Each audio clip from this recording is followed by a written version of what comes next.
Good morning, ladies and gentlemen. Good morning. Good morning, everybody. My name is Peter Husey. I want to thank you for being here this morning and coming here all the way from various parts of the country. This is the 22nd or 23rd Triad Symposium, which I have hosted.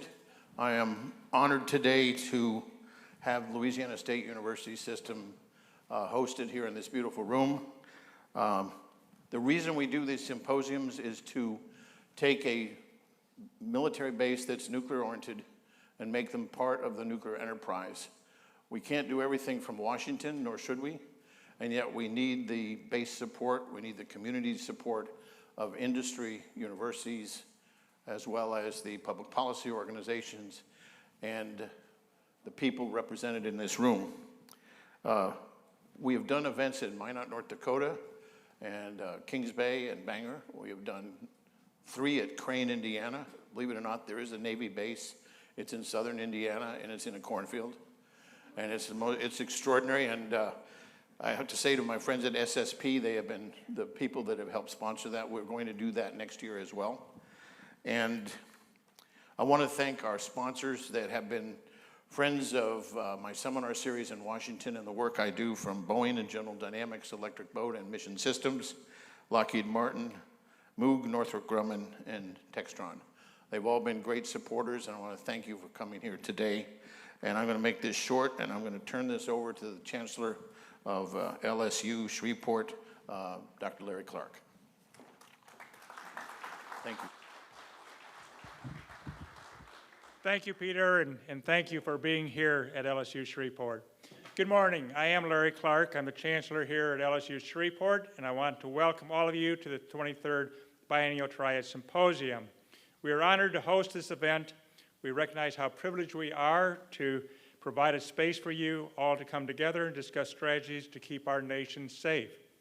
As a university, we're always thinking about how to educate tomorrow's workforce, particularly in the areas of cybersecurity and technology. In that spirit, we have spent a significant resources on building out our Veterans Resource Center and Cyber Collaboratory, a 10,000 square foot space dedicated to technology education. If anyone has interest in seeing those spaces, our Vice Chancellor of Strategic Initiatives, Dr. Judy Lessiter, who's over to my right at the first table, is available to take you through the space. Before we get started this morning, I'd like to recognize any elected officials we have in the room with us today. I have seen John Atkins come in from the Caddo Parish. Have I missed somebody else this morning? There's John in the far right back there. State Senator Beryl Peacock, State Representative Denny McCormick were with us last night at the reception. I would now like to introduce Dr. John George Jr., President and CEO of BRF. It was the reception last night that they sponsored and did for you. So John, if you'll come up, please, welcome.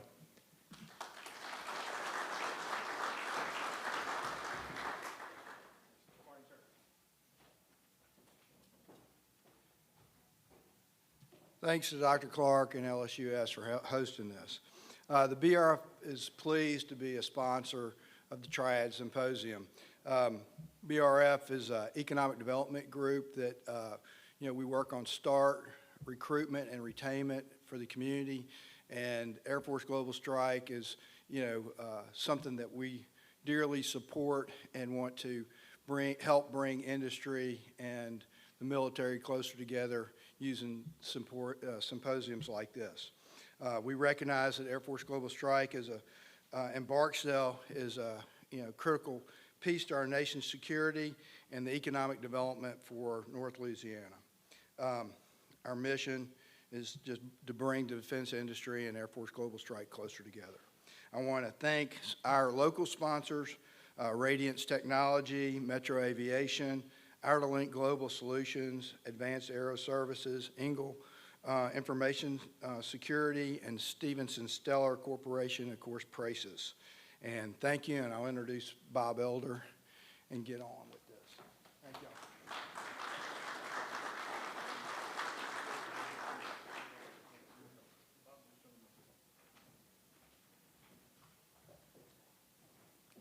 So I'm coming off of quarantine, therefore the mask. The rest of you don't really need to worry about that. But First thing I get to do this morning is introduce a video message from Congressman Mike Johnson. Congressman Johnson was originally going to do this via Zoom and has some activities this morning, but Congressman Mike Johnson serves as Louisiana's 4th District and serves on the House Armed Services Committee. He represents nearly 760,000 residents of 15 parishes in the northwest and western regions of the state. His district includes Barksdale Air Force Base, headquarters of the Air Force Global Strike Command, and Fort Polk and the Army's Joint Readiness Training Center, as well as the Louisiana National Guard's Camp Minden training site. So, Congressman Johnson. Good morning, everybody. Congressman Mike Johnson here from Washington. I'm sorry I couldn't make it to the symposium in person, but I'm really grateful for the opportunity to at least provide a few remarks and updates from here on Capitol Hill. As many of you know, the entire conversation regarding the need for modernizing our nuclear deterrent has been one of my top priorities in Congress even before I joined the Armed Services Committee here in January of last year. And you all know my district is home to Barksdale Air Force Base and the Global Strike Command, which has command over 2/3 of the triad, and we're really ground zero for a lot of the things that are taking place with our strategic deterrent.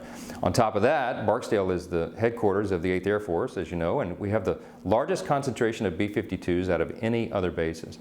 During my time in Congress, I've developed a strong relationship with the commanders at Global Strike Command, and have had many discussions with them about how critical it is for our country to modernize our nuclear assets, especially in the face of the current threat landscape and the investments some of our adversaries are making to expand their own capabilities. One thing that's particularly troubling is the advancements the Chinese are making to close the gap between themselves and us. They now have a nuclear triad of their own, and they're rapidly expanding their strategic capabilities. It's been almost a full year since many of us were shocked by China's successful test of a hypersonic weapon, and the stakes continue to be raised. That makes our own modernization efforts all the more important, and I'm pleased to report that the department is making key strides in the various modernization programs. We desperately need it. Switching gears, as you all know, our work on this year's NDAA really began in earnest once we received the President's budget request for fiscal year 2023. To the administration's credit, we've been pleased for the past 2 years with strong prioritization of nuclear modernization in the budget request, and we have serious disagreements, of course, with top-line spending levels that were requested, but for the most part, the modernization push has been good to see. So far, the House has done its work, and we had a marathon markup in Armed Services Committee last month, went until about 3 a.m. We ultimately passed the bill out of committee almost unanimously. Only one member opposed it, one Democrat.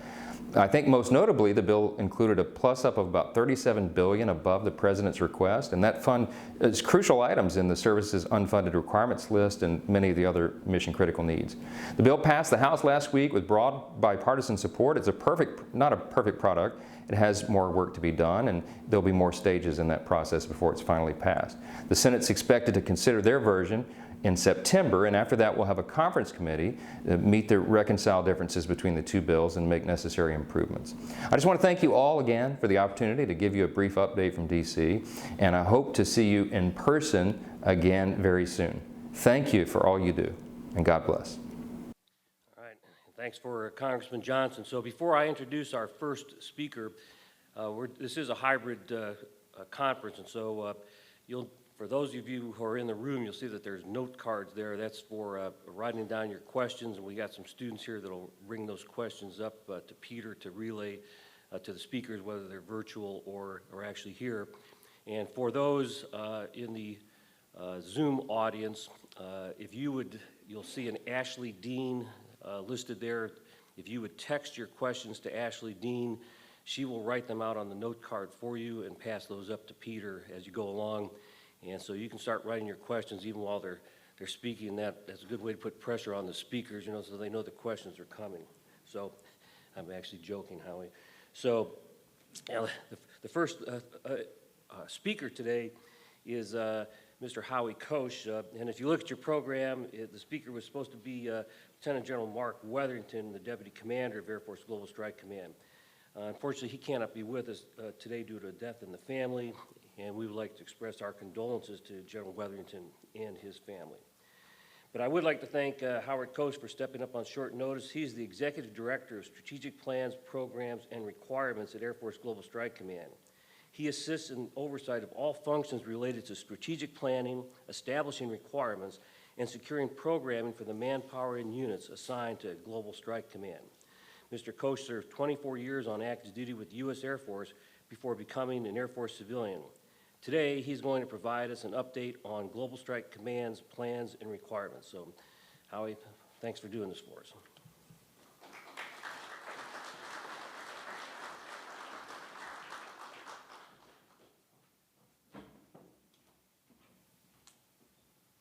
Well, good morning, everyone. Yeah, I'm no General Weatherington, but I'll do my best. I'll just say this, General Kowalski's the one that hired me when I retired, so if there's any problems, just see him during the intermission. I'm glad to see that I'm not right before Cotton either. General Pye's next, so I can either speed up or slow down to help him out. General Pye used to be the deputy 5'8", so it's good to see General Jabari used to be a previous 5'8". He could probably give this in his sleep still. But I just want to thank you all for being here. It's nice to do this today. General Cotton is going to come and talk to you about about the world environment and strategic plans that he's going to intend to use for the future. But before he gives his address, I'm going to give you a quick update on all our programs. I would tell you I've been in the seat for 10 years since May, and when I first got into it, we were about a $4 billion a year command. I remember at the time, I think it was General Kowalski and Wilson used to give the example that the post office was losing more money than Global Strike Command gets every year to govern 2/3 of the triad.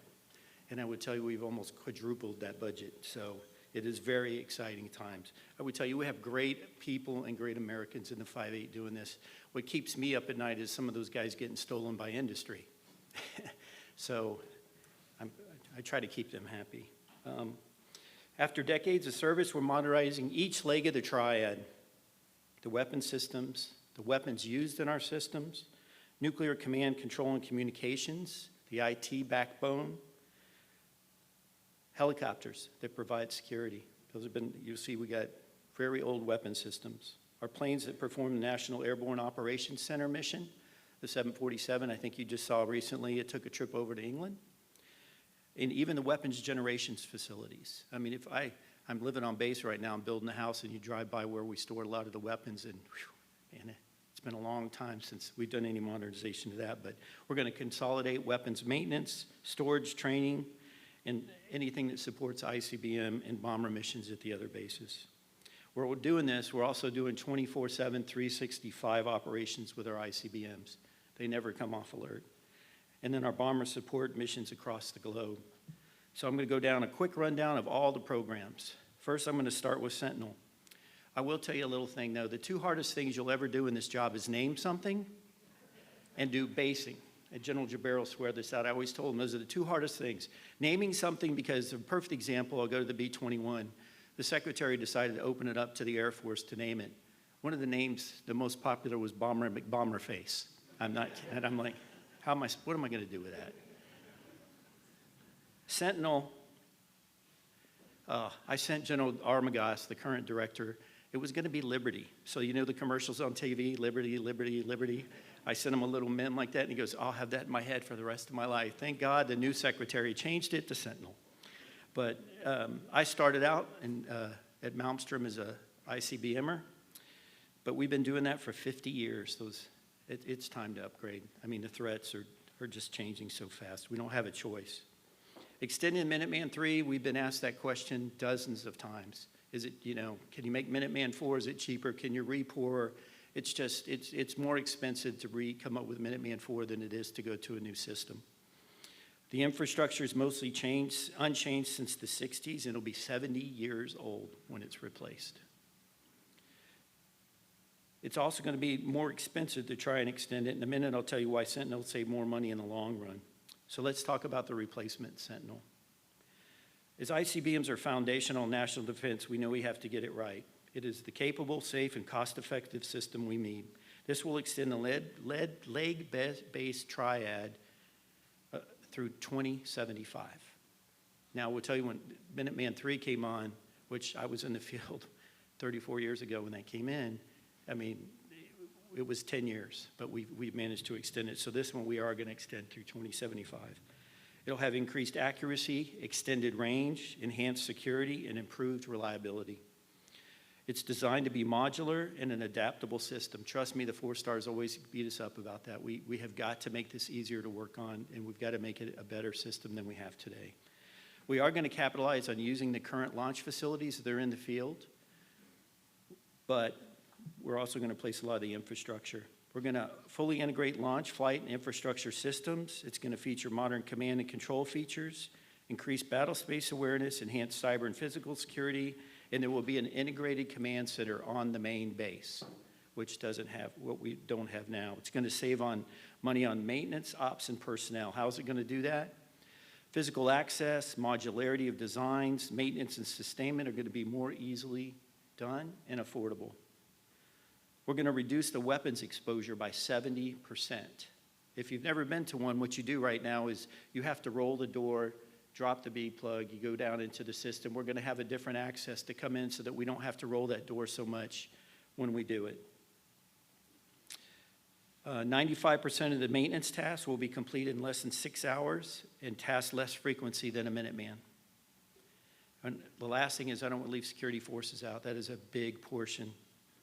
They're going to have fewer convoys on the road, fewer open launcher configurations, as I mentioned, fewer defenders needed to guard the site during maintenance. So when are we going to see Sentinel? We're going to begin replacing the Minuteman III with initial capability in 2029. First flights, third quarter of FY24. We've accomplished all the key milestones on time for 6+ years. I tell you one thing, our SATAF, our site activation, they've sent out over 10,000 letters to landowners. 10,000 letters. I mean, it is a huge undertaking, but it's going very well. I was just telling General Jabera, we met with some of the tribes this past week, and as you know, the pipeline that went through had about, I was hearing like 2,500 comments. We had 3. So there's a lot of support in the community for doing this. We have a plan called the Icbm Vector. As we roll out Sentinel, we'll begin to sunset Minuteman III, and this will ensure we continue to meet our requirements as Sentinel comes online. It's been a long time since we fielded a new site, Icbm, but we're moving methodically to get this right, and we're very excited for Sentinel. That's our land leg. Let's talk about our air leg. We're responsible for all U.S. bombers, B-1, B-2, and B-52. We are the only ally and partner with bombers. Let that sink in. Only ally with bombers. I have a poster that I just had made up that's in my office. We had almost 750 B-52s at one time. We have 76. We're going to have 176 bombers. That's one thing that keeps me up at night. 176, and we're the only ones that have one. We don't, you know, there's sister service fighters, there's ally fighters, but we're it when it comes to the heavy bombers. And as I heard General Cotton mention when he came back from England with the air show, he said, next time we're never not going to take a bomber, because they were hugely disappointed the Buff didn't show up. So, I mean, our allies really, really like to see those. And if you, General Jabera will probably tell you, he's getting more requests to have them support whenever they go out. Our future fleet's going to consist of a heavily modified B-52 that will redefine what built to last means in the B-21 Raider. First, I'll talk about the B-52. This is the home to Barksdale, the largest bomber base in the world. Last night, you probably heard the sound of freedom as they flew around and rattled your windows. The average B-52 is about 60 years old. I'm 58, so at least I'm still younger than that. We're taking steps to keep flying it beyond 2050 and beyond. Our heavily modified B-52 will have modern engines, radar, and we will be built to last for decades. We have many things planned. There's the Commercial Engine Replacement Program, Serp. We tried this I think 4 times. That's the one thing of being in the seat. We have tried every strategy to do this. We even talked about leasing them when we first started. I think that was under General Kowalski. So trust me, we tried to do anything we can just to get those engines replaced. We've got to, they're just not going to last. It's a much more complex effort than modernizing multiple aircraft subsystems. Everything from new controls to electrical power systems to a streamlined engine body and pylons. It'll give us better fuel efficiency and better range. Radar modernization program will exponentially increase the B-52 radar reliability. It provides more precise navigational solutions, offers the ability to detect and track moving targets. It'll perform all-weather self-targeting, includes a new processor, displays, and hand controllers. It also has new architecture interfaces, GPS, electronic warfare suite, and it's programmed to reach milestone B of 20 of 21. And it will complete the first install in 23. The tactical data link is completed development and an operational test. We have multiple programs to address and improve security and survivable nuclear comms. New trainers, nuclear hardening, and cybersecurity measures. And it's not just the aircraft. It's new weapons and re-examining our crew construct. The long-range standoff weapon. We've got to have that to keep nuclear capable on bombers. It replaces the aging air-launched cruise missile. It's a stable cruise missile design. It meets all the nation's requirements for a credible air-delivered nuclear deterrent. I just met with those folks yesterday. It is really going well, that program. We're very grateful for all the work that's been done on that. Hypersonics, you've heard a lot about that in the news. We've partnered with several agencies to develop and integrate hypersonic weapon systems. We're conducting weapon testing and posturing for a successful operation transition. And for an example, on 14 May, a B-52 successfully reached an air-launched rapid response weapon, or ARRW, off the coast of Southern California. It separated, the booster ignited and burned for the expected duration and achieved speeds 5 times greater than the speed of sound. We're looking closely at integrating hypersonics in the future. The next one is near and dear, I know, to General Jabara. It's a B-52 quad crew program. I remember one thing he said, Howie, what part do they get? We're going to a 4-person crew. And I go, sir, I don't know, they'll get there. They finally got there, didn't they, sir? It's a rebalance of the crew force to provide significant return on investment and deliver a more integrated, automated, and effective B-52. It mirrors the B-1 construct. It's an offensive system officer, a defensive system officer performing navigation, a weapons delivery, and then defensive duties. It'll have ALQ-172 upgrades, which will enhance our defensive jamming capabilities. It saves $1 billion in personnel costs and $870 million in sustainment costs over the projected life of the B-52. For the B-1 and B-2, we are fully committed to those bombers until we transition to the future bomber force. We moved from 62 B-1s to 45 recently. We retired 17 last year. We're going to prioritize the health of a smaller fleet and continue to invest in maintaining the B-1's combat effectiveness. For the B-2, it's got to remain sustainable and affordable to maintain long-range penetrating capability until the B-21 is funded, or fielded, sorry. It's got multiple programs underway. We got a display modernization, and we're updating our comms. And I will tell you, the hardest part in this job is, the budget. You heard today that we're getting above the line financing, but the problem is we still have to balance the entire Air Force portfolio. And of course, when people learn you're going to retire the bombers anyway, they like to come after them every year. So it's a fight to keep the ones we have every single year. The other challenge that we have, you probably don't know, is part of the New START Treaty. We have 30 bombers that were converted to non-nuclear. So we have to be very careful about what we do with the B-52, when we schedule it, how we schedule it, what we send, where we send, because we still have a commitment to STRATCOM to keep those. And of course, the B-2 has got a huge mission, and it's the only way it can do it. So the B-21 coming online is extremely important to keep that B-2 up to speed until we can get the requisite number of B-21s to be able to perform that mission. The B-21, the backbone of our future bomber force. It'll have the range, payload, and it will be nuclear and conventional.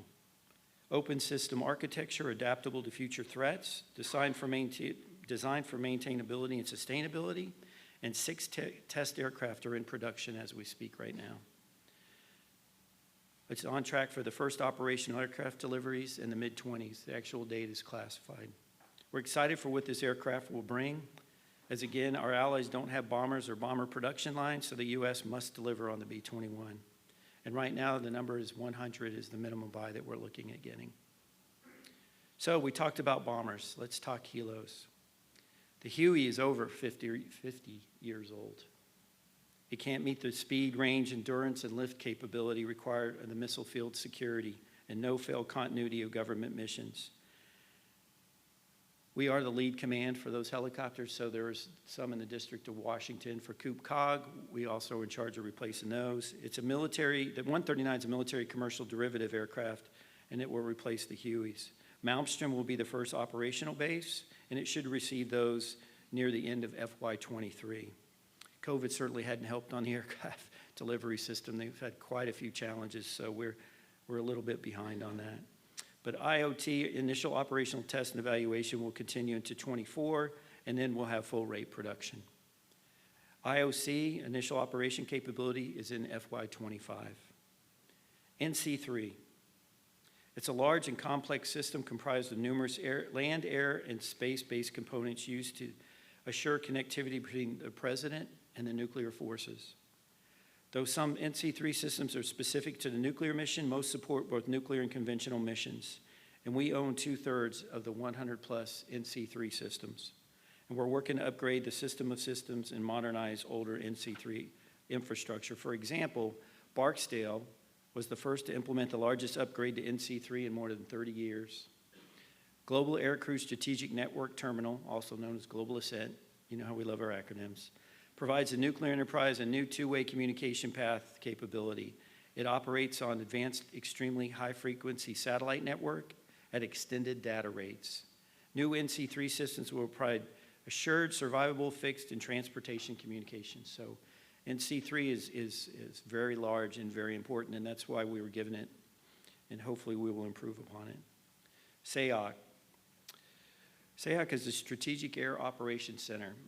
I will tell you, it's been, for the last 4 years, I was the Analysis of Alternative Study Director. So I know General Jabera used to complain how all you do is that SAOC job. So I've been we get this, over 20,000 slides in 4 years. I had somebody count them, I'm like, are you kidding me? I've gotten to go to the White House. I've gotten to see the SECAF twice. In fact, I was asking General Armagost, I said, how many times have you seen the SECAF? He goes, none. I go, well, I'm the deputy. Why do I got to keep going to see him? I'm just lucky I still have a job. And General Hyten, I got to see him the week he retired, and he told me no, and then he gives me his coin. I kept the coin away from the other coins. It's sitting by itself. I had to wait for the new person to come in and tell me yes. But SAOC is right now it's an E4 National Airborne Operations Center, and it's ensures airborne NC3 platforms from senior leaders. It's EMP shielded. It's militarized. It's got worldwide comms, and it's a vital link in the National Military Command for the President, the SecTef, and the Chairman of the Joint Chiefs. It provides command and control of the triad. We are the single resource manager providing aircrew maintenance, security, and comm support. And as I said, we're working on the Survivable Airborne Operations Center replacement. If you don't know, they're all at Offutt. There's 4 of them. They're very old. We should have had, I think it was 8 under Jimmy Carter, but they ended up forcing the buy down. I know what classification we're level in, so I won't tell you how many we actually need every day, but we average about 1.3, I think, is what we're averaging right now because of the age and all the upgrades that we're doing to it. But it will be a modern, highly survivable command and control and communication. It'll direct U.S. forces, execute emergency orders, and coordinate civil authority activities. The capabilities development document, which we wrote in parallel with the analysis of alternatives, was approved by the JROC in March. That's the one where I said General Hyten told me no at first, go back and study it for 60 days. We studied it, we came back and found the same answer. And I will tell you, it's a very large aircraft with 4 engines. We are going to leverage modernization opportunities like open system architecture, which we do on everything. That is a foot stomp from every 4-star that comes in. We're going to have digital engineering to reduce the overall program costs, and the FOC is going to be in the early to mid-30s. Until SAOC arrives, we'll continue to modernize the E4 systems, especially including the communication suites. We are at a pivotal moment in the Air Force history. We're undergoing some of the biggest modernization efforts in decades simultaneously. We can't just focus on the future systems. We got to keep Minuteman III sustained until all the Sentinel replacements are ready. B-1s and B-2s have to be a relevant part of the force until we have a sufficient number of B-21s. And as General Cotton's been saying for months, we have to balance sustainment with modernization while preparing for the unknown. I know General Cotton's going to talk to you about his efforts to get us ready for the future in addition to these great programs.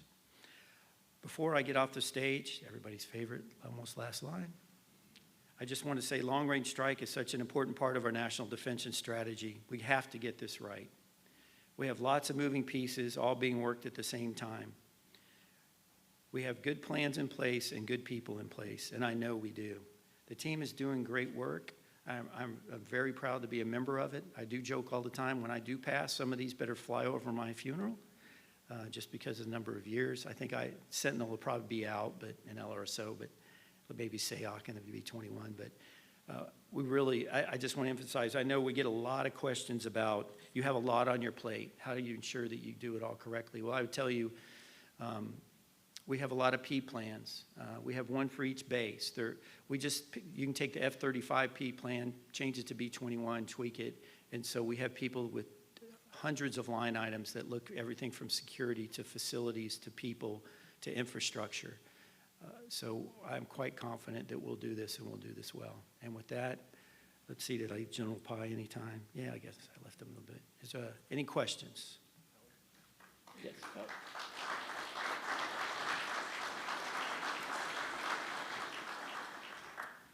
Okay, given the convergence of nuclear and conventional ops in Barksdale Air Force Base, what role do you see for Global Strike in the area of conventional nuclear command and control integration? Can I ask for a little clarification on it? Are we just talking NC3? Who asked, or they don't want to be identified? I'm sorry, go ahead. Convergence. I guess it's a little vague, but conventional nuclear command and control intervention. I will tell you, though, there's a... Sure. Okay. So to General Jabara's point, he was saying talk about SAOC. I will tell you, part of the study, it looked at a bunch of fleets that are integrated. So you had the Navy was also involved, and they fly the E6, which is, you have the SAOC, whoever the principal is that's flying on that, communicates with that, with the E6, and then that communication goes out to both the nuclear and the Air Force, to the bombers and the subs.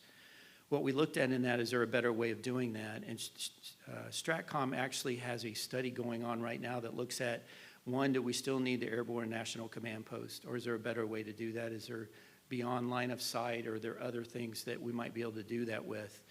I will tell you, the problem is that the Navy has to be in all three central zones, the Central, the Pacific, and the Atlantic, because it increases the probability of message receipt.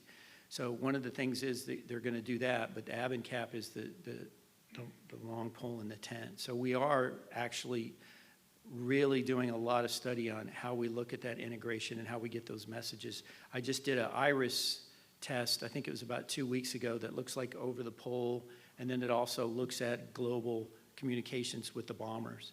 So we are doing a lot of work to try to get survivable comms on the B-2. Some of you may not know the B-2 didn't have any survivable comms until the last couple of years. So that always scared me, that, you know, how can you have a B-2 with nuclear weapons and doesn't have survivable comms? But we have made huge strides on fixing that. So hopefully that answers that question. Was there any? Yep. Thank you very much.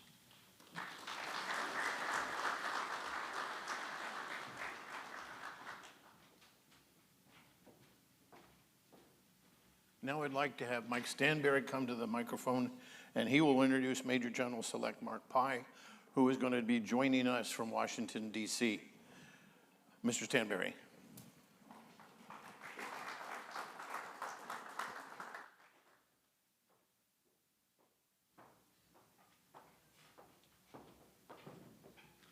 Morning. I'm Mike Stanberry. I'm the president and owner of Metro Aviation and Outerlink Global Solutions. It's my privilege and honor to introduce our next speaker, Major General Select Mark Pye.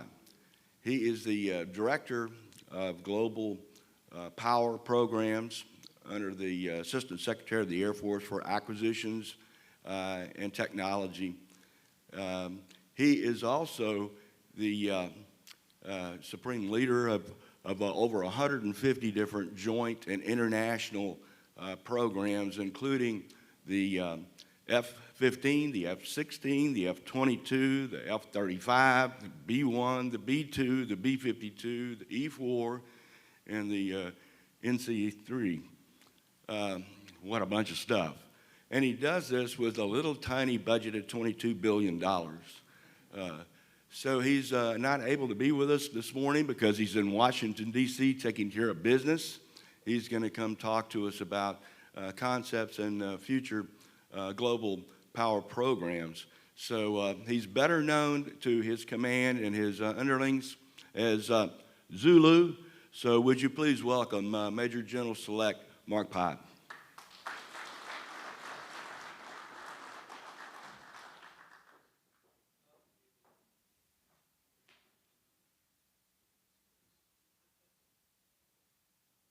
Bear with us just for a moment, please.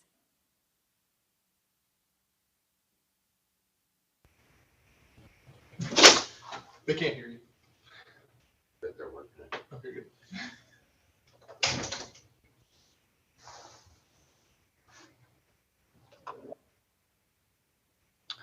Okay, just a quick check. You guys hear me now?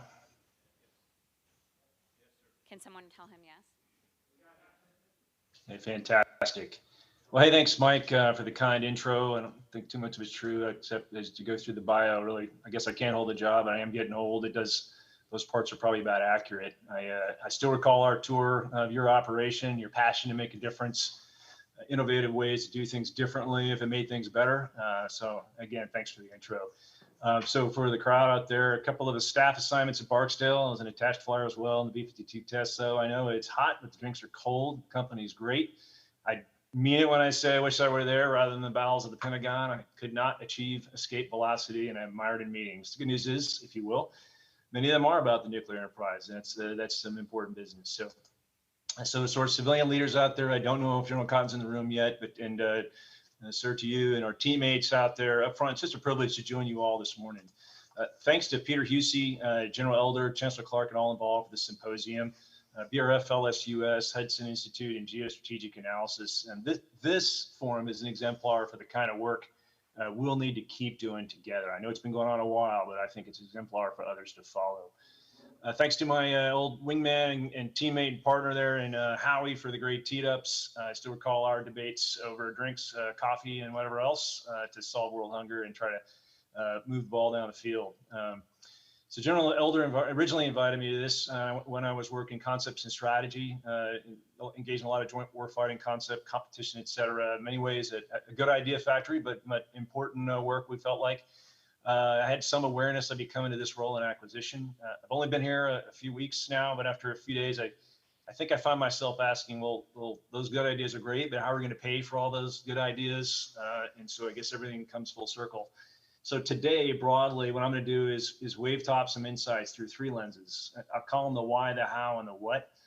The why and the how I'll bring, especially from kind of my foxhole in concepts and strategy and this national defense strategy work and concepts and some of the things we saw in a variety of forums, many on class and some beyond that, until just a couple weeks ago. And then I'll bring in the what from my new role here at the Global Power Programs and what we're doing. And I'll finish up there with what we're doing programmatically within our nuke modification portfolio and the ways we're trying to get better at enabling faster modernization, which we have all got to do. And certainly we have a piece of that.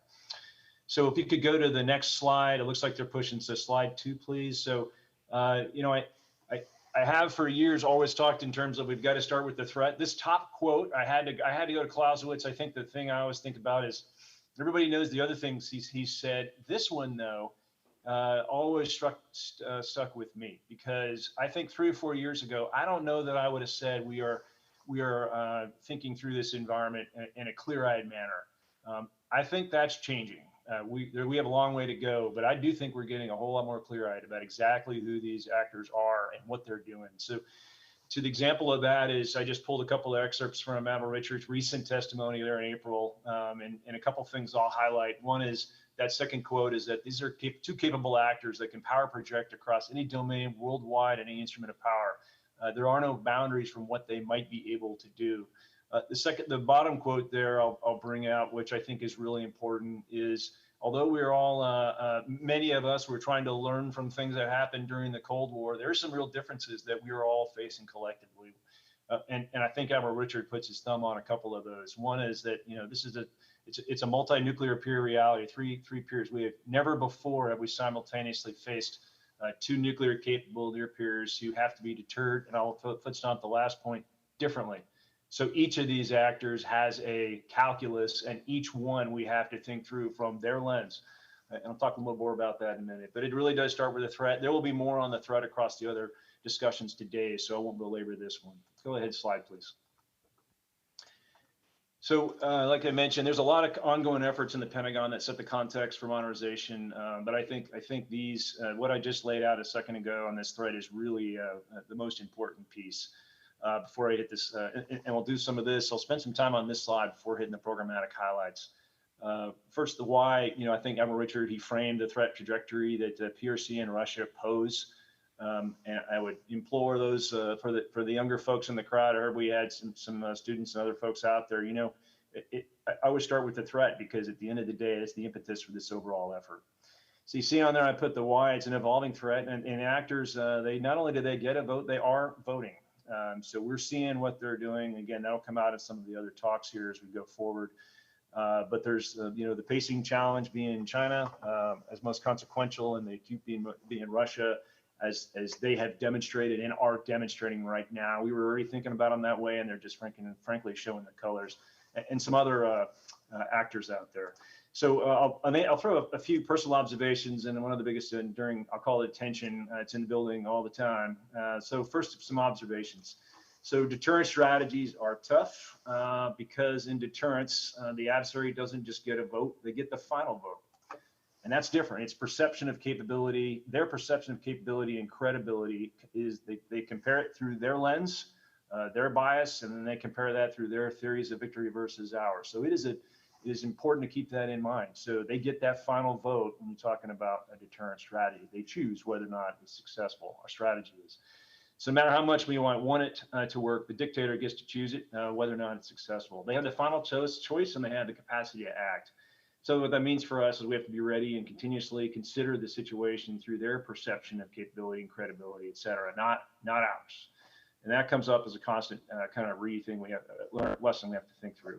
The second piece I'll add in there is that each actor has multiple actions they might take. So it's not just, hey, deter on this, deter from what? And there's different actions there, and that comes up in our discussions as well quite a bit through the strategy lens. So we've got to be able, we might be successful in deterring them one way, but unsuccessful in another. And the things are, we may have to arrange and make sure that they don't, we have to think through each of those actions, not just the actor, and that's challenging. The third one I'll throw in there is that we have to remember that any of these actors can make a strategically foolish choice and still be rational, and not just to assume that surely they wouldn't do that or make that call, because they might. So that's something we have to think through, and that comes up as an insight I see regularly in the different forums and debates across the board. So ultimately, we've got to be able to present dilemmas to our adversaries while providing options to our political leadership. If deterrence fails, then defeat the aggression, get to a better state of peace, and stay off the horns of the dilemmas that they're trying to create for us. The biggest tension we see in the Pentagon here is really this fight tonight versus modernize for tomorrow, and it's across the board. My boss, the Honorable Hunter, Assistant Secretary for Acquisition, he just said recently, we're attempting to balance between meeting combatant commanders' immediate needs today while investing in a needed transformation to modernize capabilities for the air and space forces. Again, deterrence, and if necessary, defeat aggression by China or Russia in the long run. I'll just say at the end of the day, no matter what we do in these choices, there's always risk. We're just picking when and how we choose to accept it. There's no free lunch no matter what when it comes to the risk side of this. So you see there on a note, it says on the how. So that's kind of a frame up of the why. The how is we've got to remain informed by the past, but not anchored to it. And I think the example of Admiral Richard pointing out that there's two actors is important, because that's an example of that. We've got to make sure we're learning and thinking through history and ways that worked when we have done some of these things in the past, but it is not the same situation. So I had some time to teams, and then I was a bit part of the National Defense Strategy work. There's a unclassed fact sheet out now. I do expect that we'll see a larger version of that at the unclassed level at some point. But there are three broad ways, and I think they're important to keep in mind, because these are what is driving what we're trying to do across the enterprise, and again, in the what. The first is integrated deterrence. And I won't go through the whole long definition of that, but it's really about thinking through warfighting domains, theaters, spectrum of conflict, other instruments of national power, allies and partners, and thinking allied by design. And also, it's this final point here that I put in quotes on there, which is right out of the press release, which is it's enabled by combat credible forces, backstopped by a safe, secure, and effective nuclear deterrent. And I think that's important. That's in print, and you know, it's an uneven who absorbs that, but it is more and more, I think, becoming a well understood piece of this whole thing. And now it's clearly there in that guidance. So I think one of the things that comes up in these variety of forums is we end up talking about what does it bring? And I'll offer these two, my opinion, but I think of the nation's nuclear deterrent really offers freedom of maneuver at more than one level, operational and strategic. Operationally, this is critical to not only the joint force as nuclear capability underpins any O-plan or activity we've got, and it provides freedom of maneuver to political and state negotiators. So that's an incredible foundation with a real payoff for all of us in deterrence and being prepared to defeat aggression. If I could summarize all that, I'd say what we're trying to get after is malleable platforms in sufficient quantities supporting advanced operating concepts. Help us to get to operational resiliency and effectiveness. And together, that's the cornerstone of a credible deterrent and a warfighting advantage if deterrent fails. So for campaigning, so the third or second major way here is, you know, this one again, lengthy piece to this if we want to, but I'm not going to go there. But broadly, unity of action to synchronize a clear message of intent, bolstered by operations through whole of government. It includes allies and partners. That's really important to, again, think through the calculus of the other guy. Becomes essential, and it's a tough thing to do. You just saw this, this crowd understands long-range strike assets are demonstrating these are clear part of these operations all the time. The B-2s were just in Amberley as an example. I was in Australia 2 months ago with the vice chief, and that had followed a previous trip of the B-2s in Amberley, and went to Darwin. Similar things. You're seeing these demonstrated signals, which really are about ensuring there's clear messages out there, and they underpin that. I'll say this on campaigning and move on to the next. Campaigning is not about fooling anyone, I would argue. It's about making sure our adversaries don't fool themselves. They can undervalue our capabilities, partnerships, allies, our will. And back to my earlier point about calculus and who owns the decision in deterrence, we don't want them to make that mistake. So I think it's, again, about making sure they don't fool themselves. There's more to it, but I'll leave it at that. So building enduring advantage, this third overarching way in the NDS. I think there's a lot of ways to think about this, but what's key to this one is thinking about it as far as building future airmen who are ready for that future conflict and give them the tools.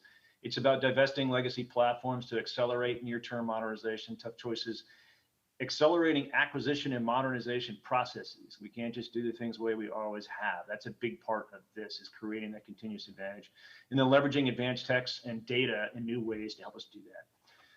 So a couple of vignettes from our future operating concepts as we're working through those. JWS, the Joint Warfighting Concept, there's a supporting concept development and USAF highlights. So I remember when Deputy Secretary of Defense Kathy Hicks, when she testified initially, and she talked about the key role of operating concepts in driving resource decisions. That is becoming reality. So we can't go in here into a lot of the information on the joint concepts, but they're not all releasable. But I can tell you they're oriented on the future fight environment. The services have been deep under the hood. I have seen it, and they are taking our inputs, and we've had a seat at the table. Fires, logistics, info ops, C2. We've had leads, and we've had important iterative inputs. So I think that matters because those will come together to help us get to the modernization in the long run. It helps with the why and the how. The future concepts from the Air Force side, just a couple we're thinking about, are logistics under attack, agile combat employment for fighters, bombers, airlift, advanced munitions, new ways to approach JADC2 to include collaborating, integrating with NC2 and communication objectives. For competition, which is important across that spectrum of competition, crisis, and conflict, just a one major piece for the Air Force. General Brown has been driving this for a while. It's really just about sustaining an unyielding focus upon the pacing threat, not just being threat informed, but threat focused. And that is down to every airman in all things we do and all decisions. It's about mapping risk over time. How do we continuously manage and balance current capability and modernization to get us to continuous advantage? And what that brings us to is really this what? DoD choices, it's all important, but it can't all be a priority as we look through the overall DoD lens. And I think the prior two pieces of why and how are important. So it turns out tough choices are tough to make. We're seeing that. Said another way, they're much easier to articulate than get the entire bureaucracy and variety of stakeholders to make it. This can take strategic discipline to align our choices to our strategy. see glimpses of this occurring in the building, and our Air Force senior leaders, I can tell you, they are not shy about the criticality in doing this. Funding and supporting the nuclear enterprise has been the top of the list. It's really our job to sustain that momentum. And at the end of the day, I think it's important here, we don't forget what our modernization role is. We just can't forget what that point is. That is to deliver combat relevant capability to the warfighter. I'll tell you, we know the U.S. has deferred nuclear modernization for too long. The time is now. So it's going to be a group effort. We don't want group think. We need independent, diverse thinking to understand the threat, trade-offs, options. All of that is crucial.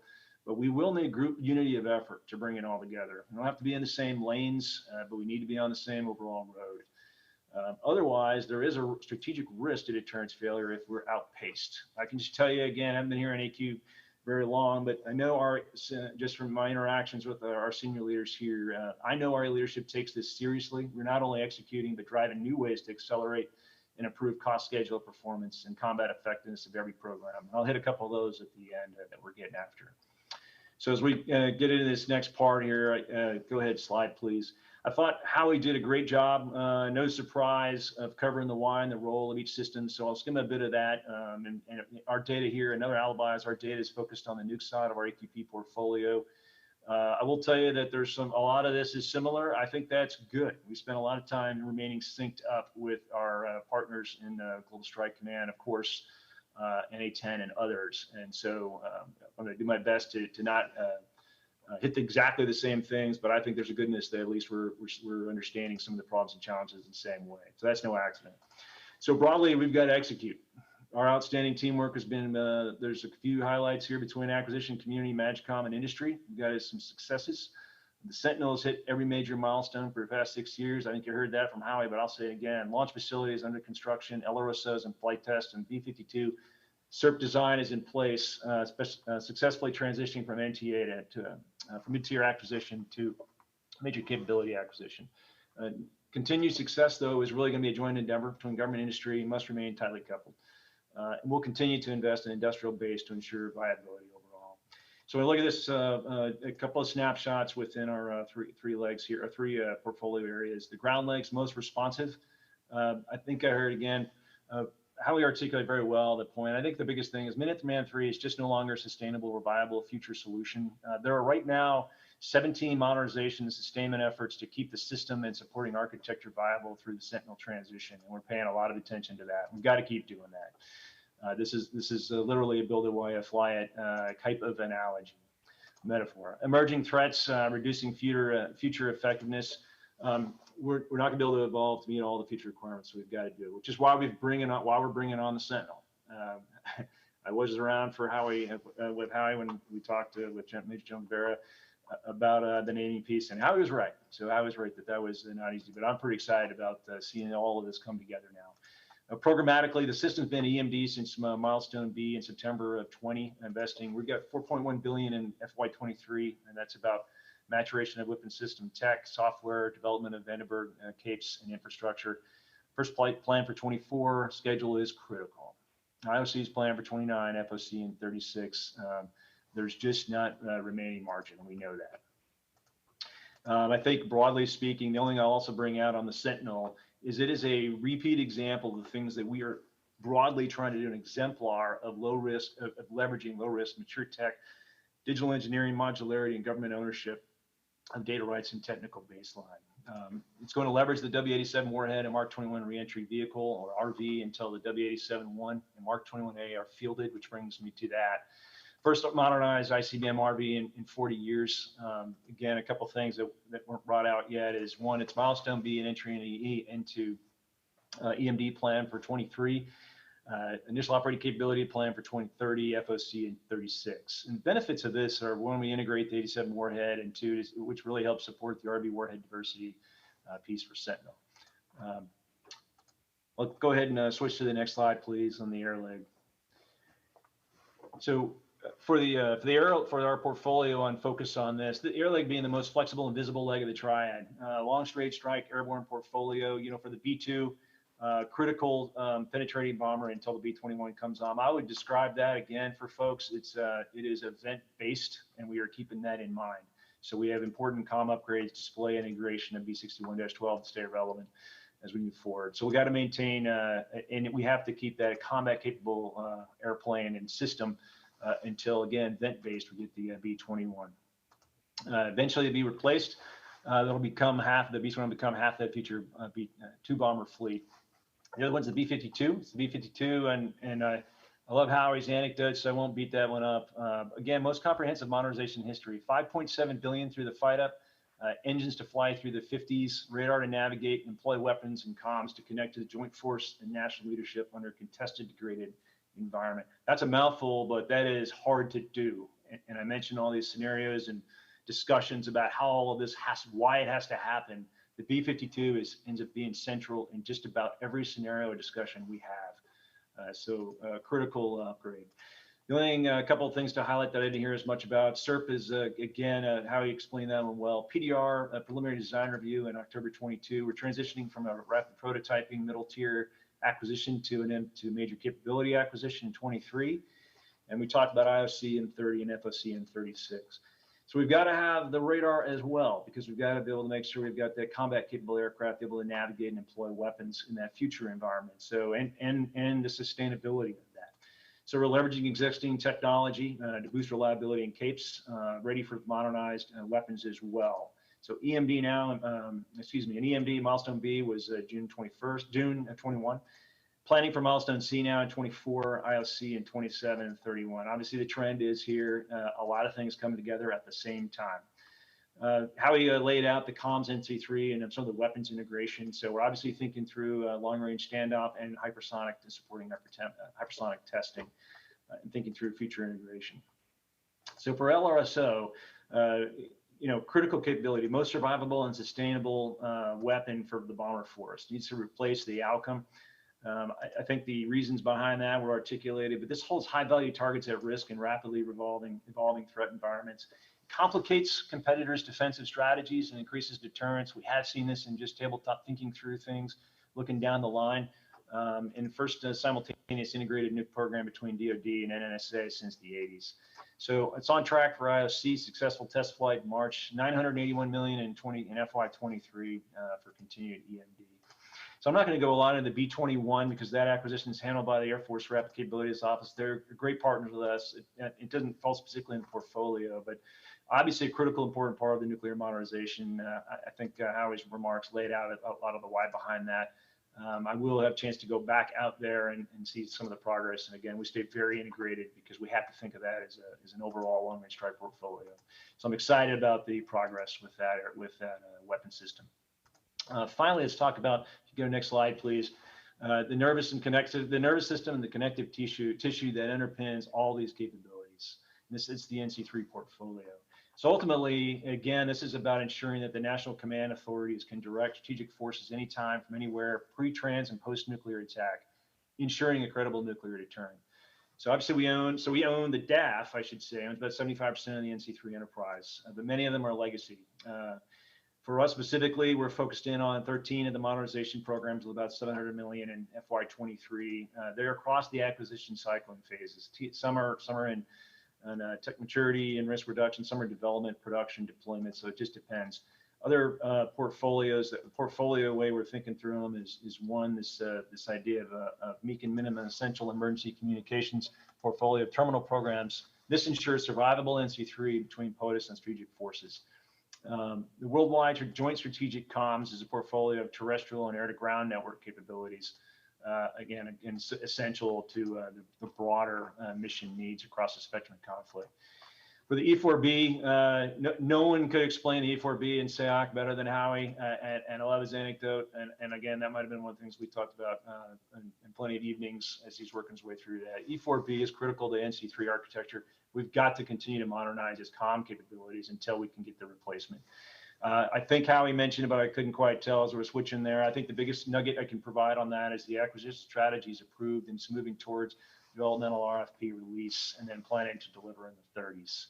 The modernization drivers overall, it's just worth noting, these are really about outpacing evolving threats, particularly in the space and cyber domains, and evaluating future threat and developing next-gen architecture and mitigating obsolescence where that's applicable. I want to talk just last year couple minutes about how we're trying to improve the initiatives we're taking to get after this. Last slide, please. Or second to last. So broadly speaking, is we're going after our strategy is really about pacing the threat. And all of these initiatives here are intended to do that. Cannot just continue to do business. And I can tell you, again, rolling into this, and as the new guy, that is not our senior leaders' intent. They're looking at employing digital acquisition strategy wherever they can. It's a pivot towards digital engineering, agile software development, and open digital architectures to reduce costs and cut time between concept solution. The so what of that is that when we talk about the evolving threat here, that means we can keep up with our weapon systems at a minimum pace of threat, and where we can create advantage. This is based on, from the public school educated guy from Oklahoma, I just think about it this way. The computing power has increased 10,000 times since 2000. So the idea of all this is to just take advantage of big data and leverage our ability to collect, store, and analyze it. Computerize it, virtualization, developmental and production and assembly. There are plenty of examples, but another one we're here is that the Sentinels embrace this digital engineering at every possibility, at every turn, and set the standard, frankly, of what we can do. Serp is doing the same thing, leveraging digital engineering where they can. The next piece is modularity, modular open system architecture. This is, again, key facet to being able to modernize in a time-relevant manner against the threats and take advantage of opportunities out there. The ownership of the tech baseline data rights. This is about creating an architectural framework to share with the warfighter, enables an onboarding emergency tech, and reduce challenges with vendor lock. So good examples again with the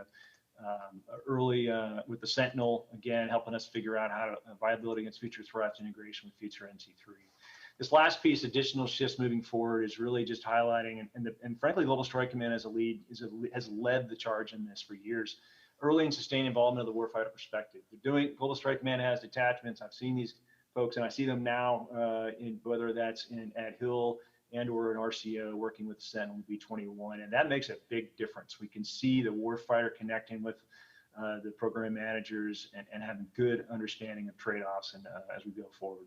And then that translates to working with the contractors. I won't belabor integrated test and DT, OT, but that is changing the game and thinking about that differently.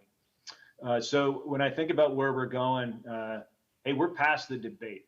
We've had significant investments to modernize the Triad, and major thrusts are well underway. Again, the Sentinel LSO all already in AMD, major work on the B-52 underway, SEAC, Mark 21A, B-21, B-52 Serp, nearing EMD, Fuse, B-61, multiple NC3 systems are in production and fielding. We're making some progress. Sustainment is still critical. We've got to manage the transition. We're going to need the fight tonight cape until we modernize all of this as we go forward. You know, if I come off a little passionate, please forgive me. I think to me, I talked about the why, how, and the what. For me, my why is the who. It's about that future airman and doing everything we can right now to give him or her what they need to deter and defeat if necessary and have a chance of coming home. Because these are, if I've learned anything thinking through these conflicts, not everybody will. It's important that we deter them, deter and prevent conflict. And if they occur, we want to make sure we've done absolutely everything we can to set our teams up for success. So last slide, please. So this is an excerpt from General Brown's Accelerate, Change, or Lose, about the most aptly titled mantra in a while. And I'll just put it this way, this is a team sport. And he highlighted that in his quote here, through collaboration with and through will succeed. We have to think differently. I think this forum is a great example. And with that, again, I thank you for your partnership to date and certainly going forward. Thank you.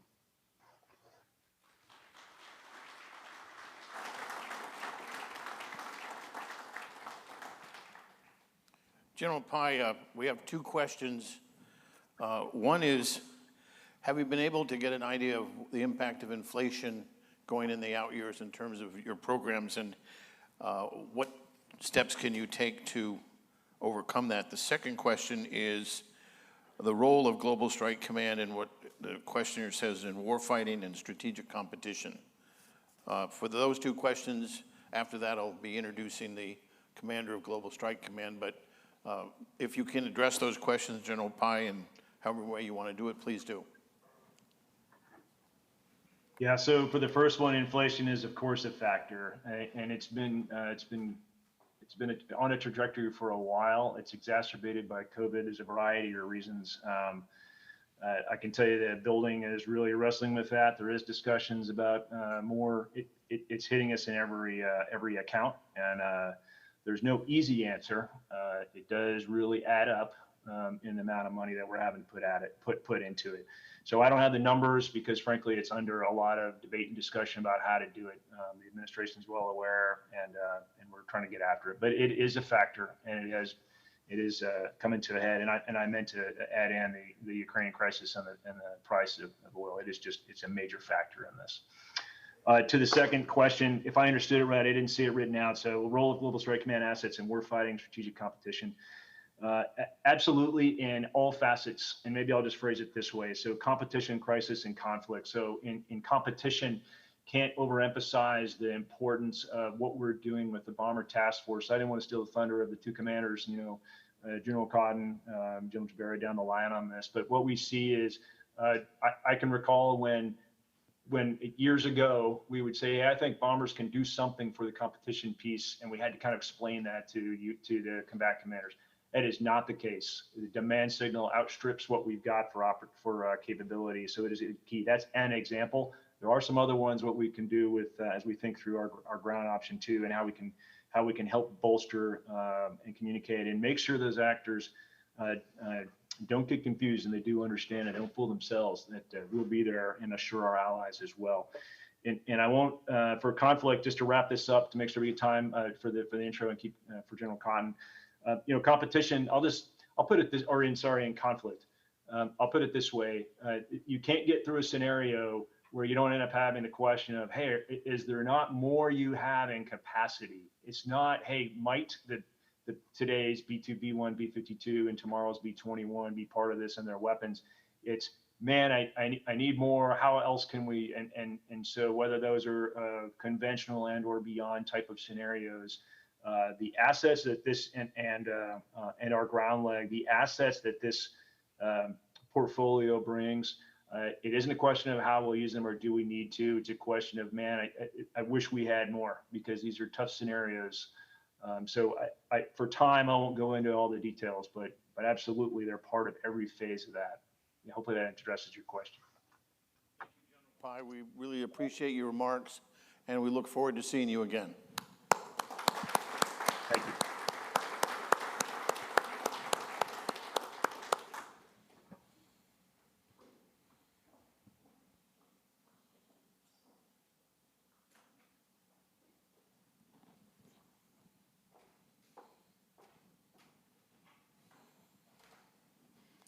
It's my honor at this time to welcome General Anthony Cotton, who is the commander of the Air Force Global Strike Command.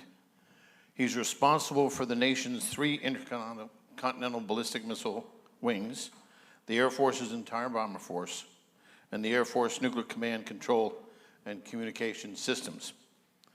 He is also today, as you know, the commander and the guiding leader of Global Strike Command through a critical moment as both of its legs of the nuclear triad undergo modernization efforts. He has a long history in strategic deterrence and nuclear operations. In addition to his time as deputy commander and commander of Global Strike, he is also commander of the 20th Air Force, and as you know, has the intercontinental ballistic missile operations. General Cotton, I want to thank you from the Hudson Institute, LSUS, and our other sponsors, particularly our industry folks. Thank you for taking the time to come and speak to us. It is an honor to have you here. Would you all give a warm welcome to the commander of U.S. Air Force Global Strike Command, General Anthony Cotton.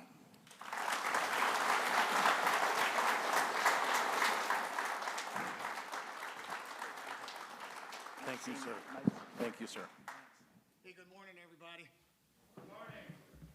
You can tell this is a nuclear symposium because of all the lightning and thunder that we had this morning. You guys are all in one spot, and that's kind of throwing everything off kilter, I think, in the world right now. But it's absolutely a pleasure to be here. Peter, thank you. I think the last time we were in the Capitol Hill Club, and And we said, and Peter says, hey, is there any way that we can kind of get closer to the center of gravity of nuclear operations by your headquarters in Barks? I said, absolutely, and I bet you Shreveport Bossier would have no problem in hosting the event.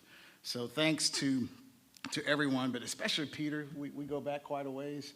Thank you for asking me to be here this morning and being such an incredible advocate for the nuclear triad for decades, well beyond and before even some of these folks that raised me, as I'm looking around the audience on all those who raised me, even before they were, influenced by what we do. I also want to thank Bob Elder. I see General Elder here in the front, Dr. George and the folks at BRF, Chancellor Larry Clark, who allows us to be in this incredible facility here at LSUS, and the team of LSUS Shreveport, and the Hudson Institute in Geostrategic Analysis for the invitation to speak. What an incredible opportunity for me. As Commander of Air Force Global Strike Command, I recognize the enormous responsibility that we have for our nation. And our strikers have a motto that we live up to every single day, and that's always ready. And I want to talk a little bit more about what we're doing to be ready today and tomorrow. But before, I want to briefly set the stage by speaking a little about the strategic environment in which we're facing. And it's not going to be anything new to anybody in this room.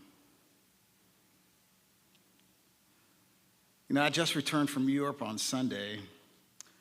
I was able to be a participant in the Global Air Chief Summit that was hosted by the Royal Air Force and Air Chief Marshal Mike Wixton. For the first time in 3 years, we had 67 air chiefs that are allies and partners in London. COVID can kind of do things to you for the past couple of years, and it was virtual for 2 years, and finally being able to have people come back. But the fact of the matter is that was one of the largest turnouts of air chiefs in a long, long time. And there's a reason for that, and we'll talk a little bit about why that was. So last Thursday, Air Chief Marshal Wixton gave a fantastic assessment, and I think it's baseline for everything that we do on our alliance.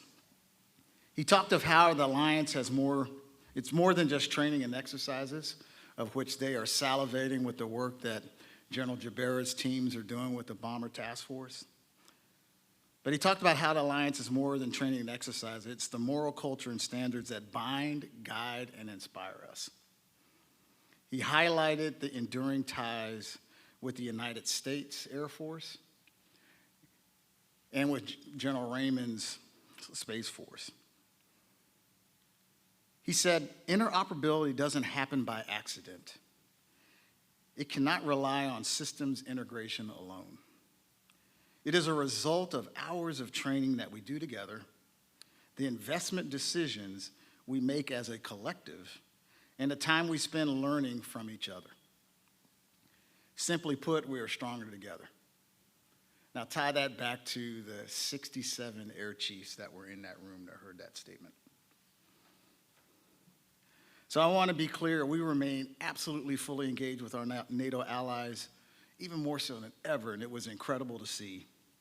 And I actually like to thank Mr. Putin for that. For a long time, we've spoken about Russia's real intentions and their desire to change the current world order. Well, I don't think we have to talk about those interpretations anymore. Putin has put that on the front line. So last month in St. Petersburg, he emphasized his belief that the era of a unipolar world has come to an end. He added that those who cling to their imaginary global leadership are making a colossal mistake. In regards to Western dominance in global politics and economy, he stated, nothing lasts forever. Experts talk about how Putin is a black belt in judo, and he practices the same mentality in his strategic moves, waiting for the right moment to strike opponents. While Russia is not our pacing threat, it is certainly an existential and immediate threat. Over the last decade, Russia has recapitalized over 85% of its nuclear strategic forces. Russia has over 2,000 nuclear weapons that are non-accountable to any treaty. They're also developing exotic nuclear weapon capabilities, and as we know, hypersonics. But Russia's not our only concern. Let's talk a little bit about Russia's relationship with its neighbor, China. Last year, in June, Putin emphasized the unprecedented high level of current China-Russia ties. Then last November, both countries signed a roadmap for closer military cooperation. Even in the midst of Russia's war with Ukraine, Russia and China have conducted multiple exercises with their air and naval forces near the Sea of Japan and the East China Sea. Before the Olympics, China and Russia jointly declared a new era of global order, stating the friendship between the two states has no limits, and there are no forbidden areas of cooperation. They released a sweeping 5,000-word long-term agreement criticizing and naming us, the United States, 6 times. Together, they challenged a couple of things: our position as a global power, the legitimacy of the NATO alliance as a cornerstone of international security, the notion that liberal democracy is the model of the world.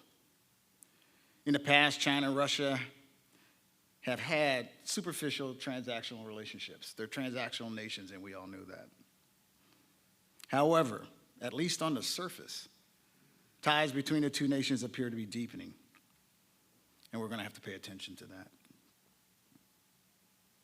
We know that China wants to become the leading global economic and military power by 2050, and they haven't been hiding their ambition or intentions.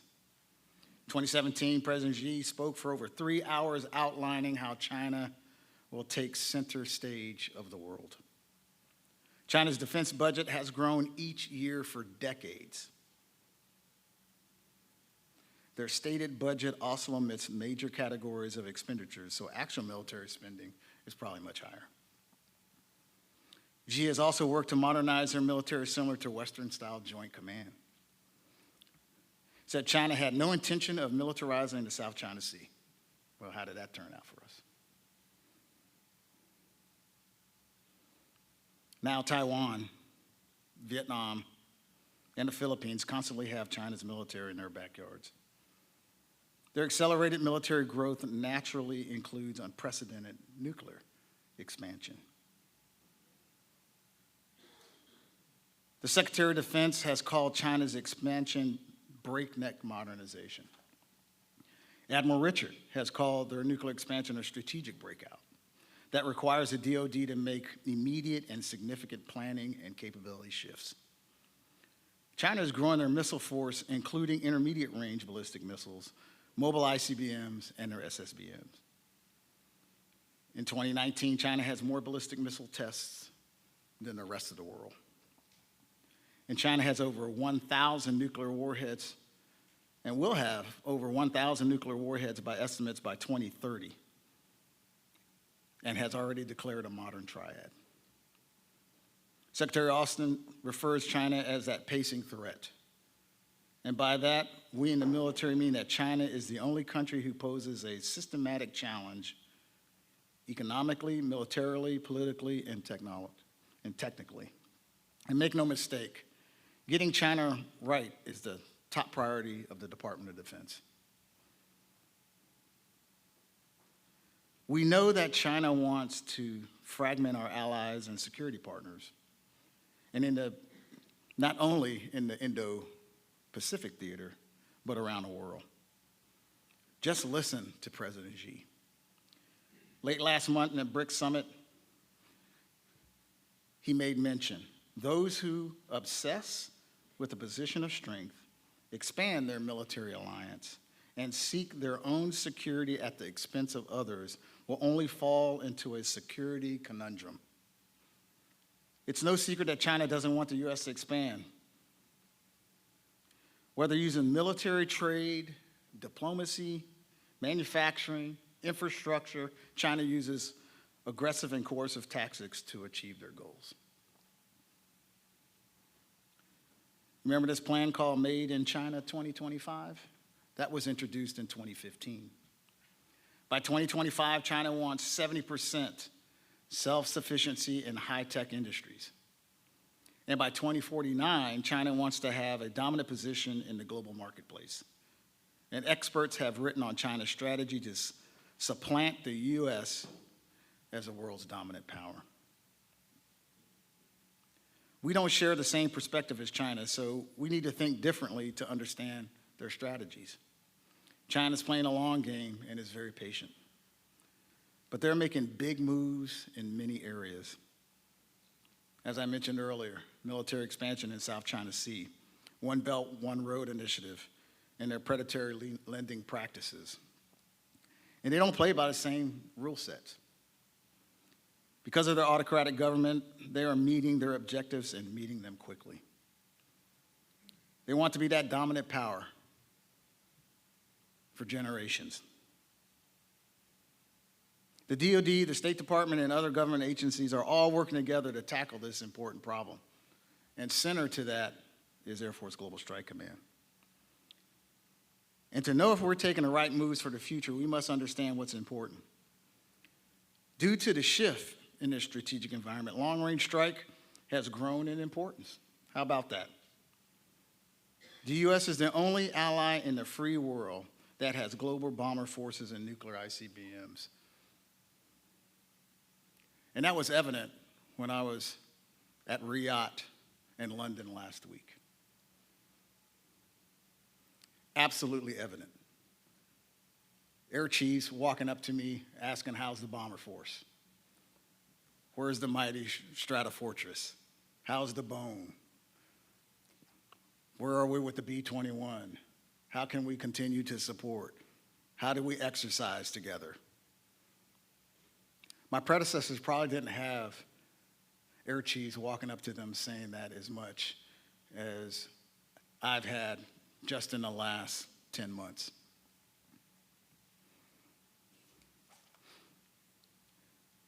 Nuclear deterrence and long-range strike are foundational to our national defense. I think everybody in this room understands that. So we have a huge responsibility, and I think everybody understands that.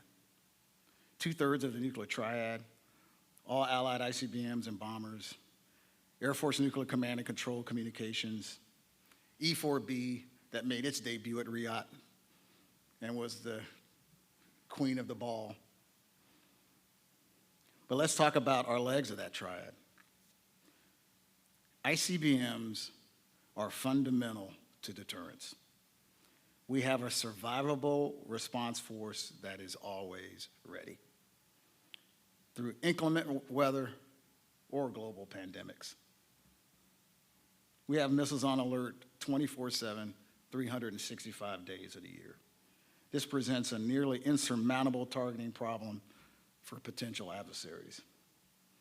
Without ICBMs, a conventional-only attack on a limited number of submarine bomber bases could significantly degrade the U.S. nuclear capability without raising the level of nuclear use. This would significantly lower the threshold for attack against our homeland. ICBMs also free up our bombers. The continuous alert of ICBMs takes the burden off of Andy's bomber force. Without having to maintain a continuous nuclear alert, the bomber force is able to concentrate on necessary conventional missions while still meeting the requirements of Admiral Richards' O-Plan. Our bombers are also a critical part of national defense since all facets of long-range strike are needed when dealing with global powers.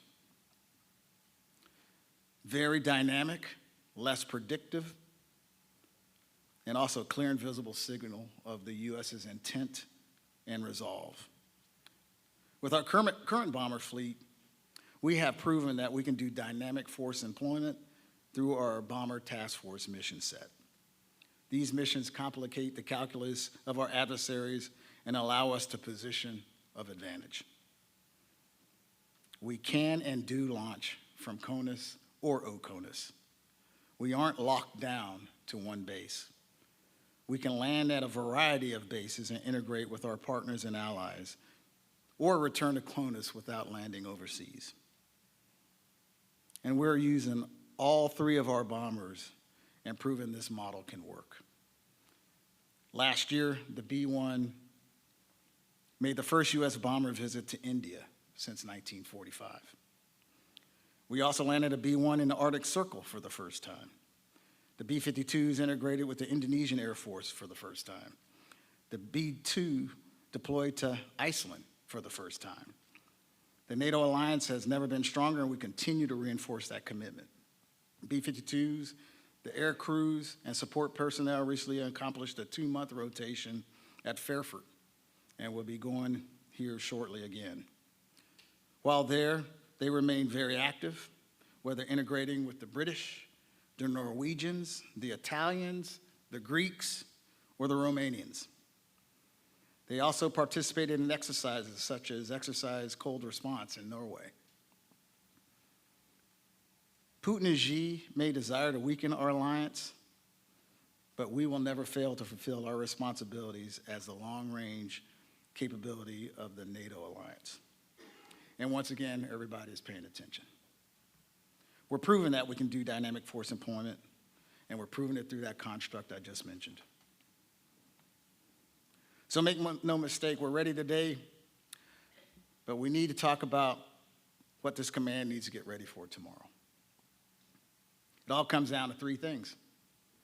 We need 21st century weapons, we need 21st century weapon systems, and we need 21st century airmen to operate, secure, and maintain them. So let's talk about 21st century weapons and weapon systems. You heard a lot about the new weapon systems this morning. I think, Howie, were you able to get on the stage? Some of these programs are the largest modernization efforts in decades, and they're all happening at the same time. Sentinel is the next-gen capable ICBM we need. It's modular, adaptive, and designed to last for decades. And we have a great transition plan to bring Sentinel online as we gradually stand down our legacy Minuteman III fleet. In regards to our bombers, our future force will be in good hands with the B-21 and heavily modified B-52. B-21 is a penetrating bomber we need. It will be both nuclear and conventional capable, designed to adapt to future threats with open architecture systems. We're modernizing the B-52 as well. I always hear people talk about the old girl. Cotton, isn't it like 70 years old? Yes, it is. It's been around the United States Air Force for all but 5 of its years. On an airplane back from Washington, D.C., I was telling the guys on the airplane, I said, but what's interesting about the B-52, it's almost like it's made out of girder beams. She is one tough cookie. Had opportunity to go to Tinker and just see a couple of them that were in the hangars for PDMs, and it's just amazing. It's about parts obsolescence, folks. It's not about structures. And we're getting after that through Serp. So, modernization of B-52. Serp, commercial engine replacement. But modernization is more than just adding fuel-efficient, environmentally friendly engines. It'll also have new radar, upgraded comms, and data link capabilities, new nacelles, pylons, digital controls and displays, and of course, weapons integration efforts to include long-range standoff weapon, LRSO. And the B-52 will remain, I repeat, will remain a viable weapon system for the United States of America until at least 2050.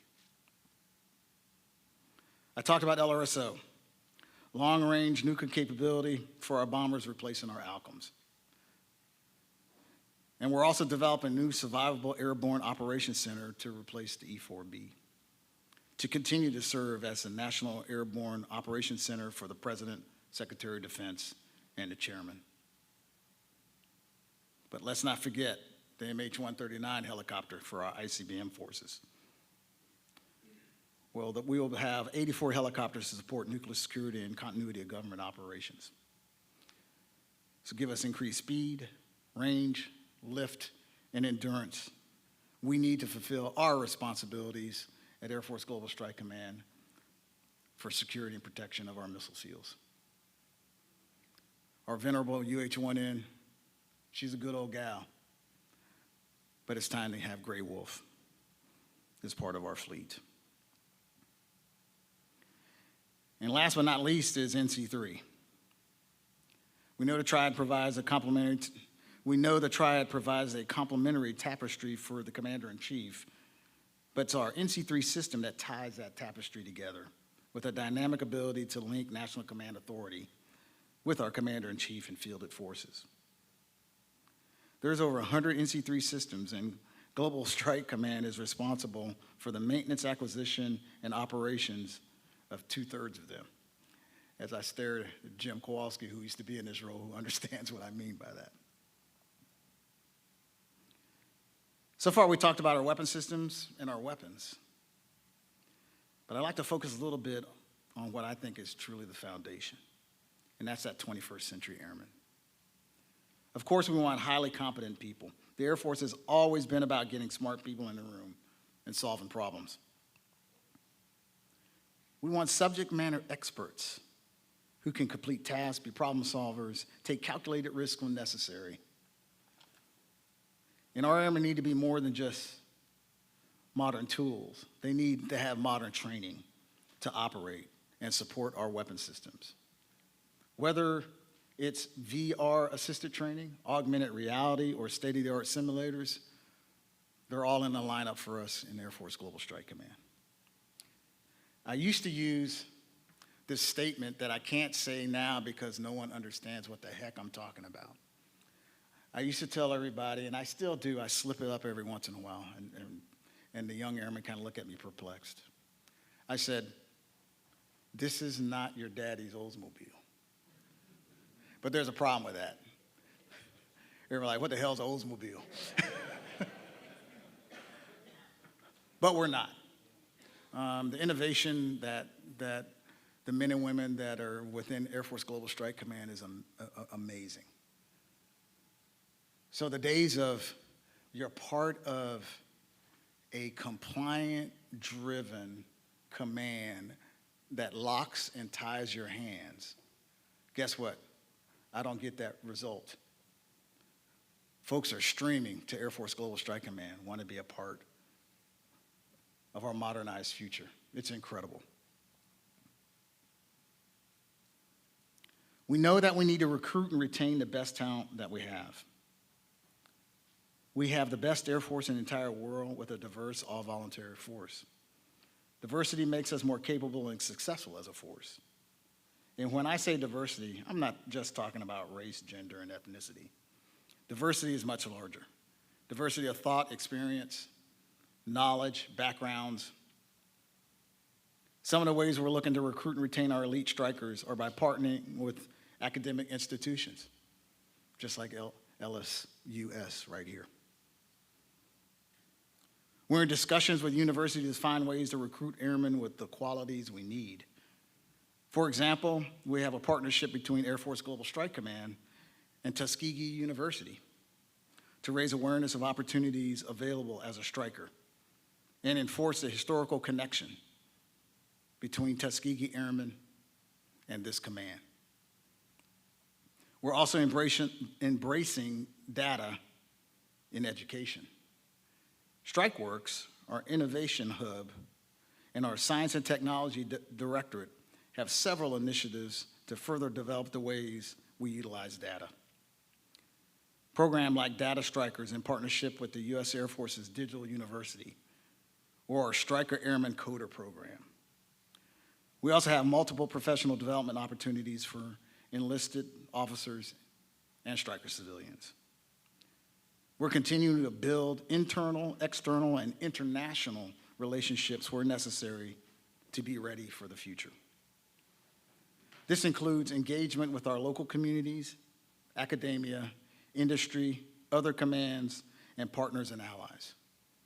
In a few weeks, AMC and Air Force Global Strike Command is going to have a summit right here in Shreveport.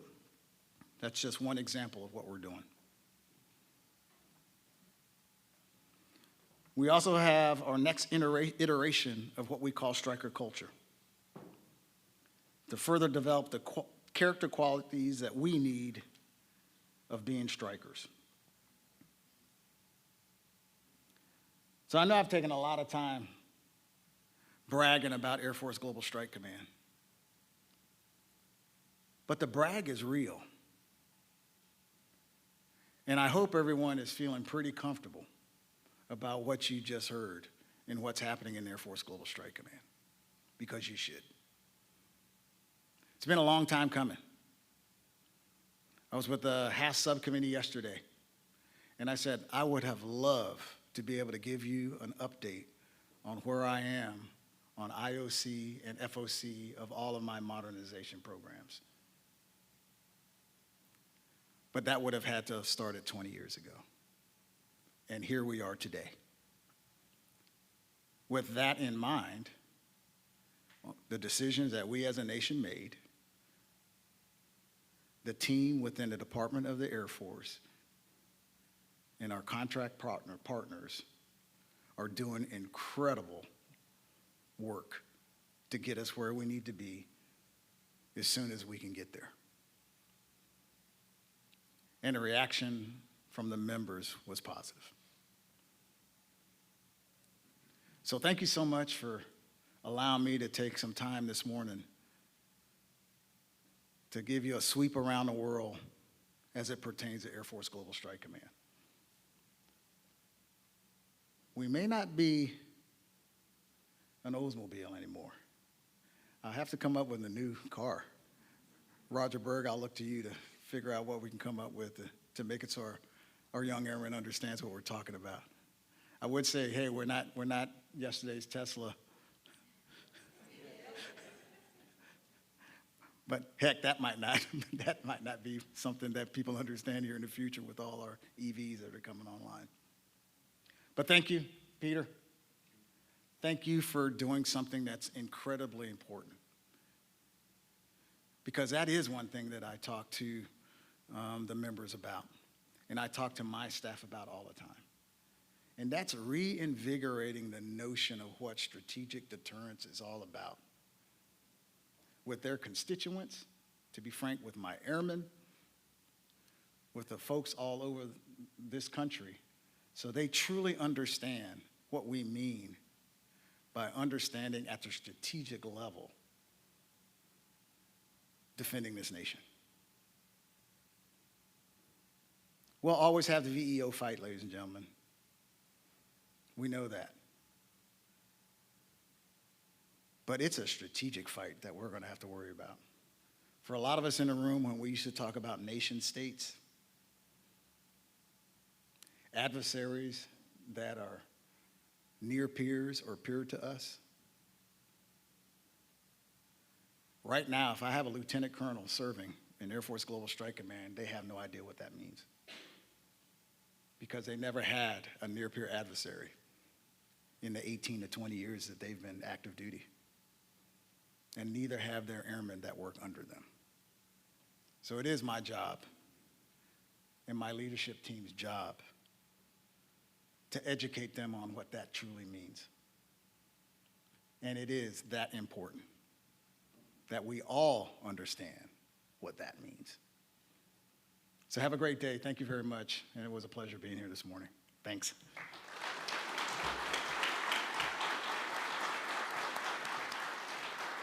Thank you, dear friend.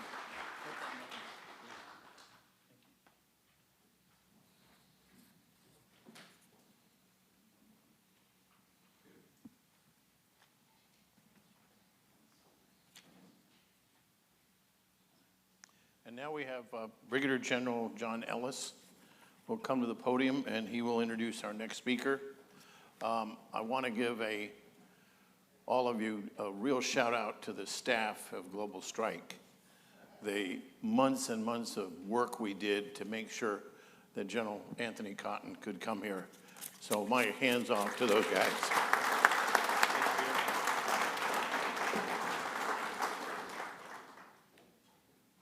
Hey everybody, I'm John Ellis. I'm the Vice President of Operational Strategies for Radiance Technologies, and I'm here to introduce Mike Schultz. He's remote, speaking from the Pentagon. Mike's the Assistant Deputy Chief of Staff for Strategic Deterrence and Nuclear Integration at headquarters. He assists his boss, Lieutenant General Jim Dawkins, in ensuring that the Air Force keeps its focus on the nuclear enterprise and for leading Air Force strategic deterrence efforts. Mike retired from the Air Force as a colonel. He's a B-52 navigator, B-1 pilot, B-52 pilot, has about 3,000 hours in B-52 and the B-1. And he's going to talk about the critical importance of the NC3 architecture, Nuclear Command Control Communications. It's the central nervous system for the nuclear enterprise. So, Mike, if you're on, it's over to you, brother. Hey, John, thanks for the introduction. And I'm going to do an audible here. I know I was supposed to talk about nuclear command and control, but what I really wanted to do is kind of open it up and have a more philosophical discussion on what I see as the challenges ahead, especially from an NCR perspective. And first, it's an honor and it's a privilege to be able to talk to you today. And I want to thank Peter Husey. I had an opportunity to work with Peter when I was previously the Deputy A-10 before I departed in 2018. And Dr. George and Joel Elder for supporting this and giving me the opportunity today. I was the Deputy A-10 from 2013 to 2018, and I did a little career broadening. I went to SAP International Affairs, and I went to Air Force 857 doing future force design and strategy. And it certainly is great to be back in Air Force A-10 and focus on this mission set, especially in today's strategic environment. And there are plenty of challenges out there, and as General Goldfein always used to say, every challenge was an opportunity. And I'd like to start off, my conversation and brief with a quote from a great philosopher. For those of you that followed Yogi Berra, the catcher for the New York Yankees, he had a quote. And the quote was, "Making predictions is hard, especially about the future." So next slide, please.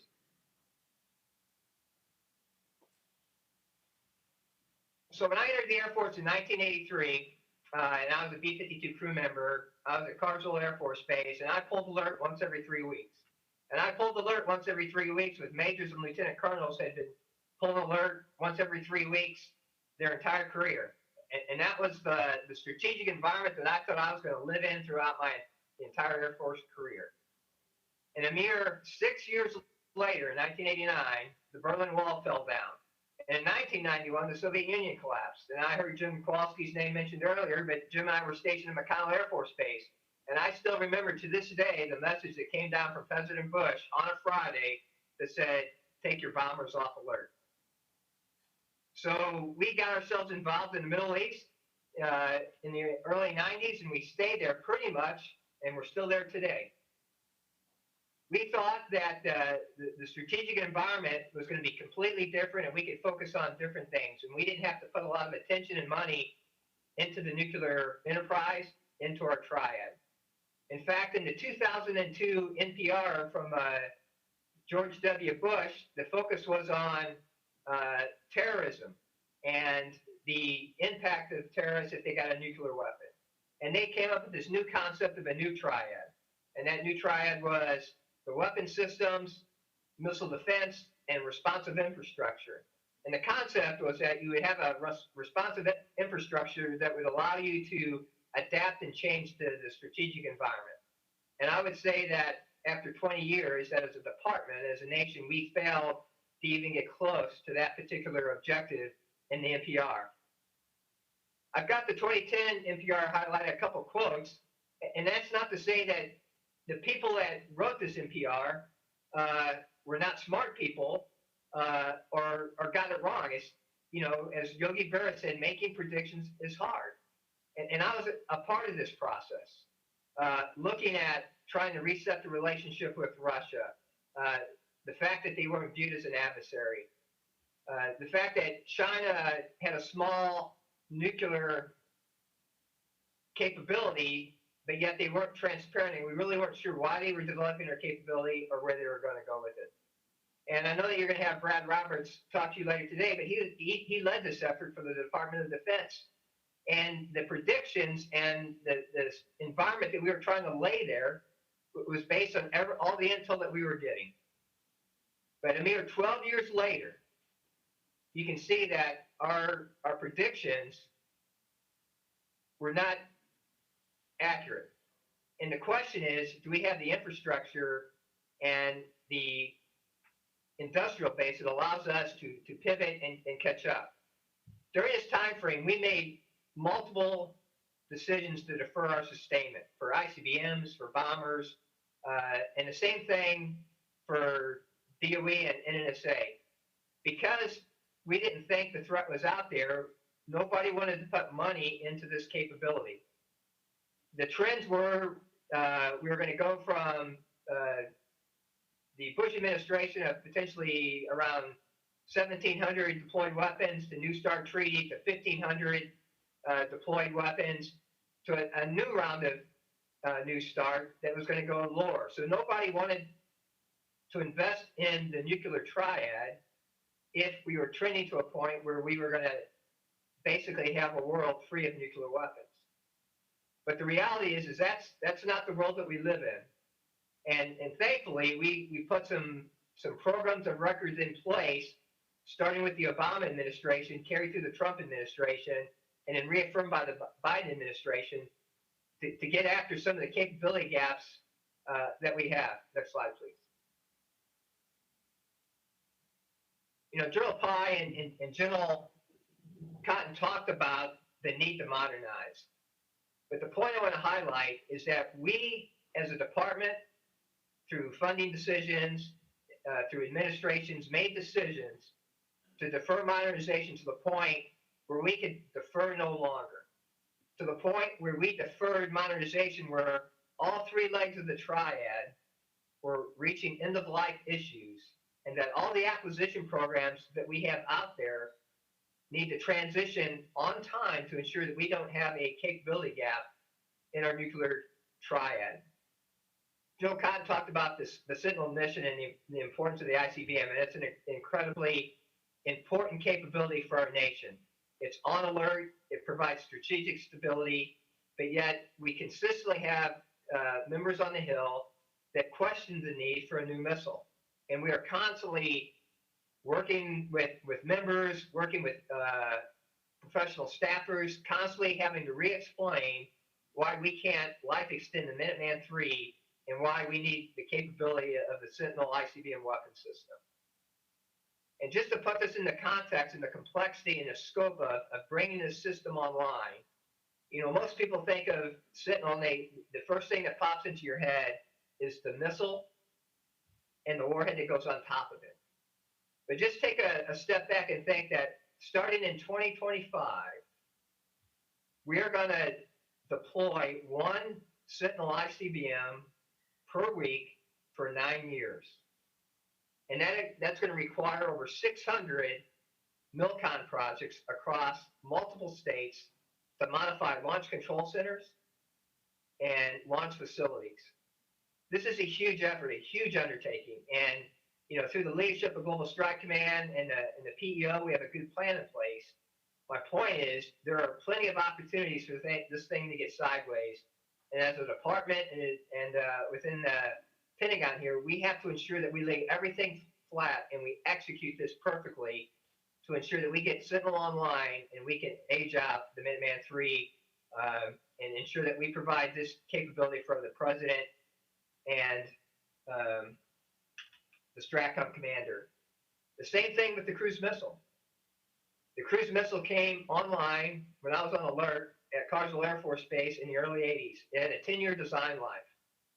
Here we are 40 years later, still life-sustaining that particular missile. If we're going to have an effective air leg, we need to have an effective cruise missile, and LRSO provides us that capability. But again, the sequencing of when that comes online and when the outcome times out is pretty tight. So again, we have a good acquisition strategy in place. We have a good timeline in place, but we can't afford any slips in the program, especially as we work with NNSA and they produce the 80-4 that's going to go in that particular warhead or in that cruise missile. The B-6112 is a huge success story. That weapon system is on track. We're in the process of working with USAFE and UCOM to begin deployment of that weapon here in the December timeframe, as well as making sure that the F-35 is nuclear certified for our allies and partners, as well as for the United States. We're also going through a modernization program for NC-3 systems, as General Cotton talked about, and looking for a replacement for the E-4B called the SAOC. The other thing that we're trying to get after and working with OSD-ANS and the NC-3 Enterprise Center is looking for opportunities as we look to a next-gen architecture of how we can integrate NC-3 and NC-2 into the JADC2 construct. How do we take the concept of situation monitoring, planning, decision-making, force management, force direction, and how can we put that on top of the sense, make sense, decide, and act, and make sure that those dual-use systems that we use for nuclear command and control and that we use for conventional C2, how we can integrate them and come up with a resilient and redundant C2 architecture that allows us to operate in a contested environment, especially as you look to conventional nuclear operations. Next slide. The other key piece of this is our other stakeholders, and specifically NNSA. Just like within the Department of Defense, where we deferred opportunities to modernize and update our weapon system, NNSA is in the same place. Over half of NSA's infrastructure is over 40 years old. During the Cold War, we could produce about 1,000 pits per year. Today, we don't have the capacity yet to produce a certified pit. The last time that we were able to produce a pit in this country was 2013. NSA has a strategy to reconstitute that capability by producing 30 pits at Los Alamos and 50 pits at the Savannah River facility. But that's not going to occur until the 2030 timeframe. So just as we're bringing all of our weapon systems on board, we're bringing Sentinel on board and the requirement for an 87-1, we have to work with NSA to make sure that that integration of the 87-1 and the Mark 21A is sequenced in a way that we can deliver that warhead at a time when we need it for the STRATCOM commander. Same thing with the 80-4. And not only is NSA having to work Air Force programs, they're having to work Navy programs. And so as I go back to Yogi Berra's quote, making predictions is hard, especially about the future. The question we have to ask ourselves is, what decisions did we make that got ourselves to the point where we allowed deferring modernization to the point where they're all coming due at the same time? And how can we not make that same mistake in the future? I realize that the weapon systems that we have coming online are going to have 20, 30, 40-year lifespans. But just as critical is going to be what capabilities do those platforms need? As we look to the new threat, as General Cotton talked about, with China and Russia, they are developing a marriage of convenience. You can have a theoretical conversation of whether there's any really love between Russia and China, but the old adage of the enemy of my enemy is my friend plays out here. They both want to change the world order, and they are working together. Nobody predicted that China was going to have the nuclear capability that they're going to have, or the fact that what they're going to have in the 2030 timeframe. So as we look to the future, what infrastructure do we need? What flexibility, what agility does our department need to be able to adapt to changing environments, develop new requirements and new capabilities. As General Cotton mentioned before, Russia has thousands of non-strategic weapons not covered by the New START Treaty. So from an escalation control perspective, and looking at China's capability and looking at Russia's capability in a tripolar nuclear world, what does their deterrence theory look like going forward? And what kind of nuclear capabilities do we need to have to ensure that from an escalation control perspective, that we have capabilities along that ladder, both up and down, to make sure that we can provide an effective deterrent, not only for ourselves, but for allies and partners. I will tell you that this secretary and this chief are fully committed to the nuclear modernization. One of the first things that Secretary Kendall said when he came in and he looked at the first time that he went through is that we're going to fully fund nuclear modernization. He's committed to that. So is General Brown. So as we look to the future, how do we ensure that over time we have consistent funding, commitment, and sustainment and modernization so that we don't find ourselves where we are today, where everything's aging out at the same time, and we're having to ensure that we have the funding in place and the acquisition in place to get after this. And what compounds the problem for the department right now is that we're getting after our bow wave. At the same time, we're having to modernize our conventional capability. If you go back and look at our history and you look at the periods in time where we've had to modernize our conventional capability, and when we modernize our nuclear capability, we paid for it through various ways. During the Eisenhower administration, we sacrificed conventional capability for our nuclear modernization.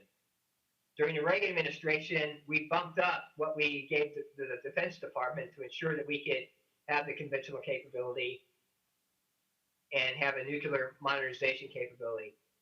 The department's not really getting, at least the Department of the Air Force is not getting that bump now. And so at the same time we have this nuclear bow wave, we're having to modernize our conventional capability. So the thing is, how do we, going forward, how do we balance what we're doing from a nuclear modernization standpoint, ensuring that we've got the conventional capability to provide a deterrent for China in the Indo-Pacific region, and then having an adequate and sufficient nuclear deterrent so we can support our allies and partners and provide that nuclear umbrella extended deterrent, and then being able to have an effective deterrent in a tripolar nuclear world, something that we haven't had to deal with before. So again, thanks for the opportunity to talk about.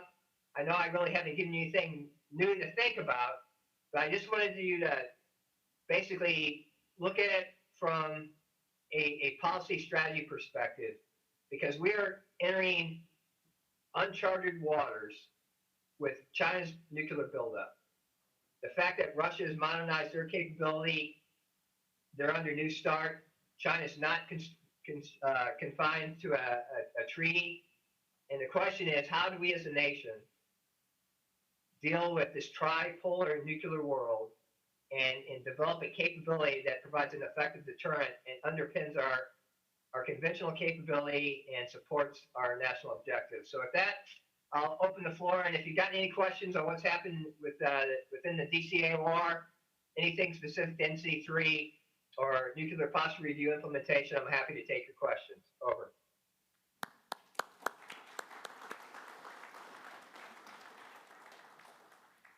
Sir, this is Peter Husey. Thank you so much for your comments. I want to also thank General Dawkins for, I know he couldn't do that today, but you were very effective, and I appreciate it. I've had two questions today about tankers and how they don't get a lot of attention, but they're critical to both the conventional and strategic nuclear deterrent. And could you address that issue of where we are with respect to the tankers, particularly having enough of a modern force? And the second question was, what are the biggest misperceptions that you find in Washington, whether the Hill or the media or public policy organizations, the biggest misperceptions about nuclear deterrence? So those are the two questions I would ask.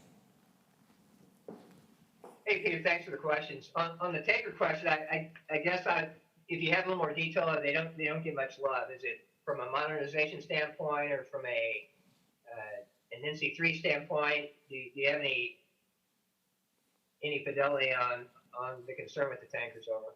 No, the two questions involved happen to be basically where are we with the modernization of the tanker program, and how does that fit into the durability of both forces? Because the tankers are kind of, if they go out, we're in trouble because you don't have the legs. Right. Well, I would say that we're very invested in the KC-46, right? And, a lot of the issues that tanker was having are being resolved with the visual camera. The people that I know that fly the platform, they say it's an incredible platform, and it's very effective, not only from a lift, but from a refueling perspective, right? So I think the biggest concern that, other organizations within the department have is, do we have sufficient tanker capacity to meet all the requirements? And, so certainly AMC, our AA have gone through that and looked at it and said, yes, we do have the capacity.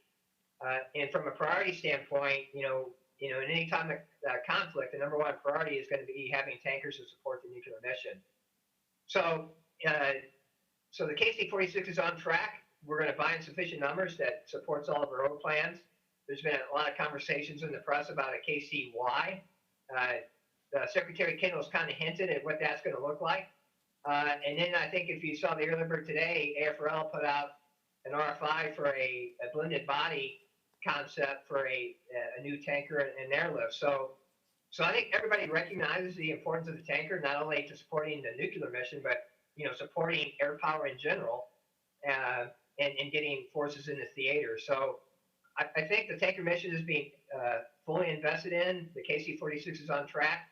I think there are some opportunities from an NC2 perspective, especially as you look at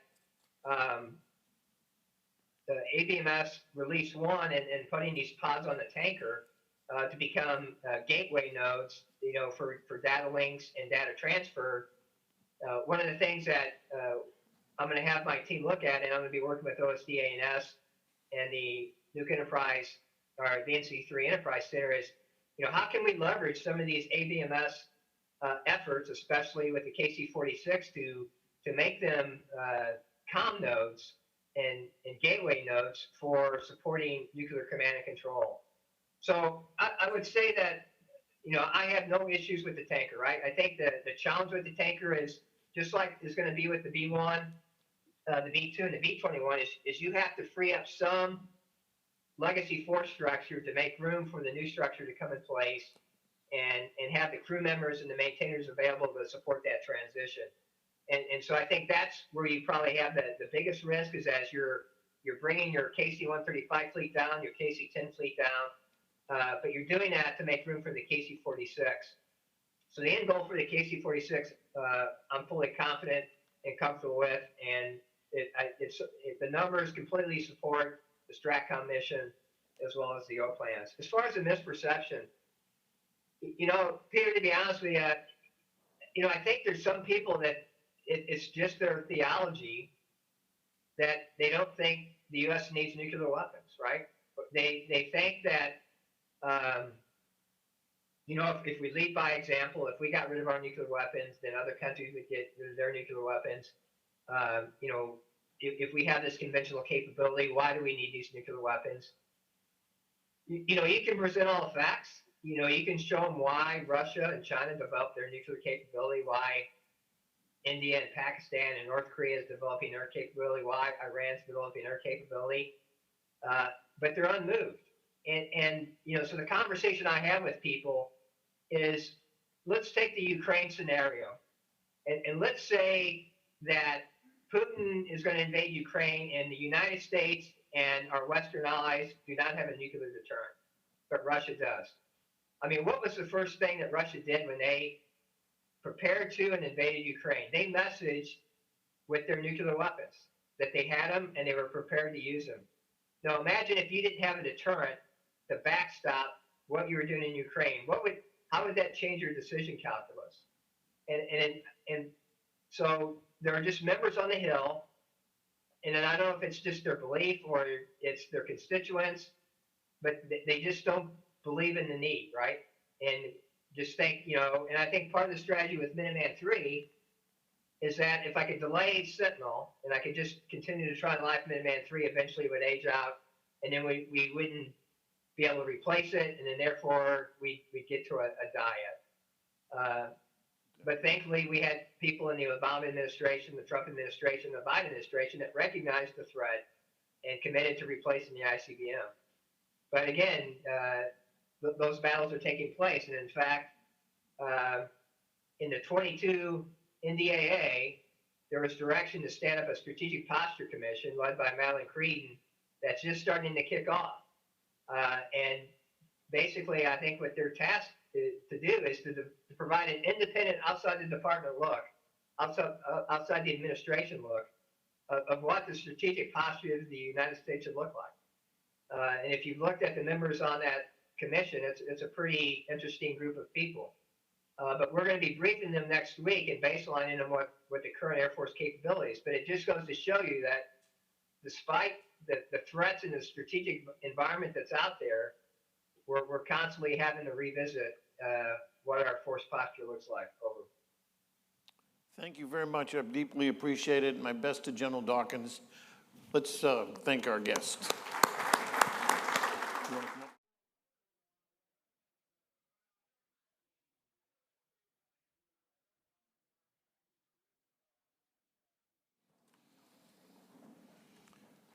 Thank you all for being here. I want to explain why I'm putting this industry, why I put this panel together. A couple of years ago, one of our severest critics addressed a conference. I was not the host, but said, you guys just want to make money. So go make hamburgers. ICBMs and nuclear stuff are a losing proposition. Not going to make any money. Now, yes, you make profit on this stuff. I think aerospace is about 6 to 8%. You're not in the pharmaceutical business, that's 27%. So you could do other things, but what I wanted to highlight is what industry gives us in nuclear deterrence, you don't go down to Walmart and pick up if you forget someday not to build it. And as Garrett Harensack had said, we went on a holiday for a long period of time and didn't build anything. In fact, that in the nuclear book that the DITRA does, there's a chart I did, which I gave to Admiral Fanta and didn't realize he'd publish it.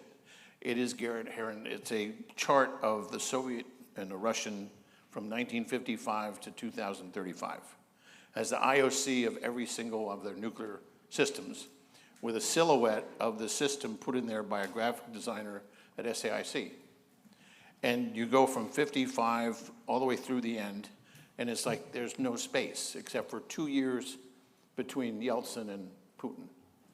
But then I did one for the United States, 55 to 35. 35 is the new ones had blue stars, the old current in operation white stars, and the red stars were stuff we've deleted and gone away. You go to 1997 when the B-2 was killed, and from there until 2029, it's just white space. And when I showed that to General Hyten, he said, that's Garrett's holiday. He immediately saw it, and what I wanted industry to talk to you about today, you can't turn on and off this business. You have to have an industrial base, you have to have the right people, you have to have budgets, and you have to bring it on time. And if the United States Congress and the Department of Defense doesn't give you the money and the programs, you can't go down to the store and pick it up. And yet, this is extraordinarily amazing technology. Lance Lord once told me, he said, Peter, you have ICBMs in your DNA.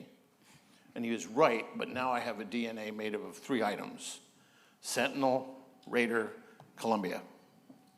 And that's what this is about today. Each of our industry people, We have Sarah Heiser, who's Vice President and General Manager of the Strategic and Missile Defense Systems at Lockheed Martin. We have Doug Young, who is the Sector Vice President, General Manager, Strike for Northrop Grumman. We have Tim Morrison, who is a Senior Director for Space Intelligence and Missile Defense at Boeing. We have Jim Rydell, who is Group Vice President of Agile Prime at Moog. And then we have Charles Monte. I had cataract surgery recently, so can't read very well until the doctor said a couple months. But he is Director for Columbia-class construction in the General Dynamics electric boat, and he'll be joining us by Zoom, and he has a video which we'll show at the very end. We have David Saragella, who is Vice President of Strategic Systems for Textron, and Mike Beltrani was meant to be here with us, but he could not get to Shreveport, and he's been replaced by Chris Monteferret, who is the Director, Strategic Systems, Strategy and Business Development at General Dynamics Mission Systems. So with that, I'm going to start with Sarah as our first presenter. When they're all finished, I will ask them all one question, which is, what's the biggest challenge to bringing your technology to the field? And all of them will just answer that question. So anyway, gentlemen, ladies, you have been supporters one way or the other of my work for 4 decades, for which I thank you. So, Sarah, you're up. Thank you, Peter. Thank you, the Hudson Institute and LSUS for hosting this and providing this forum for the dialogue and an opportunity for me to share an industry perspective. And so let me start by highlighting what Peter said, where I'm responsible for the strategic and missile defense line of business at Lockheed Martin. And so there's a wide array of technologies that we provide to our customers and for this important mission. And I want to start at a high level and just hit, first of all, weapons system integration and weapons. So highlighting first the Navy leg or the sea-based leg, the FBM, Fleet Ballistic Missile. And right now we are very much focused also on working with the Navy on the next generation or iteration of LE-2. Also, we are working with the Navy and the Army on the Conventional Prompt Strike Hypersonic Weapon, which is what we would call a go-fast program, and I'm going to hit that again here in a few minutes. We also provide the reentry systems, reentry technologies for the Air Force and the Navy, a critical piece of what we do within SMD and something we continue to invest in from a technology standpoint and also from an infrastructure and test capability. And from there, we can go further down into the system, whether it be avionics or materials, a suite of flight sciences, computational physics, down to the high-powered microscopes and technologies that allow us to complete characterization and investigations. And something that I find to be important when running programs of this size is we always come across anomalies or surprises. And being able to move across that spectrum that I just spoke of, from the macro level and agilely move to the micro level, whether it's a microscope or at the nano level to figure out what's going on with the materials or maybe electronics, is incredibly important. And we've heard today about additive manufacturing. That's absolutely something we've embraced. We have flown parts, both on FBM and other programs that have been additively manufactured. We've incorporated augmented reality, which really help in the quality of build of our products, as well as troubleshooting. We can troubleshoot real time when using augmented reality from anywhere in our spaces instead of always having to fly and travel there. We're also incorporating machine learning and artificial intelligence, and we've also completely embraced and feel like that it's very important to utilize open architecture and modularity, which we've heard about. And from an industry standpoint, of those kind of new and emerging and technologies that are really reshaping the landscape, why are we doing this? And in my opinion, it's to go fast. This was put on us several years ago. You've probably heard that phrase, go fast, or at least certainly faster than we had in decades before. And so a few lessons I have from working and running and help supporting 2 programs that are under the Go Fast mantra that I wanted to share today. If you're a leader responsible for a Go Fast program, which really is the future, right? That's the whole reason we need modularity, is to be able to pivot when the threat changes, when the adversary changes the calculus. So if you're going to run and be responsible for Go Fast programs, here are a couple of lessons I've taken away. You have to be very comfortable with massive concurrency. It is very different than the traditional program management. On that note, you have to be very good at risk management, identifying one-way doors and two-way doors, if you've never heard of that. There are some things that are one-way doors and we cannot sacrifice and we cannot go back from as we develop and test. However, there are two-way doors, and understanding where those opportunities lie, and you can go in and out, go try something, come back through that two-way door. You also have to identify problems much faster in a Go Fast. That means you also have to be vulnerable in ways maybe that we haven't been in the past. I'll share a quick story. On CPS, we were struggling with an issue on an electronic module, and after a very, I'll say, short period, at least in our current program constructs, we realized we've needed help. We actually called GDMS and said, do you have some experts that could help? And so I think being more vulnerable and open to different inputs in a Go Fast environment is important. And so that's a kind of a perspective I have right now in the dynamics that we're working through. And I wanted to hit on some of the challenges that I think that come with the additive manufacturing, especially machine learning and artificial intelligence. How do we qualify them? Where are the best applications? This isn't appropriate for every piece of a weapon system. And when do we insert them, especially if you have a legacy program? How do you insert them, and what is the on-ramp, maybe the off-ramp as well? Those are really big pieces that have to be answered and thought through in advance. And so I also want to highlight many successes that I'm so proud of this SMD team. I'm here representing 5,500 of the strategic and missile defense line of business. And I'll give you a few things. I think the reasons we have been successful in many of our achievements has been people first, mission always as our mantra. We cannot do any of the things I just described, past, present, or the future, without an amazing workforce that's dedicated and has deep technical skills. And we keep the mission and customer at the forefront of what we do, why we do it, and stay in close partnership as we move forward with these technologies. The partnerships, the relationships, be it with our supply chain, with our competitive mates, with our government customer, with the national labs, with academia, are absolutely foundational for us to be able to address the threat as well as move quickly as the threats evolve. And key to that is listening. I wanted to hit that. Listening to all of those partners I just listed is very important to me, and I expect that of our leadership team. And as one Lockheed Martin, we continue to learn from each other, find the synergies, identify best practices, and leverage all of one Lockheed Martin so that we can be better and be faster and be more effective. And so with that, I really thank you for your time and for giving me this opportunity to share my perspective. Thank you.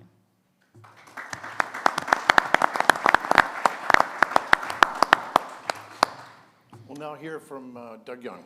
Okay. Thanks, Peter. Good morning. It's an incredible privilege to be here to share with you about the B-21 Raider and also about the Sentinel ground-based strategic deterrent program.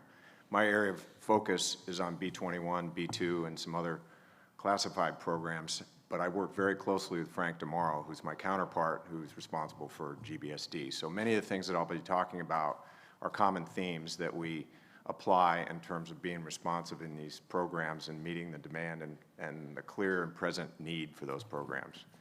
One thing I wanted to add to some of the context that was shared this morning is that we have to really be able to get these programs done affordably because we can't outspend the adversary.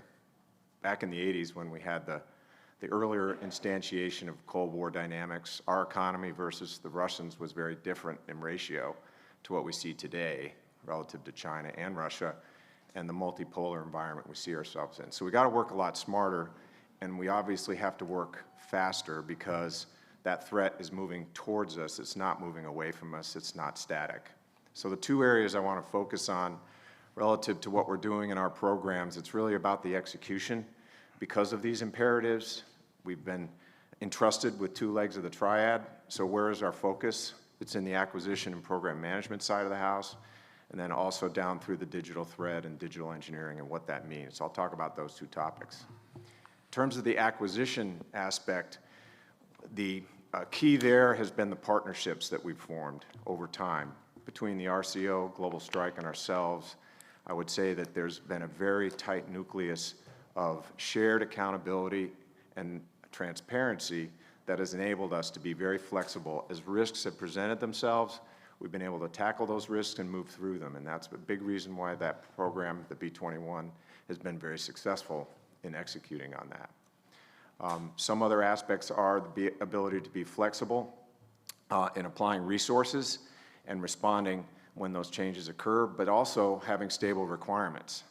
Having stable requirements from the get-go and those not changing throughout the cycle have been a big factor in what's enabled us as we've executed the program as well. So we've heard talk over time about open system architectures and why is that important. That was a fundamental requirement up front. So a hard requirement to have an adaptable and open architecture leads us into what does it mean to have the digital thread? What is the digital engineering aspect of executing these programs in today's day and age? You can go back to the B-2, and in fact, we've been building aircraft and systems for a long time using digital means. In the B-2 days, the big breakthrough was doing digital engineering in a 3D context. That was a requirement because of the accuracy required for a low observable platform. So things have gone a long way in the last 20 to 30 years now because there's so much more data to manage, but there's tools to manage that data with, and there's commercially available things that have now manifested over the last 20 years that are enabling us to leverage that digital data. So it's management of the quantity efficiently, it's the integration of that data, and then leveraging that with commercially available tools.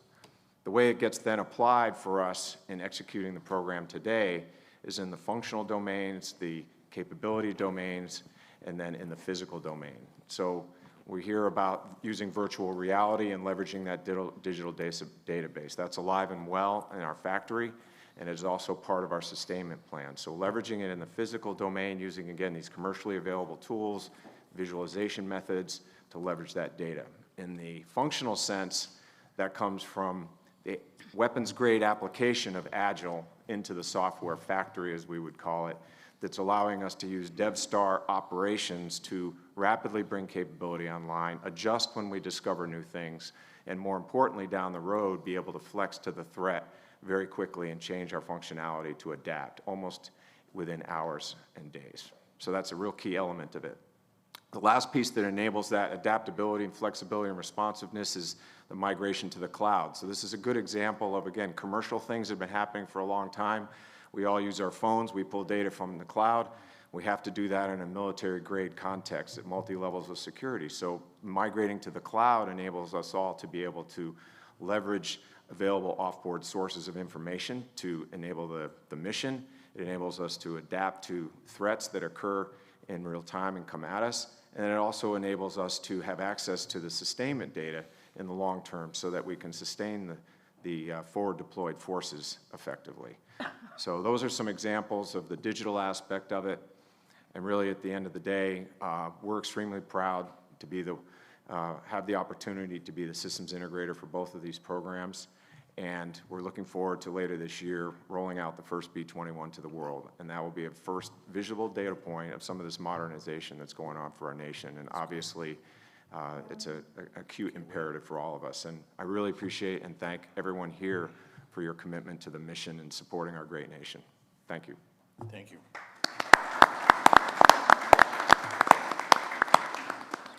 Tim Morrison from Boeing. Thank you. I just wanted to make a note, a lot of conversation about General Herensack. I think he's a friend of many of ours, and whenever I hear his name, I always think about the backyard party he's going to throw for all of us when we get to the world without nuclear weapons. And I know he would ask us to all remember not to feed the unicorns any of the hors d'oeuvres. But General Harensack is just well, obviously a legendary figure, and I always appreciated some of his wit and wisdom and clarity as we think about nuclear deterrence. And that's obviously why we're all here. We used to talk about a world without nuclear weapons. We talk less about that these days because the world is not leading us in that direction. And so when you think about where the country is, we can look at the national defense strategy from the previous administration and the current administration. And there's an awful lot of commonality. It's remarkable that if the Trump and the Biden administrations agreed on anything, it's the importance of preparing the country for strategic competition, because for a long time, we were thinking about how do we defeat the terrorist threat? And now we're thinking about how to defeat peer rivals, and peer rivals that are not just peers in conventional capability, but also nuclear capability. So that's a new thing for us. At the same time, we have to recapitalize our nuclear capabilities, which General Harensack's holiday from history, we've allowed to stack up so that we have to do it all at once, but also all of our conventional capabilities.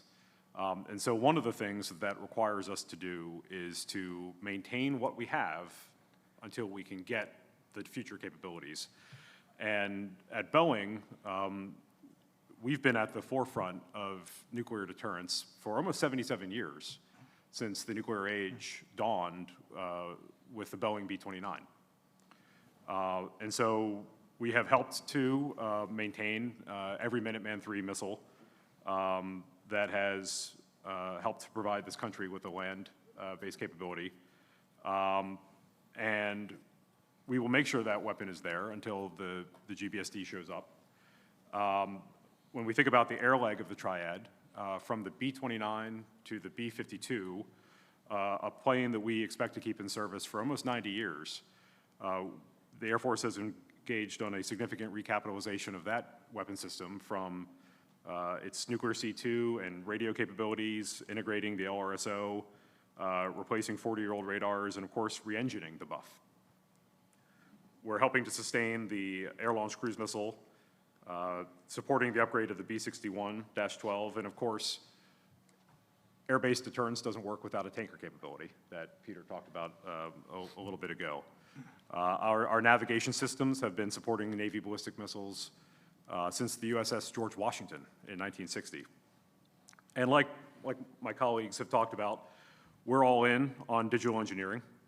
We are bringing those capabilities through both conventional programs, through Phantom Works, and through our SDS division to help sustain Minuteman III and make sure that capability continues to serve land-based deterrence until the new capability is delivered.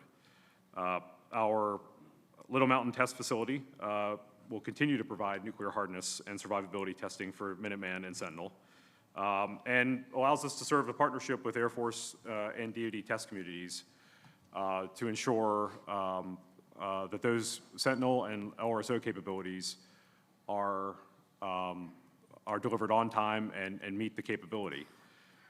But I think the most important thing that we're trying to do at Boeing, it's probably sort of a common theme that'll bleed into, I think, the question Peter's going to ask us about what are the challenges. We're all about valuing our people. You have to take steps to recognize and reward your labor because increasingly they have other places to go. And part of that makes sure that you're developing the next generation of human capital through local universities, providing exciting work that rivals what they can do throughout the rest of industry. And you show a clear career path. And so for many of these programs, some of these programs will maintain for the next 20 to 30 years. Some of them will phase out and will bring on new work to support the future nuclear and conventional fight against our peer rivals. But labor has other places to go, and I think the challenge for many of us is going to be to make sure that they continue to see their future in the defense industrial base. So I think we'll all talk a little bit about some of the challenges that we're facing in uncertain defense budgets, the challenges we're facing thanks to COVID and other threats, inflation and energy costs. But helping the nation to deliver a modernized conventional capability and a modernized nuclear capability to meet the challenge of not one, but two peer rivals is something that I think we all are committed to. And I think one of the things that's become clear to me in the year that I've been in industry, none of it happens with any one company. All of us work together to partner on these programs to make sure that they can be delivered to the warfighter on time and on budget. For me, it's been a fairly exciting thing since one of the reasons I joined Boeing was those B-29 bombers. My grandfather flew one of those during World War II. And so it was very meaningful to me to be able to come to Boeing, the company that really helped him and so many of our other fathers, grandfathers, uncles, and brothers to win that great war. So hopefully we can help to ensure through deterrence that we don't have to have another great war. But that's it for me. Thank you, Tim. Our next speaker will be Jim Rydell. All right, thank you, Peter. Very honored to be here and appreciate the opportunity to address this audience. Maybe my speaking points are gonna jump a little ahead to the challenges topic that Peter's gonna come back to. But I'm Jim Rydell from Moog Incorporated. You may not know Moog as much as the companies of my colleagues up here on the board. We're founded in 1951. By Bill Moog, Moog. At one point, he actually did call himself Moog, and he got in touch with his Dutch ancestry, and so it's now Moog. Just a little bit, I had some charts prepared. I don't know if they're going to be projected, but I'll talk about some of the challenges in terms of the workforce. General Cotton mentioned it. We have an incredible responsibility to meet the needs of the triad. This is not an easy problem to solve. It's to have this capability ready to go on a moment's notice, to be launched, to travel thousands of nautical miles, and to hit a target basket that's smaller than the size of a football field is no small task, and in an environment that is less than benign. It'll be a very hostile environment. That challenge continues to get more difficult with decreasing OODA loops, so decision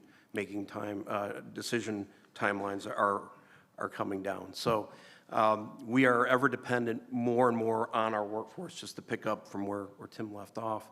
The institutional knowledge is what informs the digital tools. It keeps us honest on what we think is truth.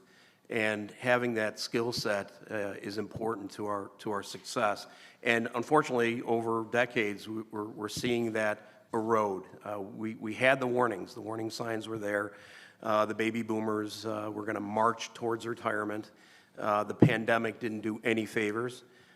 With vax mandate and the bounce back of the market, they decided, you know what, I think I'm done, and out went 3 million baby boomers in 2020, and 5 million total baby boomers across the entire workforce. And so here we are with a very low labor workforce. So it's incumbent upon us to build that back. There's a tremendous demand. There's a lot to do, and we're only going to get there as a team. So what are we doing? Next chart, please. What's Moog doing? And I can get into a lot of new tech. Here's how we're recruiting. Here's how we're retaining. But it's what old is new again. It is deeply rooted and founded in Bill Moog's our value and cultures. He was a bit of a maverick. Back in 1951, he knew in order to be successful, he had to have a unique work environment. And I quote something Bill said: "Work can be a more rewarding and satisfying experience for everyone in an atmosphere of mutual trust and confidence." And easy to say, but you have to show it.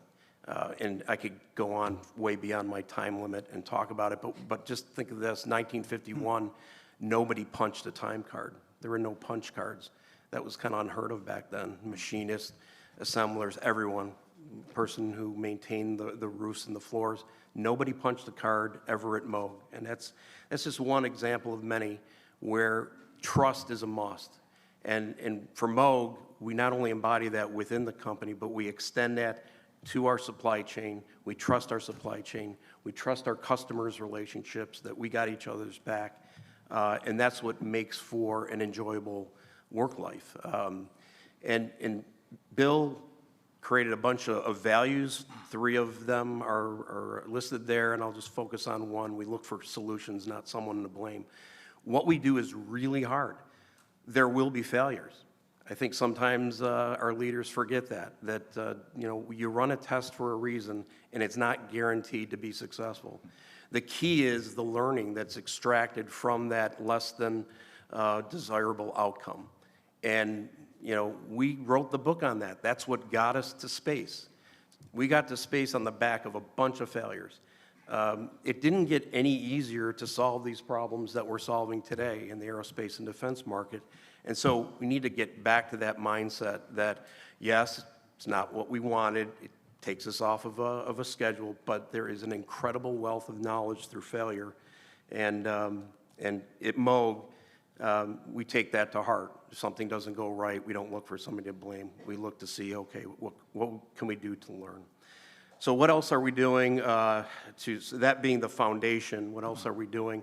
We're happy when people do get to retirement. You've worked all your life, you deserve to enjoy the fruits of your labor.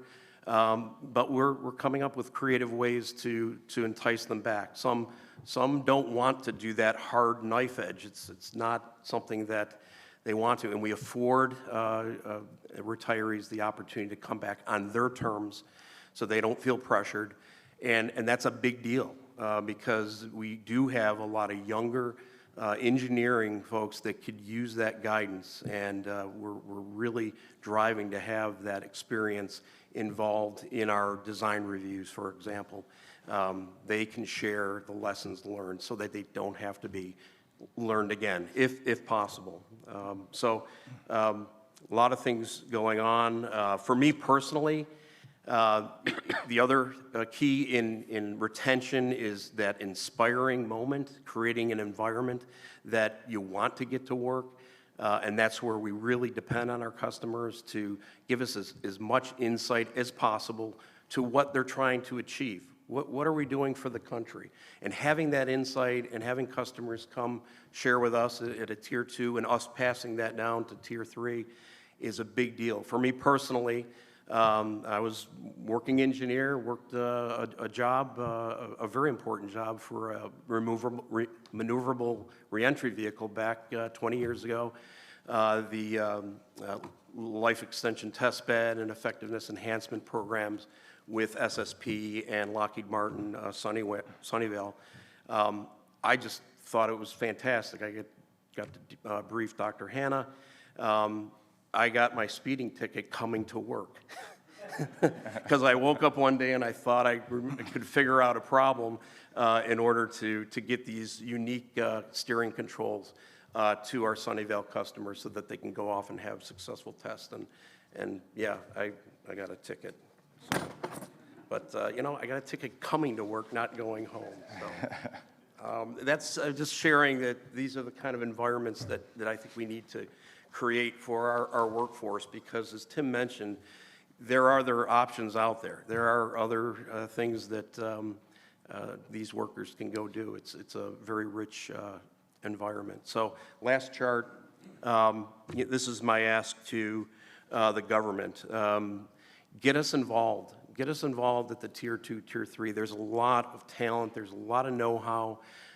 There is plenty of work, and in order for these weapon systems to be really effective and innovative and stay ahead of the threat, we're going to have all good ideas. And we really would encourage the government to embrace the capability and skill set that resides in the Tier 2. For Moog, we have ambitions to get more involved with post-boost control systems, our traditional steering control technology.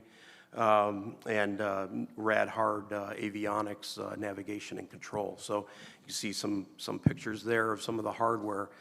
We are looking to grow, and we'll only do that with key partners, key industry partners, key government lab partners, and you know, we will prevail if we work well together to bring the best capabilities to this very important mission set.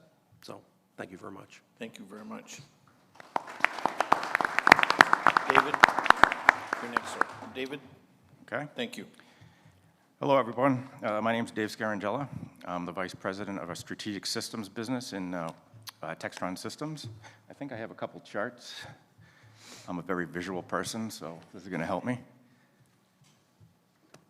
I thought I'd spend some of the time introducing you to Textron. Obviously, Boeing and Northrop Grumman and Lockheed Martin probably don't need much of an introduction, but some of you might be wondering, who the heck is Textron? Why are you here? So, you know, Textron is a big company, conglomerate. You may know Textron more for some of their other businesses, Bell Helicopter, aviation, Cessna Aircraft. If you play golf, Easy Go Golf Carts. You're probably not doing a lot of snowmobiling here, but if you're interested in an Arctic Cat, see me afterwards. We make Arctic Cat snowmobiles as well. But I wanted to introduce you a little bit to the weapons business that we have up outside of Boston, in Wilmington, Massachusetts, some of our history, as well as some of the things that we're doing today to help the nuclear triad and our nation. So next chart, please. So I was talking to Peter earlier, and he remembers back in the 80s working with Textron, you know, on some of the old ICBM programs. Minuteman III, Mark 12A, Mark 21. So we have, as the chart says, over 60 years of experience developing ICBM capability, as well as advanced material technologies. And the material technologies are very important as we talk about, you know, space reentry, whether it's an ICBM, reentry vehicle, whether it's a hypersonic vehicle, things that get very hot and need protection. That material is becoming more and more important these days. But some of our history, so things that we're very proud of, back in the 60s and 70s, a company named Avco Research Labs, which is now Textron, was really on the forefront of ICBM reentry vehicle development and test. Throughout the years, we've built at that facility that we're still in today, you know, over 3,000 reentry vehicles, Mark 12A, Mark 21 vehicles, and those are protecting the nation as we speak. We've developed and tested many advanced concepts. It's interesting, you know, a lot of my colleagues and the general talked about the lull. We had a big effort as a nation before the Cold War ended, and then we've sort of atrophied, I'd say. But we've looked at a lot of the capabilities that were drafted back 20, 30, 40 years ago, and they're still very relevant today. The other aspect of our job is survivability, and that is including penetration aids, countermeasures. That's work that we've done and have a lot of experience with. More than just the payloads, but the reentry systems as well. We were instrumental in Peacekeeper, the deployment module, basically the whole reentry system was a capability, and I'll explain why that's still important today. And although this doesn't have anything to do with the nuclear triad, when Peter asks this question about, you know, what's important and what are our challenges, maintaining what I always call the cool factor to new talent. We like to talk about our history, and one of the things that we're very proud of is the work we did during the Apollo days, building the heat shield that protected our astronauts from returning from the moon and surviving reentry. So that's what we've done over the years. So I guess what are we doing today? Well, I guess we're doing a lot of the same things. First of all, we're very proud to be a subcontractor to Northrop Grumman for the GBSD Sentinel program. We are the reentry system lead, doing many of the same things that we did back in the Peacekeeper days, the deployment module, the release mechanism, reentry system electronics, basically the tip of the missile. we still, to this day, are supporting the Minuteman III sustainment programs. We manufacture in Wilmington an RF antenna. That antenna is provided to the Air Force for flight test vehicles when they go and test Minuteman III reentry vehicles every year. One of the things I think I mentioned at the beginning was the advanced materials and why those are so important today. So we do actually make a product that, again, I think this has more of a cool factor than anything. It has the ability to, we're providing this to INL and Department of Energy, and it encapsulates the radioisotope thermal generators that are found on many of the deep space probes, as well as the rovers on Mars. So going back to attracting new talent, you know, some of those cool factor items are extremely important. We'll talk more about that later.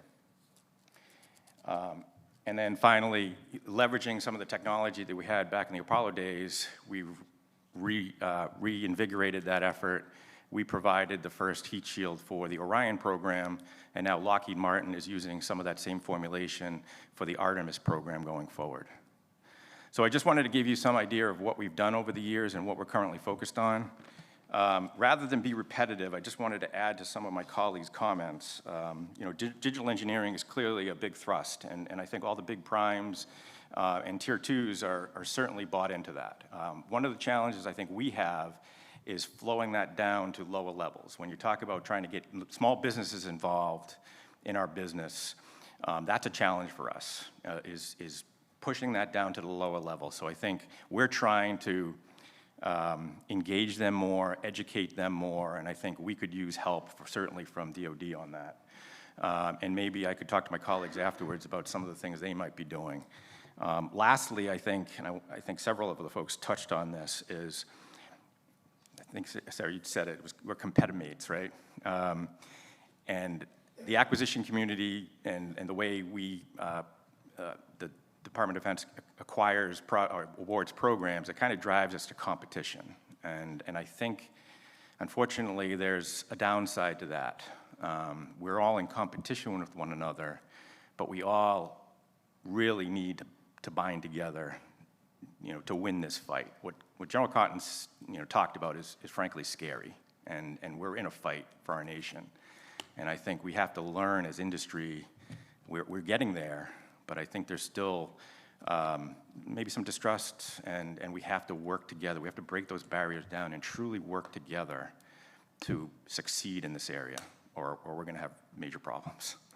So I appreciate the time. I really am very happy to be here and proud to support the Nuclear Triad. Thank you. Thank you very much.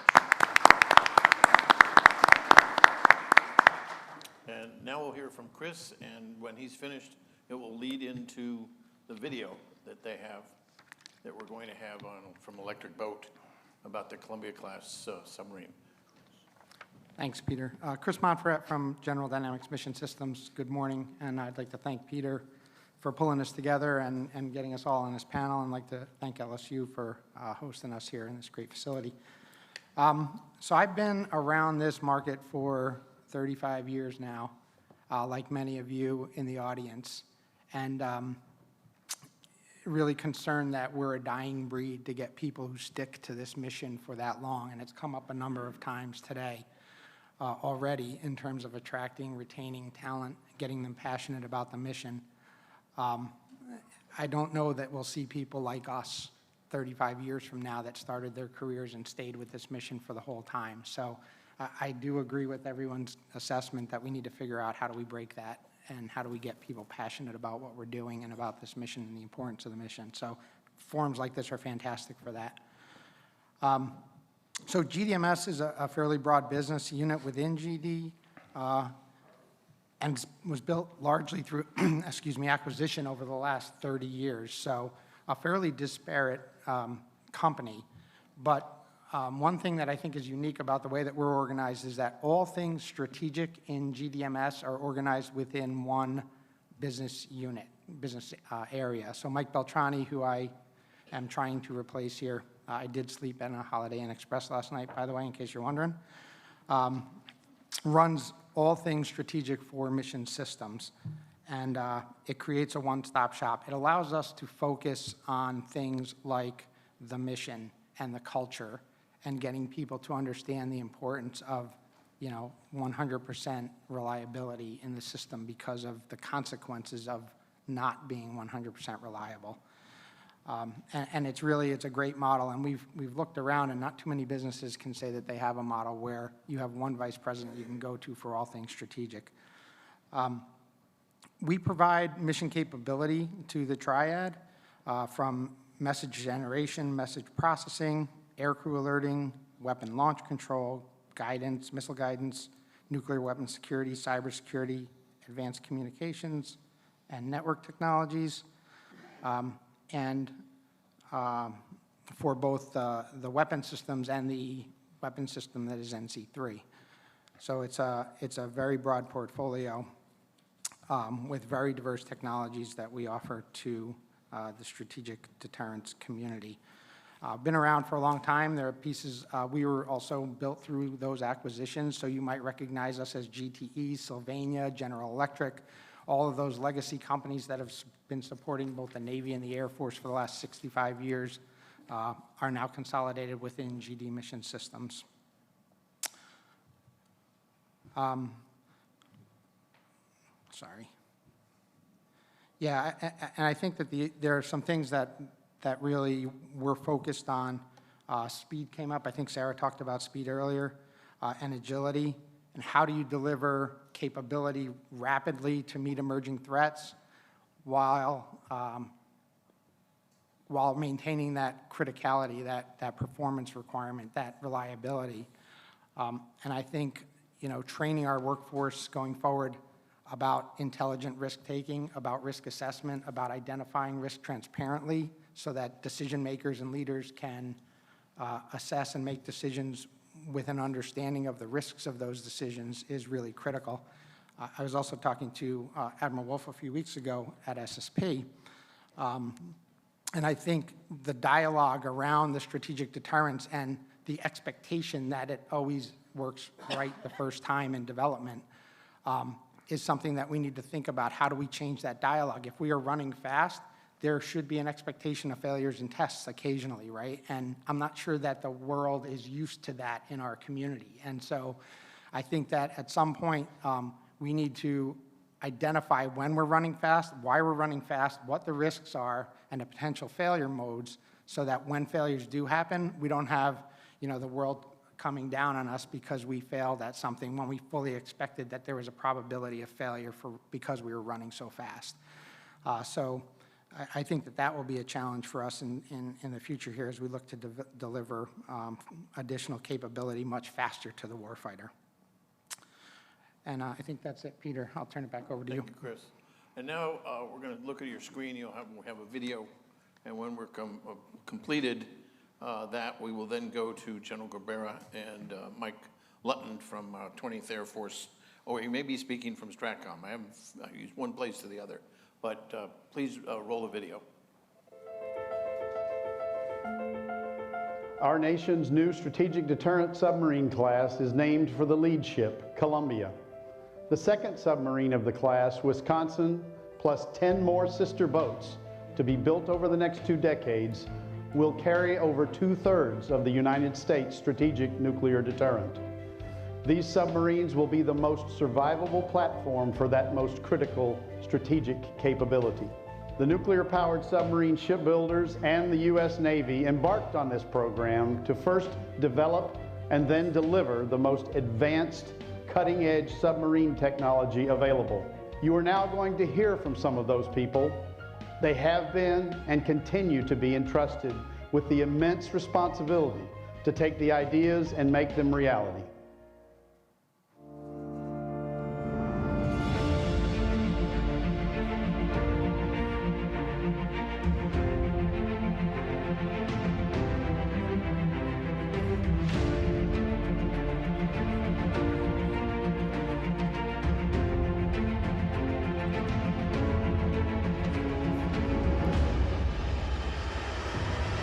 remember about 15 years ago in 2007, sitting in our concept formulation room working on the undersea launch missile system. That was the initial name for the program. That transitioned to the sea-based strategic deterrent, which became the Ohio replacement, and now the Columbia-class program. The ship really got going in 2007. So you think about it, we're 15 years into a 20-year journey from the time we started concept design studies, which is basically how many tubes do you want? And basically that grows into development of ship specification. It grows into the detailed arrangements that you have to go do to set the geometry of the ship, which basically fixes your design. Then you start making products. You start putting out drawings, you start issuing ship specifications, and all of a sudden it starts morphing and it starts going and it starts ramping up. The new program only comes around about once every 30 years. So we're able to get involved in a lot of the things that you typically don't get to get involved in when a program is in donut making mode. There's a lot of different first-of-a-kind evolutions that it's hard not to feel proud of seeing that for the first time, knowing that you're playing a small part of the big puzzle. At that time, we've been teamed up with the UK, and we were working on a design of what we call the common missile compartment. New build strategy involved new fixturing, significant prototyping, a very cross-functional team, accuracy control, structural, mechanical, engineering folks, design build, and we were able to start really from scratch to come up with a new way to build a boat that was going to be cost-effective to the Navy. We took all of our lessons learned from the Virginia program, highly modular construction process, and really looked at the missile compartment for Columbia and said, how do we modularize this build process? We integrated the pressure hull with the missile tube build process. And what that allowed us to do is outfit the missile tubes in an open-air shop-like environment. Then we paired 4 tubes in a specialized fixture to be able to move and pair up to the pressure hull. That involved all new infrastructure at Quonset Point. Building 2019 was started in 2015, again, greenfield. That building now contains 6 different fixtures that are used to build only the missile compartment for the Columbia ship. So this program is a national imperative. It's about maintaining our undersea superiority. This platform is going to house 70% of the nation's strategic weapons for the next 60 years. When you see the investments we put into the facility, both up at Quonset and at Groton, and starting to see those buildings get populated with hardware and missile tubes and cylinders, it's pretty amazing to watch it put together. We've got a new barge that helps us get the modules here to Groton, and when that showed up, you got another appreciation for how big this ship is really going to be, just by looking at the size of the vessel we need to transport the modules. The size of this ship is like nothing most of us have seen before. The Virginia-class submarine can fit easily inside of this submarine with plenty of room to spare. I think it's really cool now that I get to be a part of building something for the first time. And I think that's the most rewarding part of this, is being able to say I'm helping build Columbia. It's going to be very exciting to see the things that myself and my team have put together. It'll be a huge sense of pride for all of us. If you're in it, this is a good place to be. Everything I do matters here, and it matters on a larger scale to be able to keep everybody else safe, our military and our country. The U.S. Navy is the #1 fighting force in the world, and the only way that we're going to be able to continue that as a country is to provide ships like the Columbia-class submarine. We all have a role to play, and we all take pride in what we do, and we get it done and get it done right.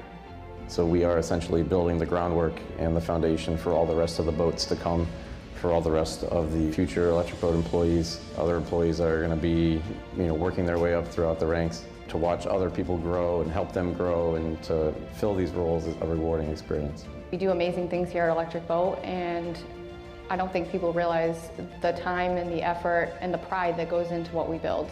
A little piece of you goes out the door with every module that ships. It goes off to do amazing, great things for our nation. The importance of checks and balances throughout the world we live in. So to me, it's very important that I have a part in that and that we have that for our country and for the world. This is going to be something that defends our children and our grandchildren for years to come. It gives us the freedoms that we have, right? The freedom of religion and speech, how we raise our families in public schools. All of that matters to what we're doing here, and this submarine is part of that. What we're building isn't just a machine. It isn't just something that is is a nuclear deterrence. The important part is it's people's homes. Take pride in what you do here, because we're doing a really awesome thing for our men and women of the Navy. It's been an amazing 15 years in how quickly it's passed. We've had dedicated workforce of designers, engineers, planners, material folks on our construction team, all driving really hard at putting forth this design and getting to the keel laying, which is a monumental occasion for us.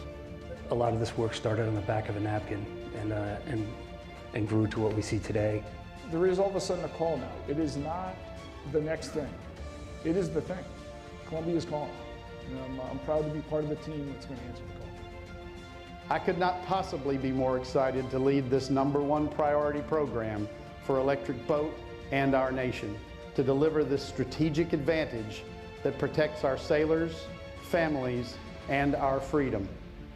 Now, let the immensity and the importance of the undertaking to design and build a capability such as Columbia sink in and fill you also with the excitement we have in creating this awesome instrument of peace through strength.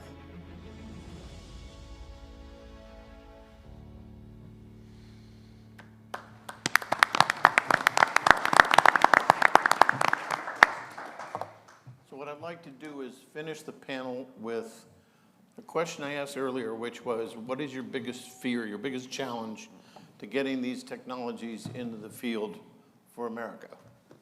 And we'll just start here in front of me and go down the table. And promptly at 10 o'clock, we're going to have General Cabrera come speak, and then General Luton is going to come in by remote. So, sir, over to you. So it's an easy answer for me. It's about people. It's about talent. You know, I talked about, I was kind of joking about the cool factor. You know, we have a lot of competition, not just amongst ourselves, you know, in industry, but Google, Apple. There's a lot of shiny objects out there for young, talented engineers, physicists to go work, and we got to figure out a way to get them excited about the work that we're doing here. That's our #1 challenge. I think what we found is that once we get them and we expose them to the importance of this capability and expose them to the really challenging work, we've had some pretty good success keeping them, but getting them, taking them away from some of the other parts of industry has been a challenge. That's my #1 challenge, by far. Yeah, I agree with that. I echo #1 being recruitment and retainment of our next generation. And so I'll say the close second to that, because I imagine many of us are going to agree on our next generation of pipeline of workers. But a close second to that is the question around that's been brought up by others, and I'll say it very simply, and that is the defense community and the nation, do we have an appetite for flying to learn? Can we fly to learn? That is going to be tested certainly over the next 10 years. Thank you. Yep, thanks. Yes, echo talent. It was the main talking point for me, but I'll dig into two others. It's making sure that the budget to continue to learn, the DEMVAL budget, doesn't have to compete with the procurement. Historically, when systems are fielded, that battle occurs, and you have to make a decision between, do we continue to evolve and spiral and learn and upgrade systems through a demonstration validation activity, having that budget there, counting on it, and having a op tempo that it uses it to continue to learn. So that's one. And then at the risk of getting a little tactical here, I'll lift off of what David said with digital tools and driving that to the third tier. The other thing that we are really struggling with is the broad use, the broad brush of CUI. So we'll get a document and CUI is pasted all over it. And when you do that, you know, we at Moog, we're equipped to handle that, but we need to then distill that information to things like as simple as going to get a standard gear that goes into an actuator, and we have to flow CUI. And when we do that, a number of our tier 3 suppliers say, no, thank you. I don't have the infrastructure, I don't have the interest to abide by that, structure. And so I'd like for us to challenge that we use it judiciously, not you know, a little more discipline on how CUI is applied to documents. Thank you. Tim? I'll just second or third or fourth what's been said. It's all about the people. It's all about the labor. It's our ability to attract and retain people. It's our suppliers' ability to attract and retain people. It's the budget stability to know what the customer wants so that we can make the investments and recruit the personnel and work with our suppliers. I think we all saw during COVID how easily our supply chains fell apart or froze. And so we are, like I said, we are recapitalizing the entire nuclear infrastructure and Triad. We are recapitalizing the bulk of our conventional forces all at the same time with no margin for risk or delay. And none of it works without the people and the ability to recruit and retain these people at the prime level, the tier 2, the tier 3, and the mom and pop supplier for a given widget that may not be able to handle CUI, which is exactly right. John?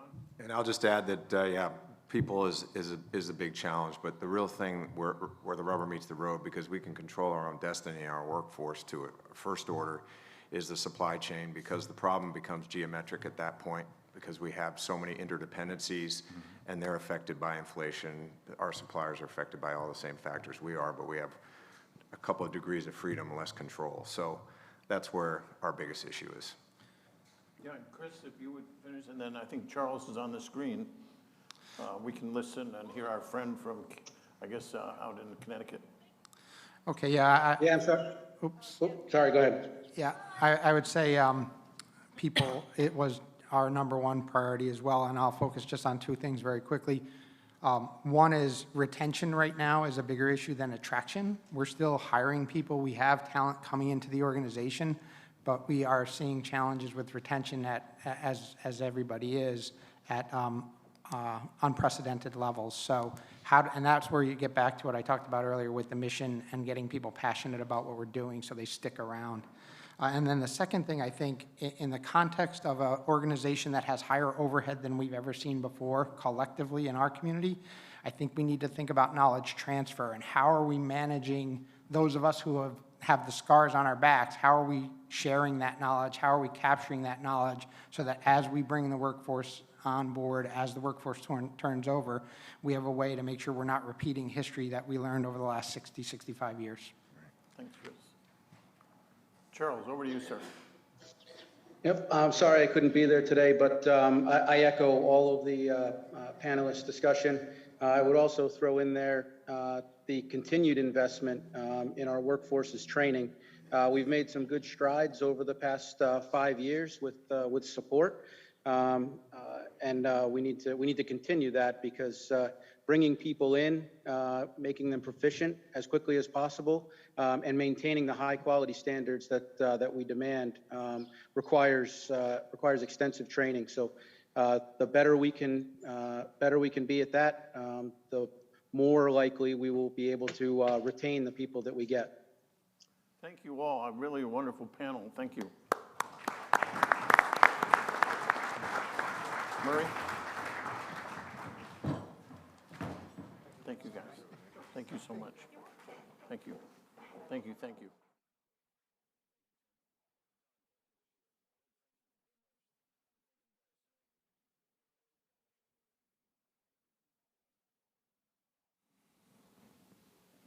Good morning. My name is Murray Visor, and it is my pleasure to introduce Major General Andrew Jabera. He's commander of 8th Air Force and commander of the Joint Global Strike Operations Center at Barksdale Air Force Base. He's responsible for the service's bombers and airborne nuclear command and control assets comprising more than 150 E-4, B-1s, B-2s, B-52s, and T-38 aircraft. And we're delighted to have Andy here with us today. Major General Michael Luton is commander of 20th Air Force, which controls our ICBM force. And due to other commitments, he will be speaking to us remotely. Generals?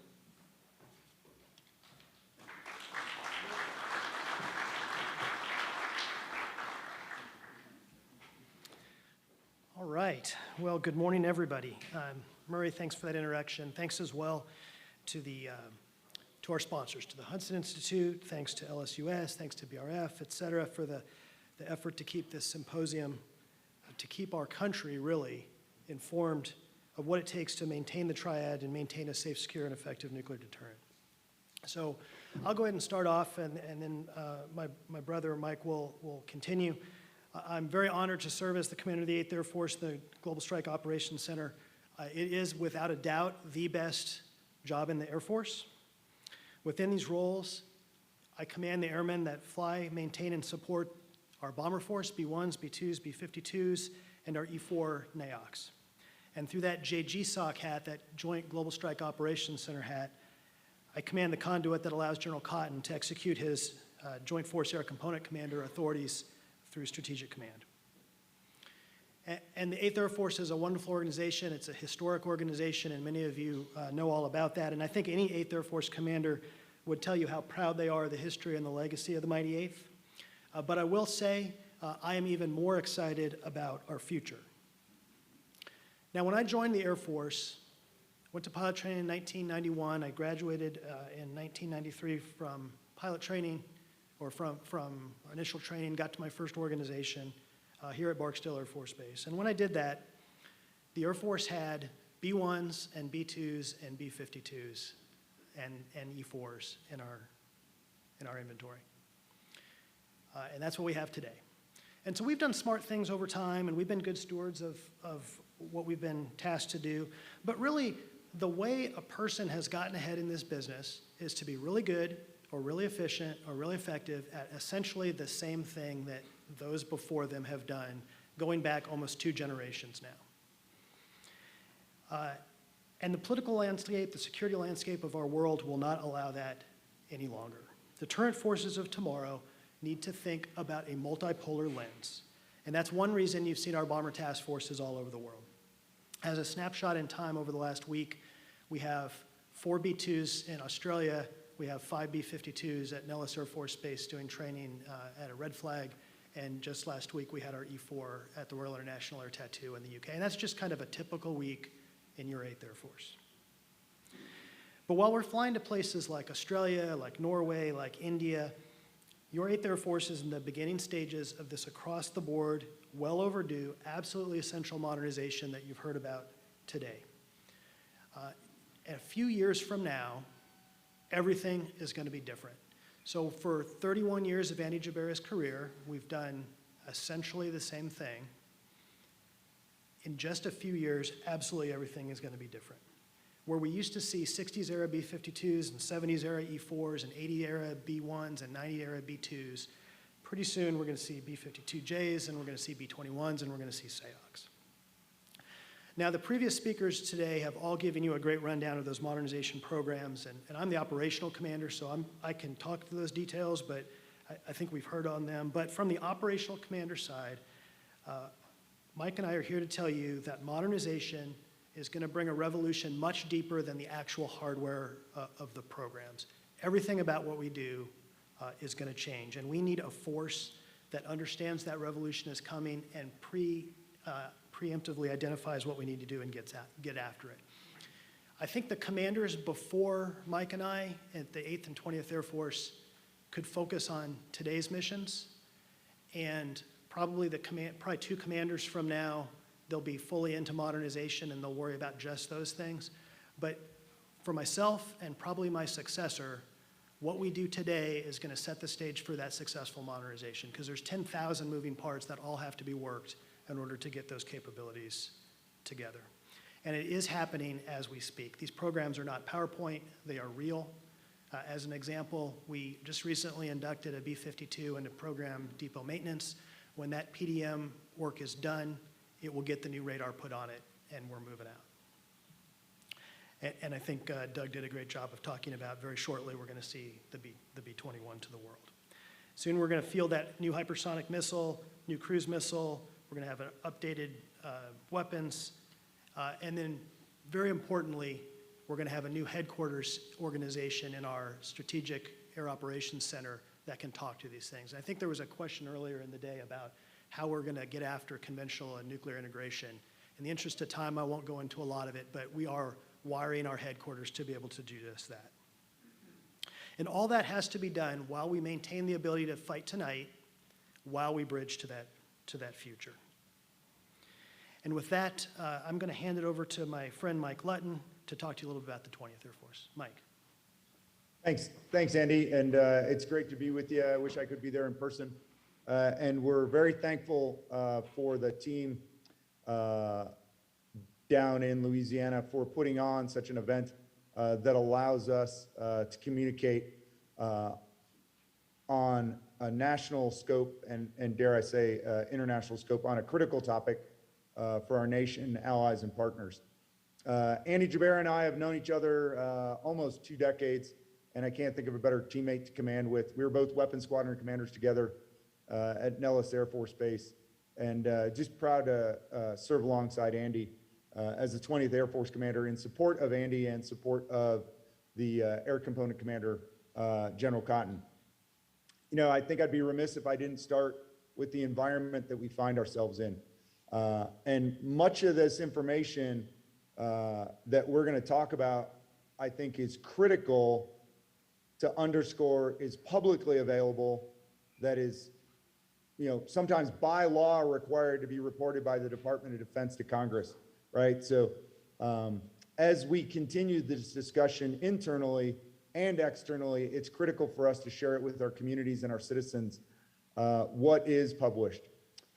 For example, you know, going back as far as 2018, the Defense Intelligence Agency reported that there's 5 themes in foreign nuclear development and proliferation that they underscored 4 years ago, primarily Russia, China, and North Korea.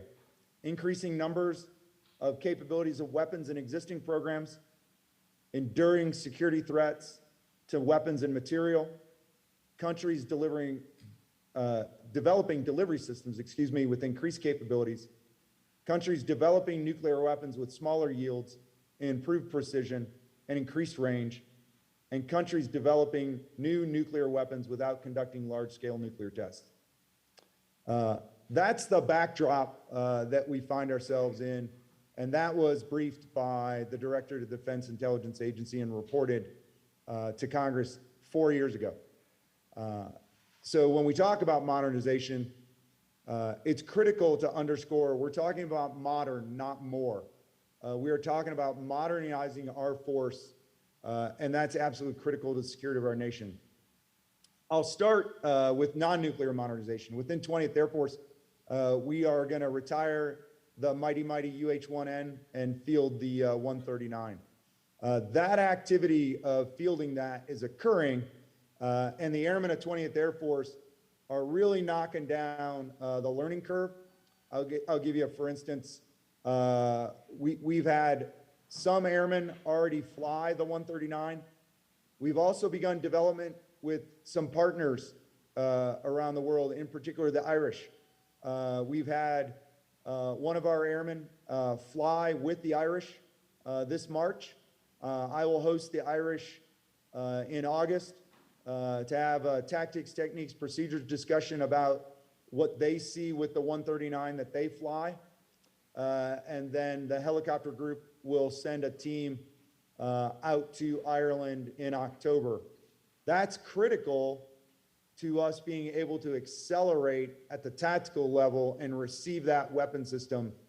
So we're excited about that. We're equally excited about the exchange officer program that we partnered with, and I'll give Andy Jabera a lot of credit and Armo Armagost a lot of credit for starting that with headquarters USAFE. We will execute an exchange pilot program where we will take one of our UH-1N pilots and they will exchange with the Italian Air Force and fly the Italian variant of the 139. Those are exciting opportunities for our airmen, and they serve great benefit for accelerating our ability to modernize. Sentinel, we're equally excited about our modernization effort for Minuteman III. That relationship between the Installation Management Support Command, AFCEC, Air Force Civil Engineering Center, and our Air Force Nuclear Weapons Center and their System Program Office and Global Strike Command is critical with our industry partners. I'm excited about that and am very excited about the work that the MAGCOM is doing to deliver a system with that industry partner for our Air Force, for our nation. And I'll underscore a point.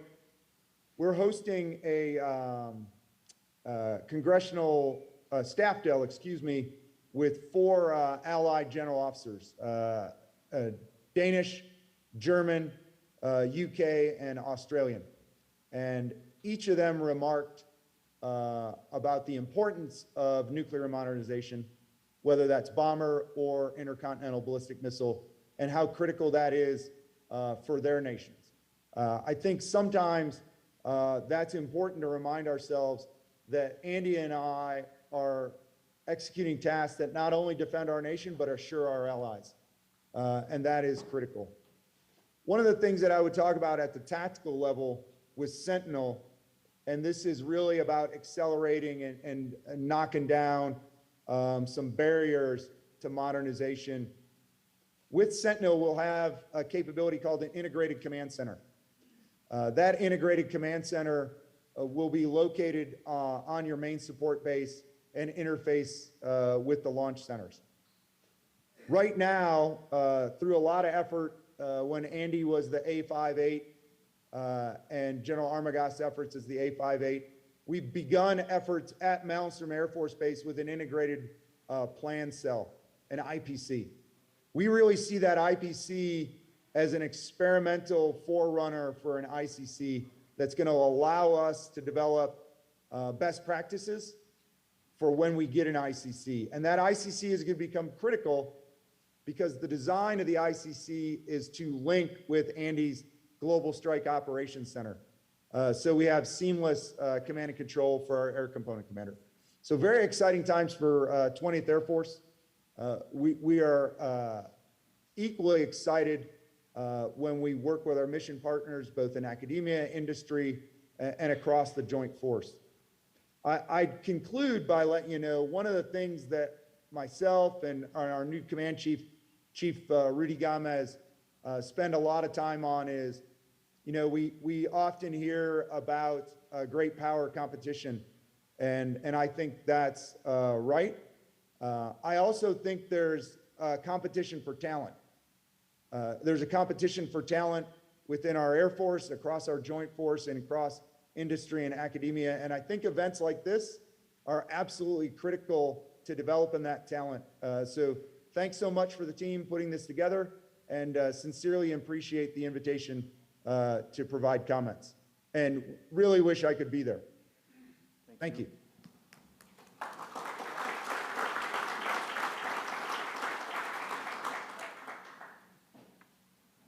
I have a question for you, General. And the biggest issue in Congress on the bomber has been the cruise missile.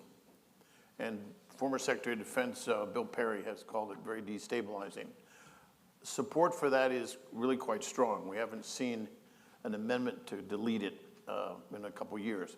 What would be the bomber force that you operate? What would it lack without the cruise missile? Okay, thanks. So a couple pieces of that. So the air leg of the triad is going to be made up of carriers that can carry the B-61 Mod 12 and the LRSO.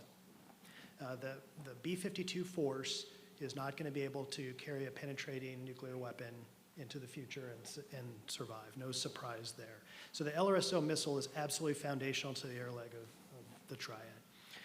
In terms of the controversies around the missile, I will tell you my experience with this has been, and every man and woman in this room has maybe a different lens, but I will tell you no topic is more fought over more vehemently and yet at the end of the day more bipartisan than nuclear modernization. So I can give you topics that are very bipartisan, and I can give you topics that are really fought over, and it's 51-49 at the end of the vote. But nuclear modernization is very fought after, and a lot of vitriol, and at the end of the day, the vote is like 89 to 11 or something of that case. So, True. so we think there's broad bipartisan support for the LRSO program. The LRSO program has had a couple of very successful tests come just recently, and I think the integration work that needs to be done is on track, and we're really looking forward to it. But absolutely foundational. I have a question for General Lutton.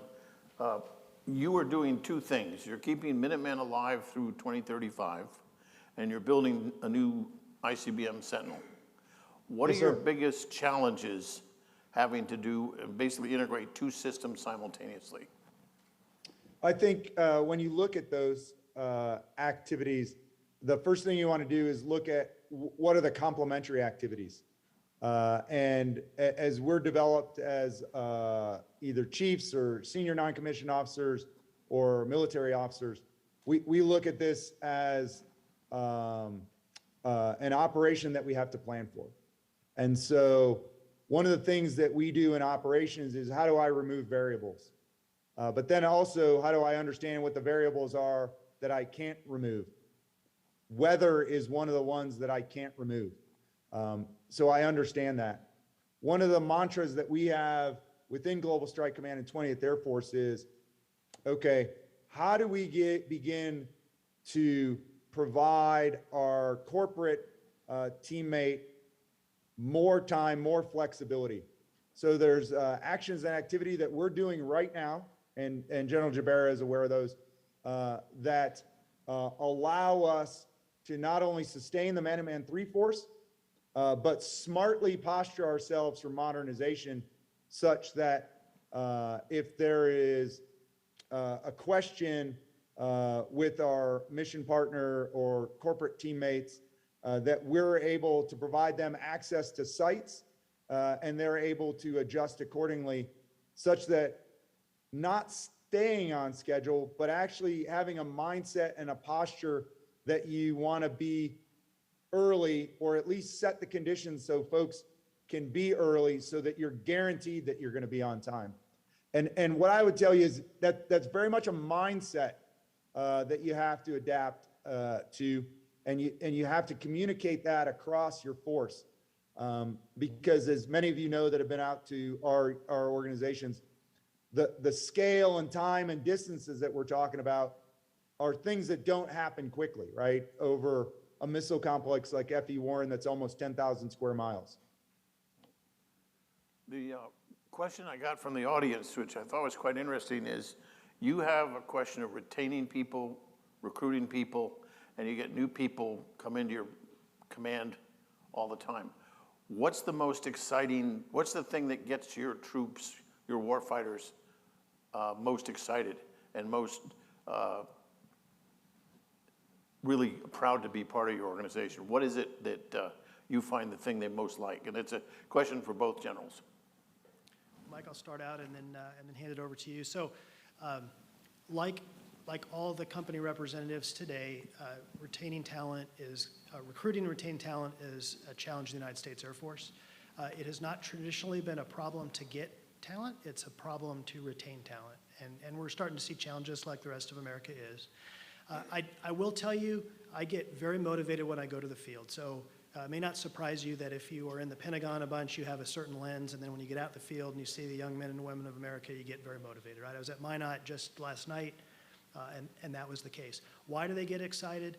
I think they get excited when they understand the work they're doing, and it's work worth doing. So airmen will do amazing things for you if you can explain why and what it does and fits into society. Exactly.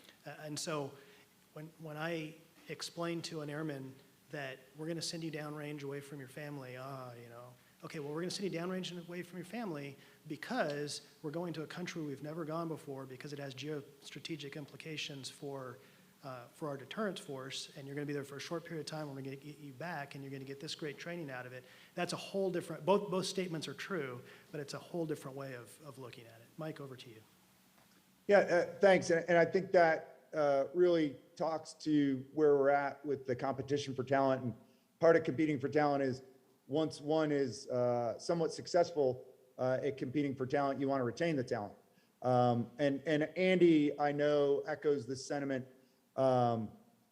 For me as a senior officer, it all starts with the culture that you establish. It is a precondition in our United States Air Force, in Global Strike Command, and 8th Air Force and 20th Air Force, that every airman we have is treated with dignity and respect and is a valued teammate. That's a precondition for our operations. I also think within that, once you establish that and you are committed to that, allowing airmen to make decisions operationally and own those decisions is critical. Where we are going as an Air Force, in particular with 20th Air Force, it is a once in a generation operation that we're getting ready to embark on. That is something that the airmen are excited to get after. Lastly, for 20th in particular, we're really trying to take some lead from 8th Air Force on this with respect to total force. We historically have not been as robust a total force numbered Air Force as we could be. So right now, we have activities in process where we are working with reserve and guard to allow our airmen, if they choose to leave the active force, not to leave the nuclear mission. It's just serve it in a different capacity. And you see that in our test business. We have several reservists that are absolutely critical to our Sentinel test business out at Vandenberg right now. And I think that total force aspect and strategy is only going to get bigger for 20th Air Force. Thank you. Thank you. Any questions from the audience? I'll let you do a freebie. Bob Elder. Andy,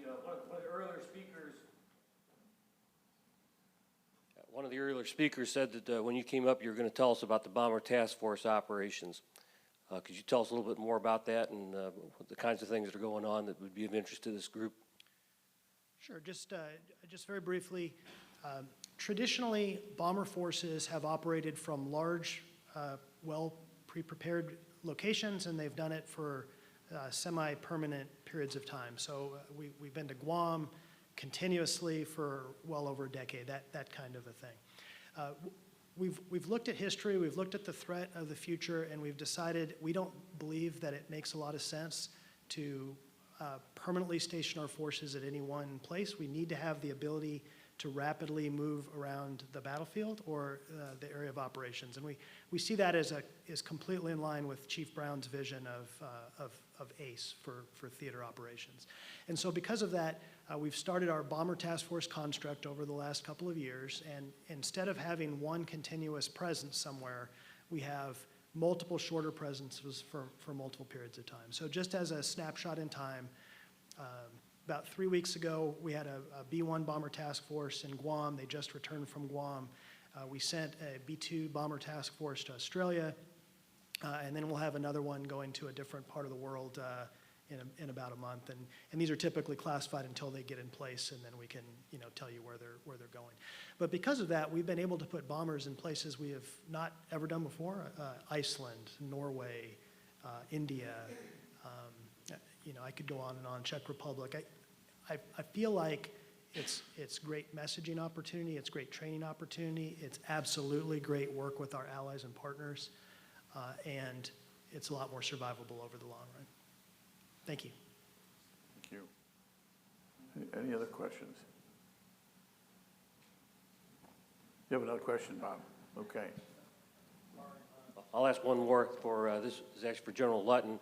I was actually pretty impressed with the exchange program, or actually the exchanges that you're doing with the international partners.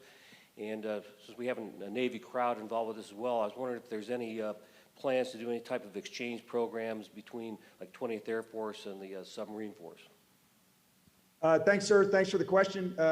Absolutely, and we do that right now. So Lieutenant Chen is on staff with us, and literally just disembarked from the Rhode Island while it was underway probably about 7 weeks ago. So we are very much a part of the Stryker Trident program, and that Stryker Trident program is where we send operators to the Navy, and the Navy sends their operators to the United States Air Force. So very active program. I will tell you that there's elements of the concept of the Stryker Trident program and the Stryker intern program that I think, you know, in discussions with the senior leadership down at the MAGCOM, we have to look at potentially expanding. And in particular, I would say into cyber and space. There will be very few, if any, senior officers, at least on the ICBM side, that have space operations or cyber operations experience. And so one is really challenged going into the future in a multi-domain environment, not to have some type of touch point with the cyber community and with the Space Force from an internship where we send our best officers to those internship programs to get them immersed in cyber, to bring that knowledge back, to get them immersed in space operations and bring that knowledge back. So I think that's exciting opportunities for our women and men in Global Strike and 20th Air Force. Thank you. Well, on behalf of all of us here, Peter Husey would like to say to General, thank you for your work at 20th Air Force in beautiful downtown Wyoming and Cheyenne. And General Guevara, thank you very much for participating. It was great to hear from you both. Let's give them a warm thank you. Thanks, buddy. I appreciate it.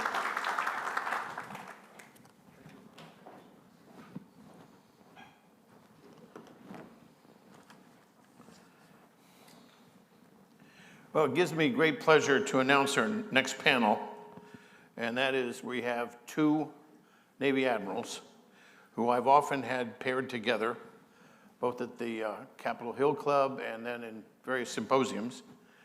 And these are the two senior Navy officers who will tell us about the Navy leg of the Triad. And they both were going to be here in person, but their plans have changed, but they're going to join us virtually. Vice Admiral Johnny Wolf has been the Navy's Director of Strategic Systems Program since May of 2018.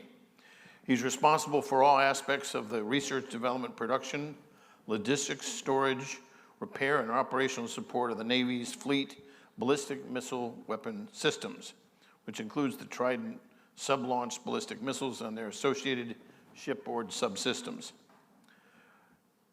Rear Admiral Scott Pompano is the Program Executive Officer for Strategic Submarines. He's responsible for ensuring uninterrupted sea-based strategic deterrence coverage into the 2080s by managing the transition from today's fleet of Ohio-class strategic submarines to the next generation Columbia-class fleet of ballistic missile submarines.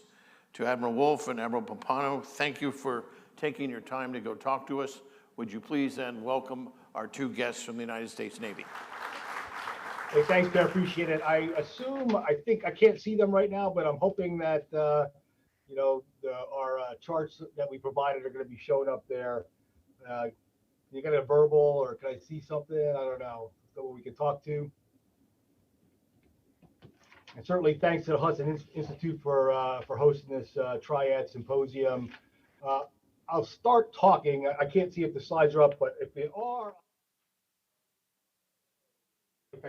So if you go to slide 2 there, you know, my job here as the Program Executive Officer for Strategic Submarines is I'm essentially the headquarters element that on the acquisition side that owns not only the Ohios that are in service right now, getting them to end of life, the acquisition of the Columbia class, and essentially the industrial base that supports those efforts and across the submarine industrial base.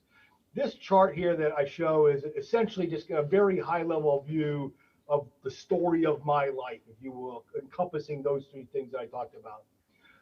The key things to know right now are, as we bring, you know, we have the Ohio class that we built with a 30-year service life, you know, based on wanting to delay the recapitalization and the cost associated with that with the sea-based strategic deterrent. Back in the 2000s, we looked at an engineering analysis to see if we could extend the life of that class, and we were able to do that from 30 to 42 years. And right now, we're at the very end of that barge on that ship, a very good ship, very capable ship that has ruled the seas here for quite some time. Relieving that ship then is the Columbia, right, where we're bringing the new class on. The lead ship will be District of Columbia, known as the Columbia class, for the next generation of the sea-based strategic deterrent.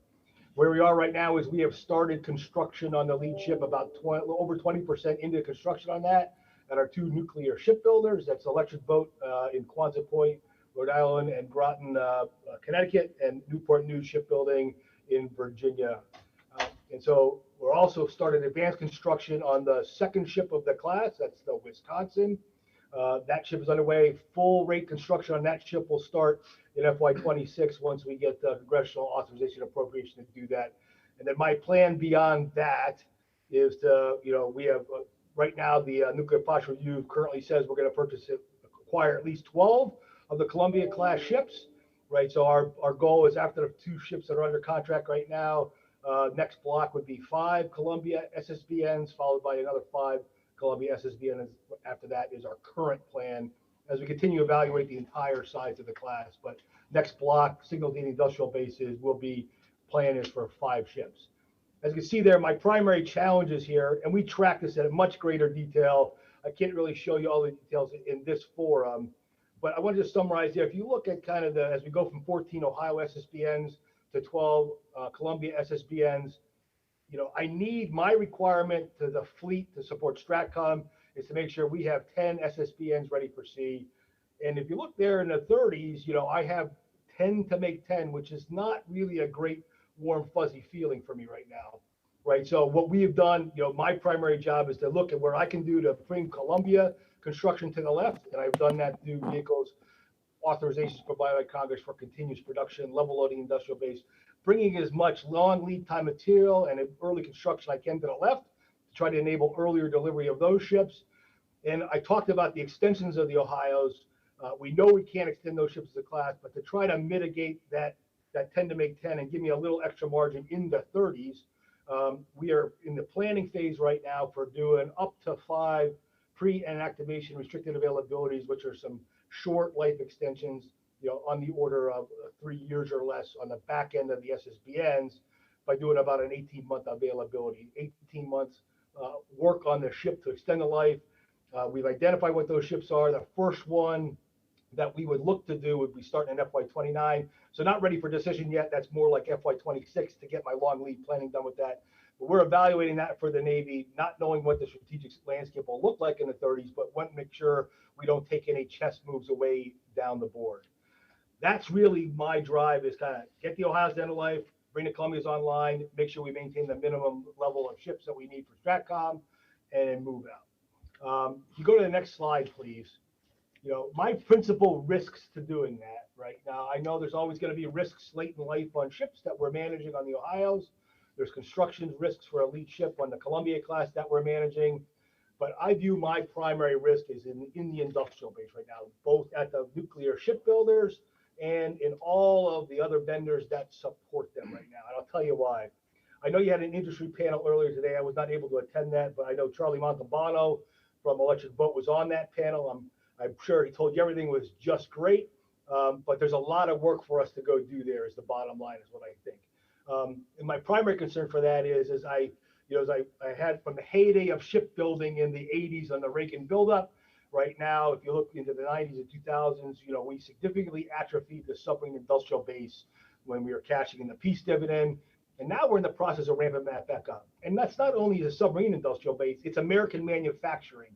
If I look in that heyday, about over 30% of the American workers were in manufacturing. And now I'm down around 11%, right? So to recapitalize that has been very, very difficult, and something now that the government is taking a much more proactive look at.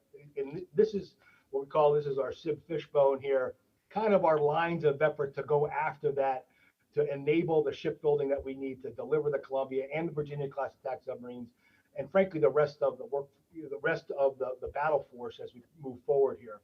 If I go bow to stern there, that's really start their supply chain infrastructure and engagement. That's all about identifying, illuminating where my risks and industrial base are, looking for constrained market sectors, sole source suppliers, those kind of things. Where is government and industry money and investment required to bring on the capacity that we need? and to reduce that risk and help things move along.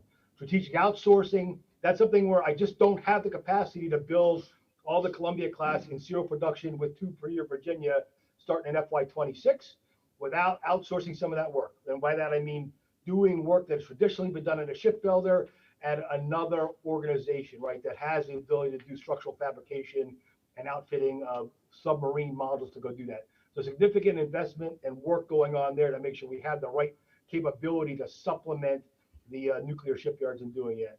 As I look at material readiness and sustainment, that's all about working with our vendors, not only in the new construction side, but on our in-service side to make sure that we can sustain the Ohio class and also make sure we have predictable signals to the industrial base so that they can make their proper investments, that we can level load them and make sure we don't have the ups and downs that the industrial base really doesn't like us to see.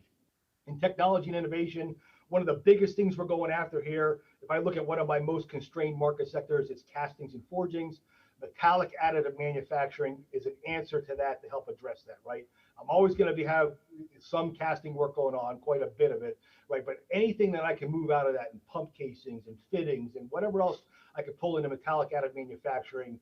Right now, we're driving that to, as a government leading with academia, with government technical, government program, industry, national labs. We're bringing together a center of excellence in Danville, Virginia to bring this to scale. Bring machines, test out things, test the materials, right? Develop a process to qualify rather than qualifying individual parts.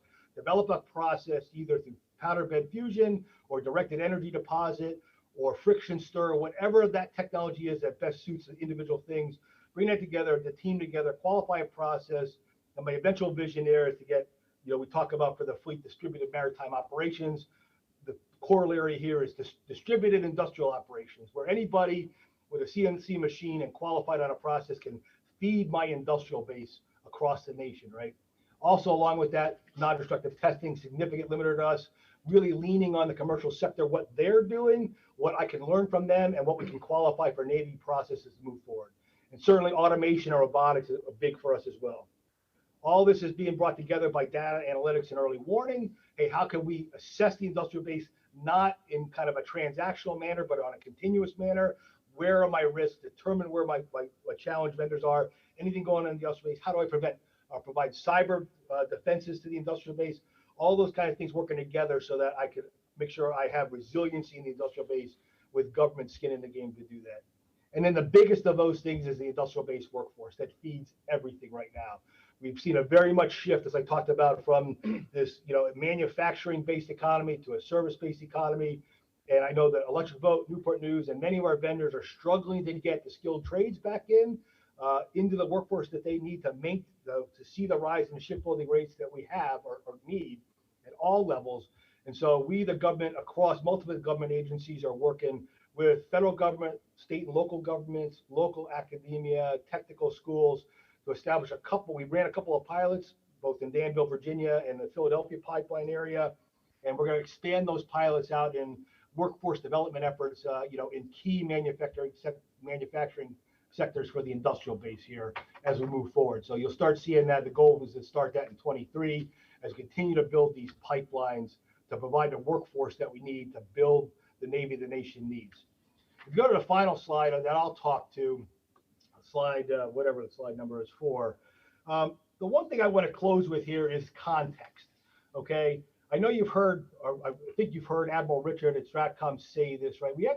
I'm going to paraphrase him because he'll always say it better than I do, but we have to stop talking about what we can do with what we have and start talking about what it takes to do what we need to do, right? And a graphic to show that is here on this chart, right?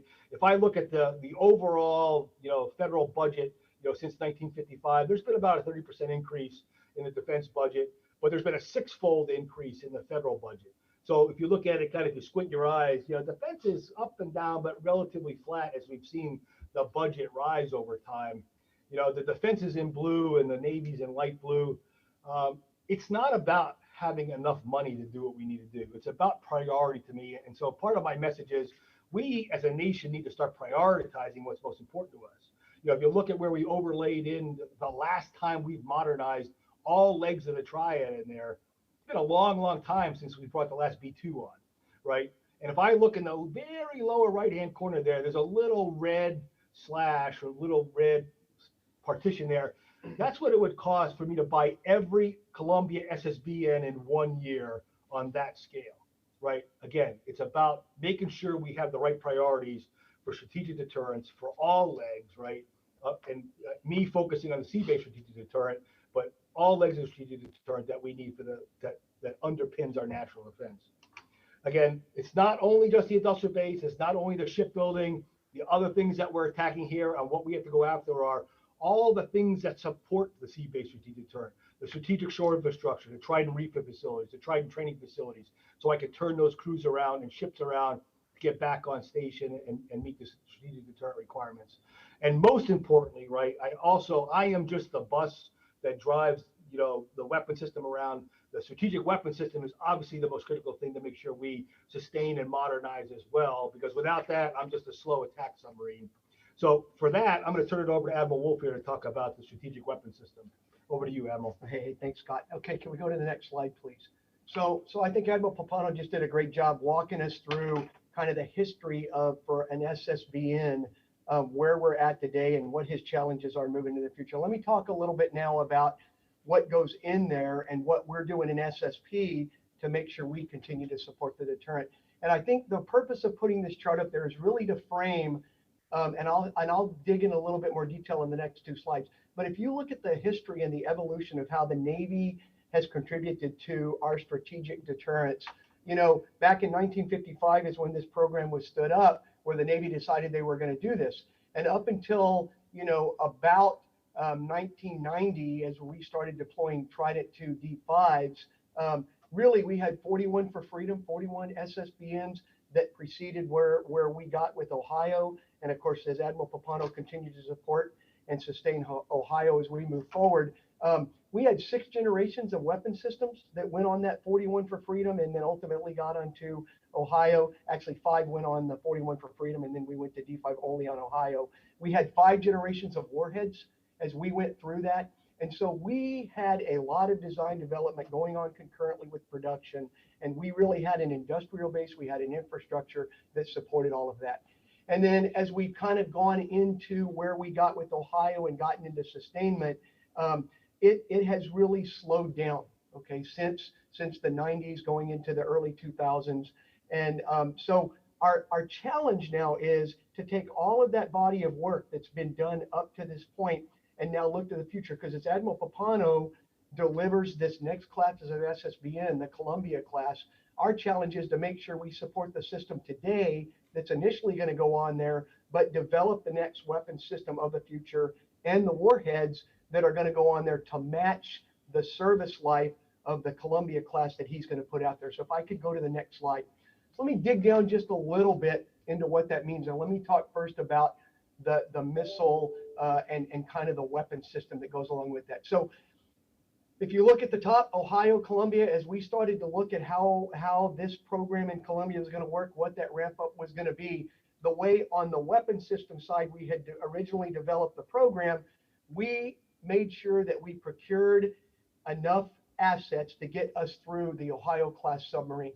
And so as the nation started to talk about a continued need for a sea-based strategic deterrent, we found ourselves for the first time in an area where we were no longer producing missiles, nor could we get all of the assets that we needed to produce additional missiles. So as we did that, we kind of went into a series of life extensions, which is where we're at today. But I think the real key is, if you look on the bottom graph, for the first about 35 years of the existence of SSBNs and weapon systems that went on there, 6 generations, design, development, sustainment, we were doing all of that in parallel in many, many areas, 35 years. Now, let's look at about 1990, where Trident II D5 or Trident II D5 came online. Ohio's were where they were at. And about the last 27 years, all we have done is sustain that weapon system. We've done a life extension of electronics, but we really haven't done any real major weapon system development.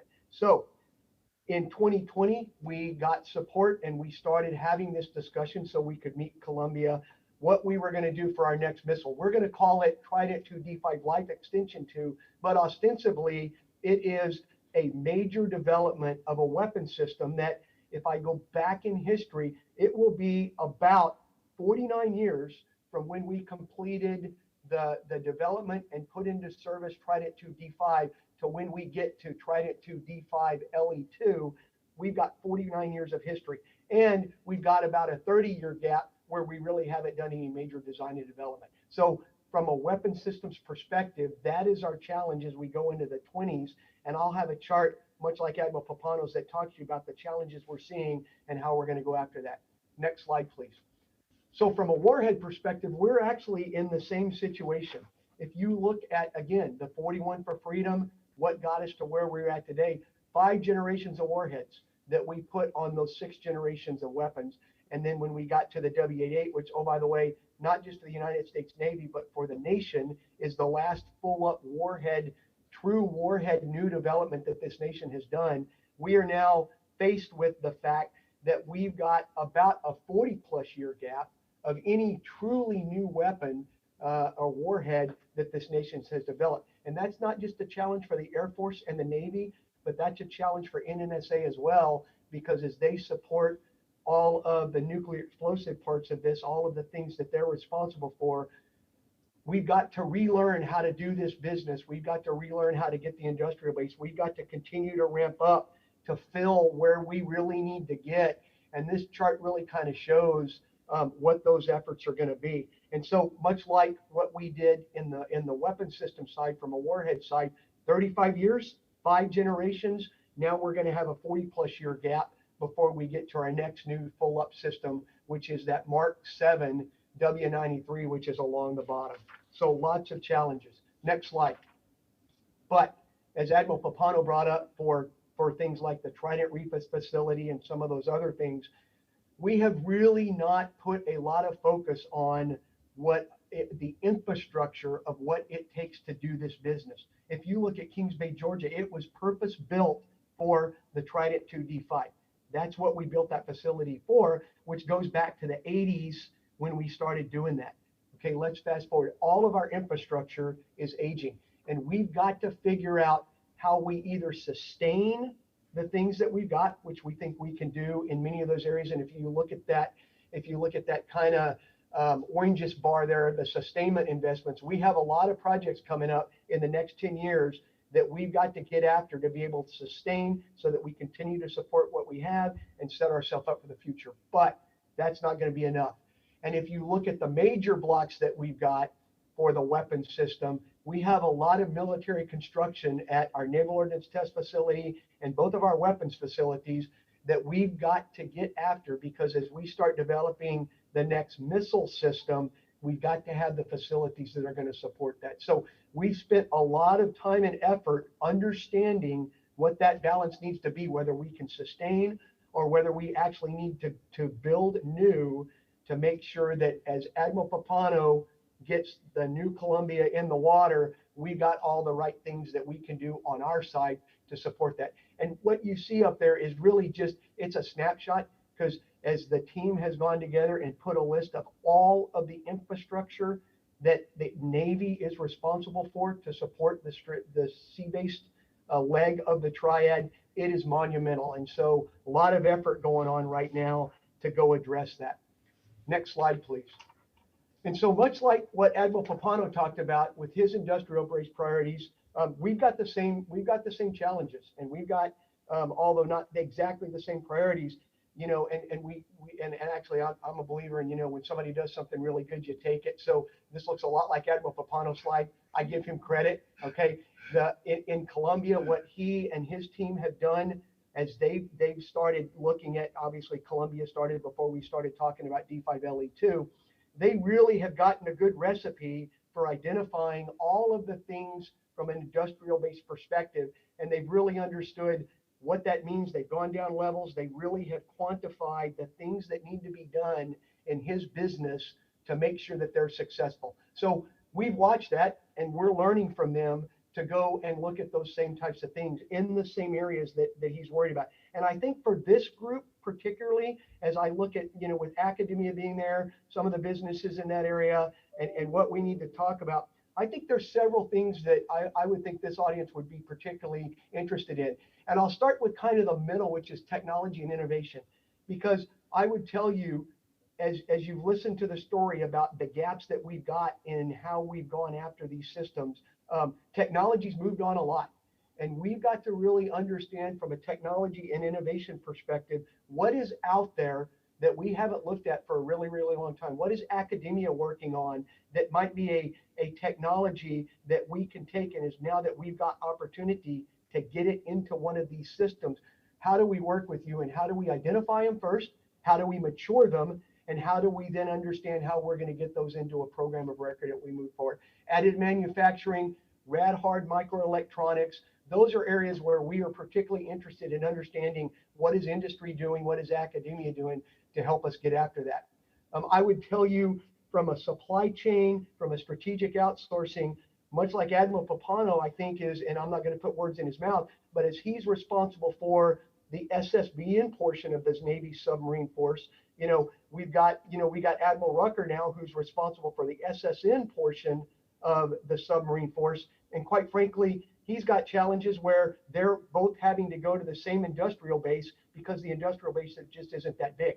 Now, in the Navy, I'm the only one that has the strategic weapon system, but as the Air Force develops Sentinel, as Missile Defense Agency looks at what they're going to do for their future systems, and quite frankly, although not nuclear, as the DoD looks at hypersonics, which we all know hypersonics is a real focus in the DoD area, and I actually have one of those programs. The industrial base that we've got for all of that is very, very small, and we are going to actually end up going to some of the same vendors, some of the same suppliers, simply because of the technology that's required. So we're spending a lot of time working with the Air Force, working with Missile Defense Agency, working with OSD to understand how is all of this going to fit together, and how are we going to build an industrial base that's going to be able to support everything that we do. That is going to be a huge challenge for us. And then also for academia and for businesses out there, if I go to the workforce, right? How do we get everybody to understand, although I wouldn't say large industry, so to speak, that does this, but how do we get you to help us grow a workforce that understands these types of technologies, that understands this real niche thing, but so critically important for our nation, like rad-hard, like microelectronics, like model-based systems engineering, which will be a little bit different the way how can we partner together to identify those opportunities? So as you're growing in academia, the next generation, as they start to go into the workforce, how do we identify them, and how do we get them into the right companies and into the government to help us continue forward with this? So that's kind of the way we're looking at it as we move forward.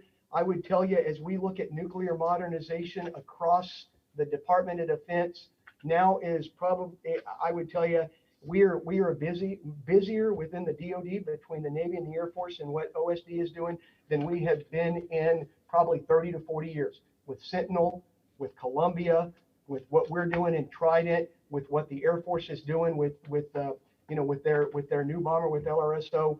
All of this is all hitting at the same time, and we've got to figure out how we rally everybody to get all of us to the finish line, quite frankly, in many areas, almost all at the same time or very close to each other. Pretty daunting task, but there's no doubt between what the government's doing and what industry and academia is doing, we're going to get there. We just got to work together to make that happen. So I think with that, Peter, I think Scott and I will stop, and we're happy to open it up to questions. Thank you.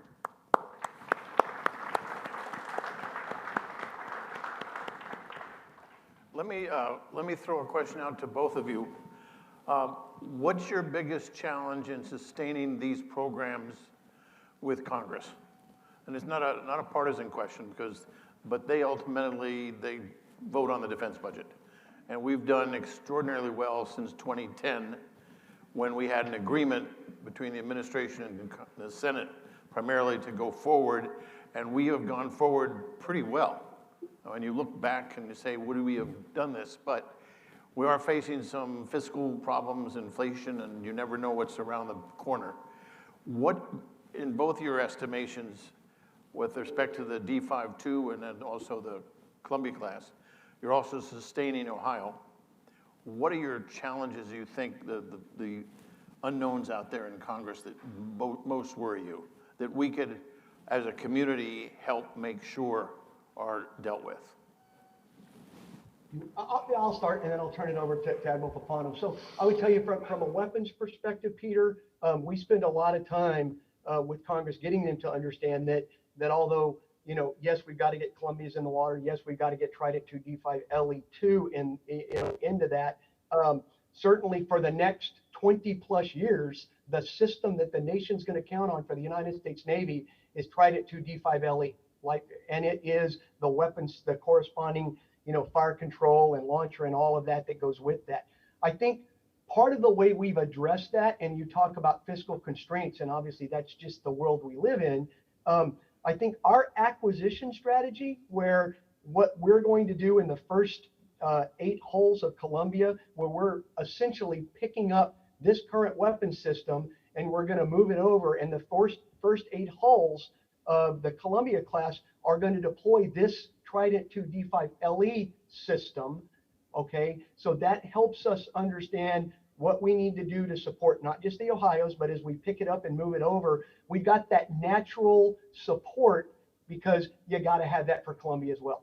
And then as LE2 comes along and we start to then get those on the 9th hull and out, and we start to backfit, we've got a good strategy where it's not 2 so different programs, okay, that I'm asking Congress to give me a whole bunch of money just to support that and a whole bunch of money just to support that. We've overlapped as much as we can to be as efficient as we can. I'll give you a good example, the navigation system. We know that the current ESGN is aging, and we knew we needed to do something to replace it. Instead of just saying, let me go replace ESGNs on Ohio's, what we said was, let's develop a navigation system that I can put on Ohio's to address obsolescence, but it will be the exact same system that we put on Columbia and all of the Columbia. So I don't have to have 2 separate and distinct support systems as we start to get into the future. So that's how we're getting support. That's how we're getting Congress to understand we're being smart and we're being fiscally responsible, and where we can leverage, we are. And then where we can't, it allows us to have that right dialogue and get their support for sustainment. But I would tell you, there's not an engagement I have on the Hill where, although we talk about the new programs, because that's where a lot of the money's at, they actually are the ones that continue to remind us as well, Peter, don't forget, you have to continue to support what you have today till we get there. Scott, you want to? Yeah, I'd say on the platform side, you know, as far as challenges go, we've been, you know, the Hill has been very supportive of kind of the development, funding the Columbia program, including early prototyping and early advanced construction, you know, how we, you know, given the authorities that we need for the industrial base to level load it with continuous production and long lead time material purchasing. So very, very strong support from the Hill on that perspective. And as we have gone deeper beyond that to illuminate, I think that we have continued to see a more congressional support for that. As we illuminated the problems or the challenges I talked about with the industrial base, and now with government, you know, going after that as well to try to help industry rebuild manufacturing. Again, the sense I have is we've gotten very strong support on that. I think where there, but you know, obviously as we continue, we need to continue to illuminate what those issues are. For me, the biggest challenge is kind of the biggest unknown, not really unknown. I think we know where we're going with this, but it is codifying and illuminating where we are with that strategic shore infrastructure, right? That's been always kind of been the, you know, has played second fiddle to the platform, right? I talked about the Trident refit facility. I talked about the Trident training facility, and Admiral Wolf talked about his critical strategic shore infrastructure, where as we bring the Columbia online and D5LE2 online, and where there's new capabilities required, you know, well supported as part of the acquisition process. Where we have struggled in the past is, hey, you know, how we have funded the sustainment and recapitalization of the existing structures that have to continue to support the systems going forward, right? Admiral Wolf talked about building in the 80s, right, in Kings Bay. Many of that capability and infrastructure has to support Columbia into 2080. So Admiral Wolf and I are jointly, you know, working on that right now, illuminating what that shore infrastructure looks like to make sure that it gets the proper illumination, proper priority and then go after that as what we have to go do to support the weapon system as a holistic weapon system, not just the platform, not just a missile, but all of the other infrastructure that supports that system to deliver the sea-based strategic deterrent. That's kind of the next step we have that we'll continue to engage on the Hill with. Thank you for that. I have one question, and it's an issue that Admiral Benedict used to talk about quite frequently that's not understood well, and that is the bathtub effect. That if you say, well, why can't we just delay construction of a Columbia submarine for a year and then begin it again to stretch it out? Both of you or either of you, could you explain, because my understanding of what Admiral Benedict was talking about is you don't just lose one boat. You end up, I think he said, if you cut one, you end up with 2 to 3 that aren't going to be in service. So would you give it a little bit of explanation? And after your response, I want to thank you. We're going to break for lunch, but I really want to thank you both for getting together, taking the time to organize this. Would have loved to have seen you here, but we are doing another symposium in September. I know, Scott, I think you're not going to be around, but I've got the hook into Johnny to hopefully join us. But this issue... Peter always put me on the spot so that I have to commit in public. Thank you. But anyway, the Admiral Benedict issue of a bathtub, I thought was very illuminating, and you're on a schedule, and if that schedule isn't maintained, the impact is more than just stopping one submarine. Yeah, go ahead.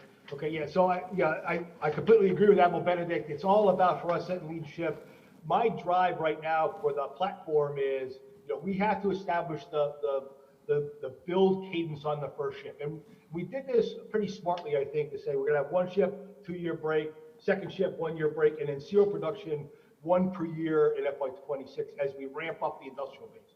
But if I don't have that, if I break that chain anywhere, right, then what the industrial base then sees is a dip in what the demand is for providing material for that. The shipyard sees a dip in the workload, right? And all those things we talked about at this macro scale, coming off of shipbuilding in the 90s and how long it's taken us to get back up on that ramp, right? That is observed the same way, whereas if I come off that cadence, right, I have to lay off workforce, we hire them, where those skills reside and that level loading industrial base is critical.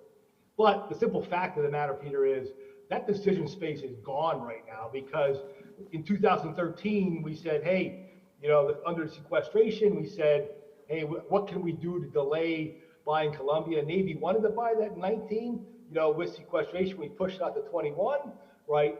And we said, we're going to do everything we can to mitigate that delay on delivering that first ship, right? And we're going to do extensive prototyping, advanced early construction, more mature design, a construction start, lots of things that we went in to go and do that, right? But by moving it to start first ship in 21 with serial production starting in 26, if you look at my chart, it's heel to toe on Ohio's going away and Columbia's coming on, right? If I have any pause or can't meet my requirements, then I have a gap in strategic deterrent requirements that I owe to STRATCOM and the force commanders, right? That's the bottom line. But absolutely, you're right. That's why we built that the way it is, why we have to sustain that the way it is. And I imagine it's the same for the missile side, Admiral, but. No, I think that's spot on, Scott. Yeah, I mean, it's with everything. Because of what we're dealing with, and it kind of goes back to what I was talking about when it comes to critical skills and everything else. A lot of these skills, you don't just turn them on overnight. And a lot of the things that we do in this business to make sure that it goes right every single time, and I truly believe if you look at our successes of 188 successful Trident II D5 launches, it's because you keep that workforce and you keep them fresh, you keep them trained, and you as you go through that, if you dip into that bathtub, it's not just, okay, I stop for a year and then I come back out. When you have to retrain, when you have to requal, when you have to think about all those things, there is a time period that goes on the back end of that. So for every time you stop, you've got to build in extra time on the back end. It's not a 1-for-1. And so that's the way I think about it, particularly in what we do as well, which is why it's so important to keep that same cadence and keep everybody that we need in this industry. Well, on behalf of LSUS here and the Hudson Institute and our sponsors and friends and colleagues, thank you both for some remarkable presentation. We will have it posted once we've got some of the video cleaned up, but thank you both, Admiral Pompano and Admiral Wolf. It was a pleasure and an honor to have you here speak, and would you all give them a great hand? We're going to break for lunch. Thanks for having me. Our next speaker is Brad Roberts. And Dr. Roberts is speaking to us from California, from Lawrence Livermore. But he's going to be talking about something called theories of victory. When he was in the Pentagon, he talked about something called escalate to win, or escalate to de-escalate, which is what he characterized the Russian threat to use nuclear weapons in a failed conventional conflict. And he also put together a book called Theories of Victory, Red and Blue, and he's had courses at Lawrence Livermore online on this subject for a considerable period of time. From 2009 to 2013, he was Deputy Assistant Secretary of Defense for Nuclear and Missile Defense Policy. He served as Policy Director of the Obama administration's Nuclear Posture Review and Ballistic Missile Defense Review. In 2016, his book, The Case for U.S. Nuclear Weapons in the 21st Century, won the Choice Award for Outstanding Academic Title. I've asked Brad to come and talk to us about Theories of Victory, Red and Blue, and he is here calling us from Lawrence Livermore. Dr. Roberts, thank you for the honor of having your presence. We look forward to it. Would you all give a warm welcome to our friend from Lawrence Livermore, Dr. Brad Roberts. Thanks so much, Peter. Thank you for the opportunity. Am I coming through clearly? Can you give me a thumbs up, Peter? Yes, you're fine. Are you hearing me? Yes, okay, good, thank you. Well, thanks everybody for the opportunity to join you today. Virtually, I apologize that it's not in person. I wish it were, but I'm just off of a plane from England yesterday and jet lagged as can be and hope I stay awake for my own remarks. I would like to be clear that I'm representing my personal views today. I'm not speaking on behalf of the Lawrence Livermore National Laboratory or any of its sponsors. I recognize that I'm the after lunch speaker, so my job is to be short and punchy and to leave some time for discussion. So I want to make two main arguments to you today about red and blue. And I hope the red story is largely familiar to most of the people in the room. And it runs roughly in the following line. Kosovo War, big wake-up call for the Russian military. The military seized it as an opportunity to begin the process of putting its own intellectual house in order for the security environment in which the Russian military leadership perceived itself in the late 1990s. A wake-up call because here was NATO winning a war without putting boots on the ground and doing so against a former Soviet ally. So the Russian military spent a decade putting its intellectual house in order, and in 2010 issued a new military strategy. That strategy identifies three types of war for which the Russian military seeks to be prepared, and it sketches out the elements of a theory of victory for each. And these are local war, regional war, and major international wars akin to World War II. At roughly the same time, President Putin, his worldview shifted, of course, from one of westward reach and political cooperation to one of now direct confrontation. And over this period from 1999 to 2010, 2015, he engaged in a series of probing activities to test our resolve and now has clearly demonstrated his willingness to use military means to remake the European security order and the global military order. In Ukraine, he's fighting what he would call, what the doctrine calls a local war. And here the use of conventional forces has a clearly specified objective to dominate. And the use of other military capabilities, strategic in character, their role is to scare everybody else away so the war stays local. And in Ukraine, Russia's fighting what it has called a local war. Thus, we see a lot of displays and threats of strategic actions, but the war remains localized. In a regional war, the Russian military thinking emphasizes the use of, quote, the new strategic weapons set. In other words, it envisions a strategic role for a broad set of capabilities, non-strategic nuclear weapons, prompt deep precision strike,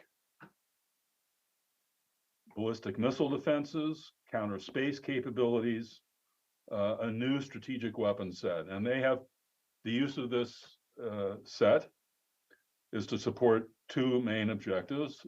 Again, to contain conflict, to keep a regional war regional, to prevent it from becoming global in character. And secondly, to set the conditions for success, that is, for war termination on terms acceptable to Moscow. And to do so, Russian military doctrine emphasizes limited acts of limited forms of escalation in order to sober the enemy, but not enrage him.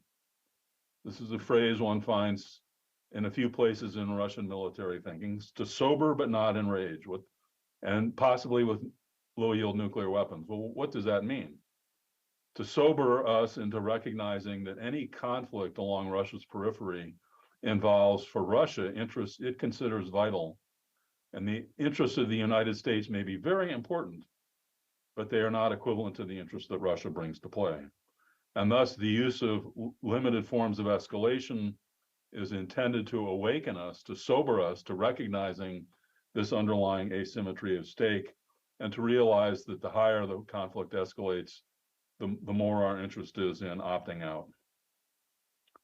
And here the role of nuclear weapons. Well, the role of nuclear weapons in local war is to keep people out. But in this, in regional war, the role of non-strategic nuclear weapons is to sober but not enrage us. And they talk about the proper dosage of pain, of cost and risk onto the NATO alliance as their guiding concept. I could elaborate further on the Russian theory of victory, but that's the core of it. And Russia has put together not only a theory, but over the last 10, 15 years, the necessary means. It's modernized its theater strike capability. It's created a huge potential for the upload of nuclear weapons into strike systems. Everything it's deployed is dual capable. It's rebuilt its nuclear arsenal. The head of the Russian nuclear program at one point described his task as being to create a nuclear scalpel for every military problem in Europe. And of course, they've built the integrated air and missile defense systems and the counter space capabilities that we've seen on display. So that in 5 minutes is the red theory of victory. What about blue? Well, not so much.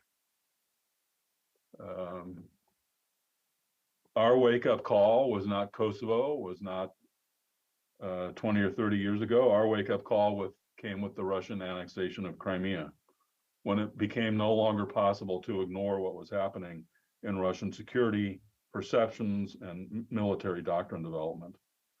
And some of you will recall Secretary of Defense Ash Carter calling for, quote, a new playbook on Russia. And we've been at work on that playbook ever since. Let me focus here primarily on NATO, because the success of deterrence in Europe or the failure of deterrence in Europe is, of course, NATO's responsibility. NATO has not set out a theory of victory. In discussions with NATO military and political figures, the tendency is to fall back on the so-called deterrence calculus, a term that should be familiar to everyone in the room, but a reference to the calculus of benefit, cost, and risk of different courses of action, including the course of inaction. The general theory of victory seems to be that whatever we can do to increase the cost, to increase the risk, and decrease the benefit, that's our theory of victory. Well, that doesn't get us very far. The alliance has said that it maintains an appropriate mix of capabilities for deterrence and defense, an appropriate mix of nuclear and non-nuclear and missile defense capabilities, and now also cyberspace and outer space.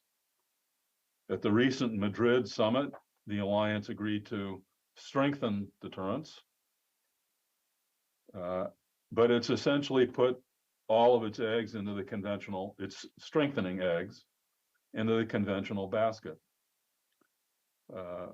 On the argument that the most important thing we can do to prevent nuclear escalation in Europe is to prevent conventional war in the first place. And so the alliance has made a decision to move from the efforts to strengthen conventional deterrence through bigger tripwires, the decisions made in 2014 and 2015, and on to a renewed version of what used to be called forward defense. But what about NATO's toolkit of the analog to the new strategic weapon set to which the Russians refer?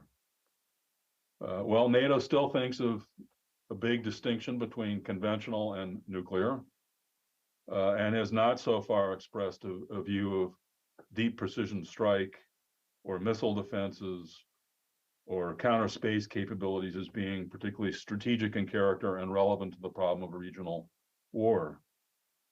But the alliance has been slowly evolving its posture of these capabilities. There's a lot of unfinished business here. The alliance, some of you are deeply enough of this community to remember the Schlesinger panel report of 2009 and its findings of a loss of focus and commitment to institutional excellence in DoD generally, but also at NATO. The Schlesinger panel made a series of recommendations. The track record in implementing them is sketchy. One of the most important was to modernize the fleet of dual-capable fighter bombers that carry the nuclear mission for NATO. Most military leaders are surprised today to discover that if we had to go to nuclear war tomorrow as an alliance, we would be doing so without a modernized capability.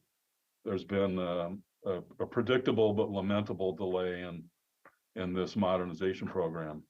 The alliance has repeatedly committed at the leadership level to expand the nuclear sharing arrangements, which has not happened. The alliance has made a commitment to improve the exercise program for nuclear deterrence to make it more realistic and frequent. It has not done so. The alliance is committed to improved conventional nuclear integration in the development of operational concepts and plans.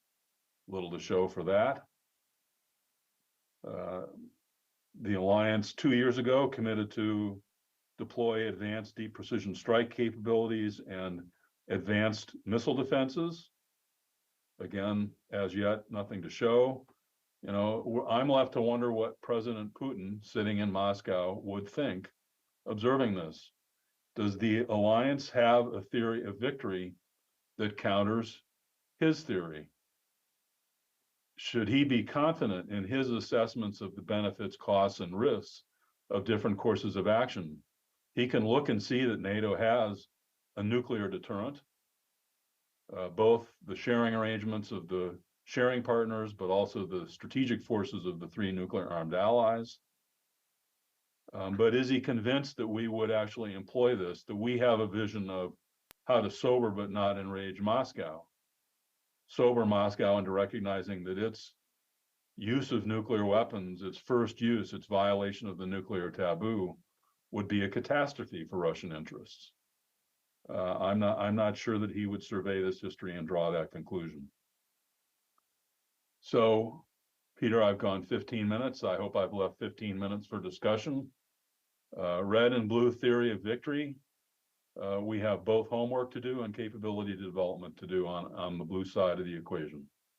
Thank you, Peter. Back to you.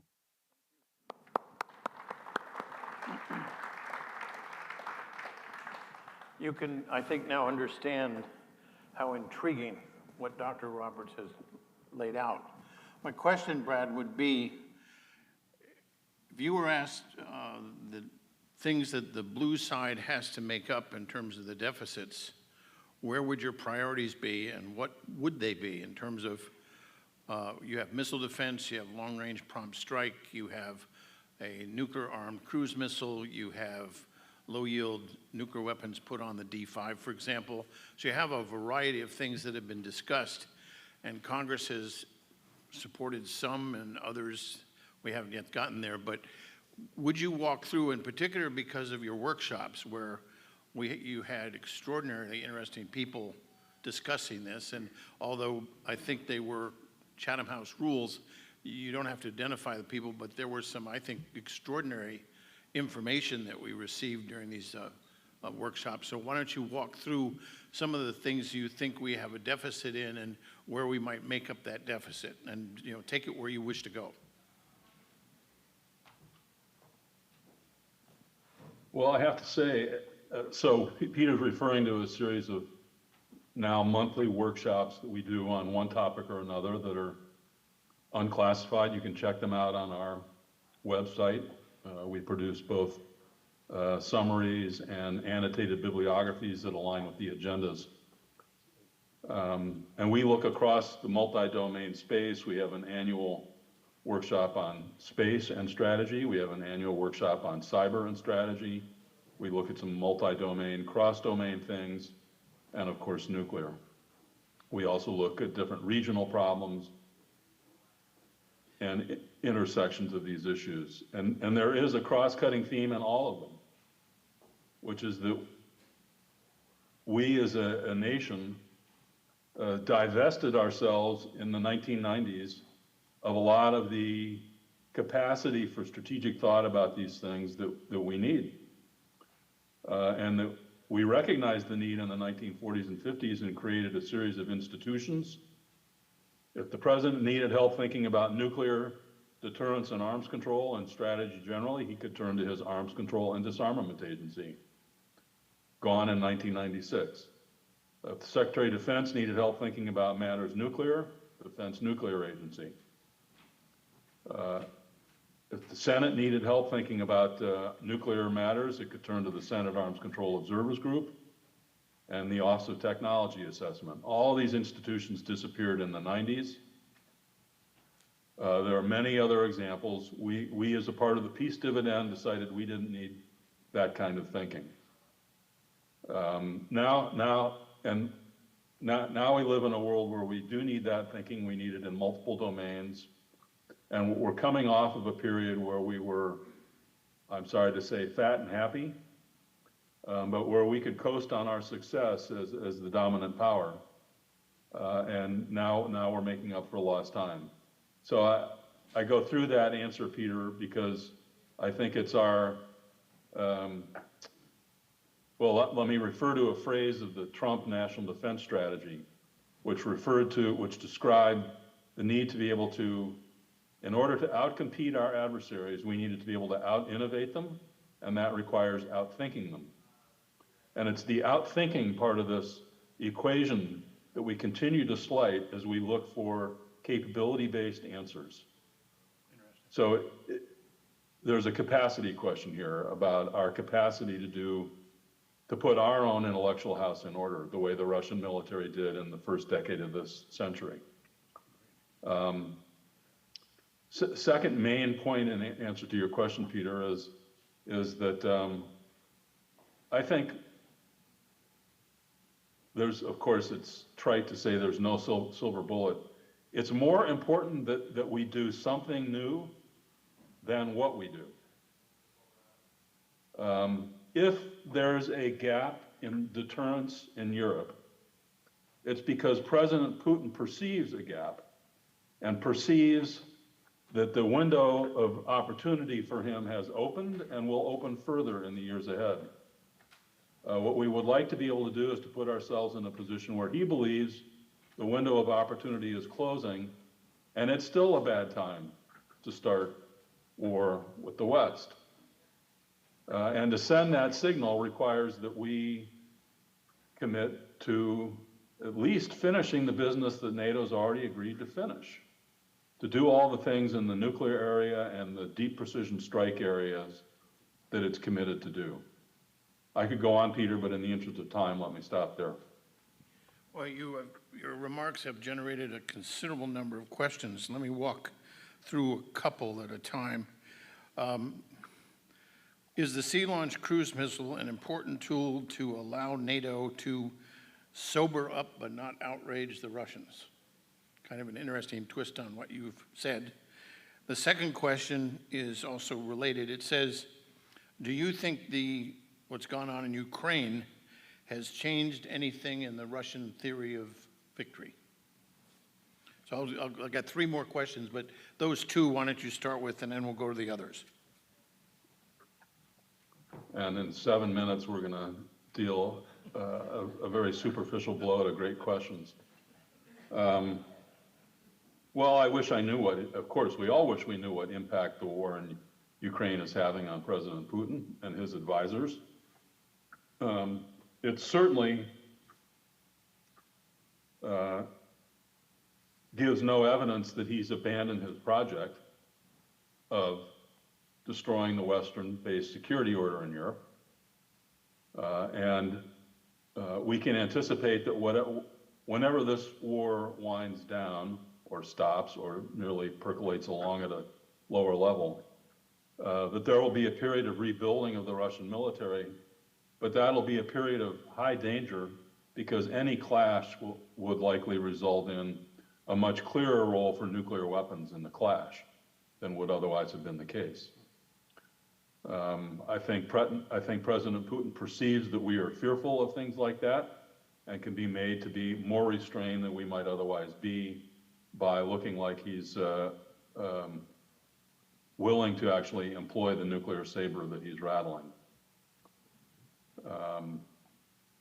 But I think it's very important that we understand that the war in Ukraine, I've heard many, well, there's a NATO discussion about whether or not to declare victory in the effort to strengthen NATO's deterrence posture, because after all, the Russian military has been revealed to be so weak. And I think that's a misreading. Russia's not fighting in Ukraine the kind of war it would fight against NATO. SLICM-N, very important tool in the toolkit. NATO's nuclear deterrent meets the central need of the alliance, but not the only need of the alliance. The strategic forces of the three provide an important complementary aspect, but in preventing regional war, regional nuclear war, our strategic forces lack a certain credibility because they're very good for demonstrating our resolve to defend ourselves if we are attacked. But if we employ a strategic asset against a Russian theater capability, the Russians are highly likely to respond with a strategic means, thus escalating the conflict. They understand we wouldn't want to do that. So I don't think they worry all that much about bomber displays in Europe today because they see the U.S. as unwilling to risk that escalation to the strategic level. So there needs to be an additional tool in the toolkit for some flexibility, one that the Russians can't see and target in the way that they can't see and target NATO's fleet of dual-capable aircraft, but one that's credibly capable of penetrating Russian integrated air and missile defenses. So I think, yes, Peter, it's an important additional tool for the toolkit. Well, let me ask you one more question because two of the questions were nearly the same. And not sure I'm sure you'd have some ideas because the Chinese are not very transparent, but do you think the Chinese have a theory of victory that is either, I think it's similar to what the Russians, though they've been less vocal about this and less transparent, but kind of what are your thoughts on that? Russia, China, North Korea, and Iran all have similar theories of victory because they have a similar problem. The Russians and the Chinese, their expert communities, use a very similar formulation about the need to deter and defeat a conventionally superior nuclear-armed major power and its allies. The Chinese borrowed that long phrase explicitly from the Russians. And if you're going to deter and defeat a conventionally superior nuclear-armed major power and its allies, there are certain things you have to do. You have to, if war appears inevitable, create a fait accompli at the conventional level before the United States is capable of marshaling an effective response. If it looks like we have the intention to marshal a response, split our allies from each other and from the United States. If that proves unsuccessful, then impose costs on our power projection capability with the hope that we will run out of steam, run out of political will, or at least our allies will do so, and we'll be left to fight alone. And of course, if that fails, they all remind us of the vulnerability of the American homeland, and if we bring the war to their homelands, their capability to bring it to ours. These are common ideas among all of these actors. The chief difference between China and the rest between China and Russia, has been in the role of nuclear weapons. The Chinese have not said that they can imagine the employment of nuclear weapons in a manner that would sober but not enrage the United States. They have just said, if struck by nuclear means, they will retaliate until we stop. Now, of course, the ongoing strategic breakout raises an important question about the actual character of Russian and Chinese nuclear doctrine today and the vision of future war that they imagine. They don't imagine a future war that's unrestrained warfare. They know that's a catastrophe for everyone. We're all prepared for it to the extent you can prepare for that. And their thinking is very much today about what the Russians call regional war, what the Chinese call local war in informationized conditions. So I'd say the difference between the Chinese and Russians is now narrowing, but we don't know to what extent. Well, Brad, with that, I want to thank you again for, it's always sobering listening to you, and it's also, I learn a lot, always, and that's, we deeply appreciate your comments. If you see our good friend, Ambassador Lehman, give him my best, and other folks there at Lawrence Livermore. So thank you for a wonderful presentation. Look forward to hearing and talking to you again. Would you all give a warm thank you to Brad Roberts? Thank you, sir. Thank you, Peter. Thank you, everybody. Bye-bye.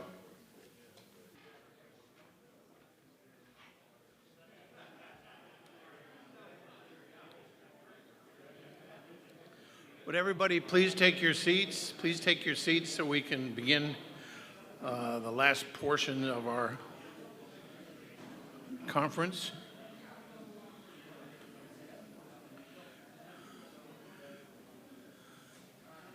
Thank you all for being here. Our next speaker is Franklin Miller. He's an internationally recognized expert on nonproliferation, nuclear deterrence, and arms control policy. And during his government career, he spent 2 years at the State Department, 22 years at the Department of Defense, and 4 years on the White House National Security Staff.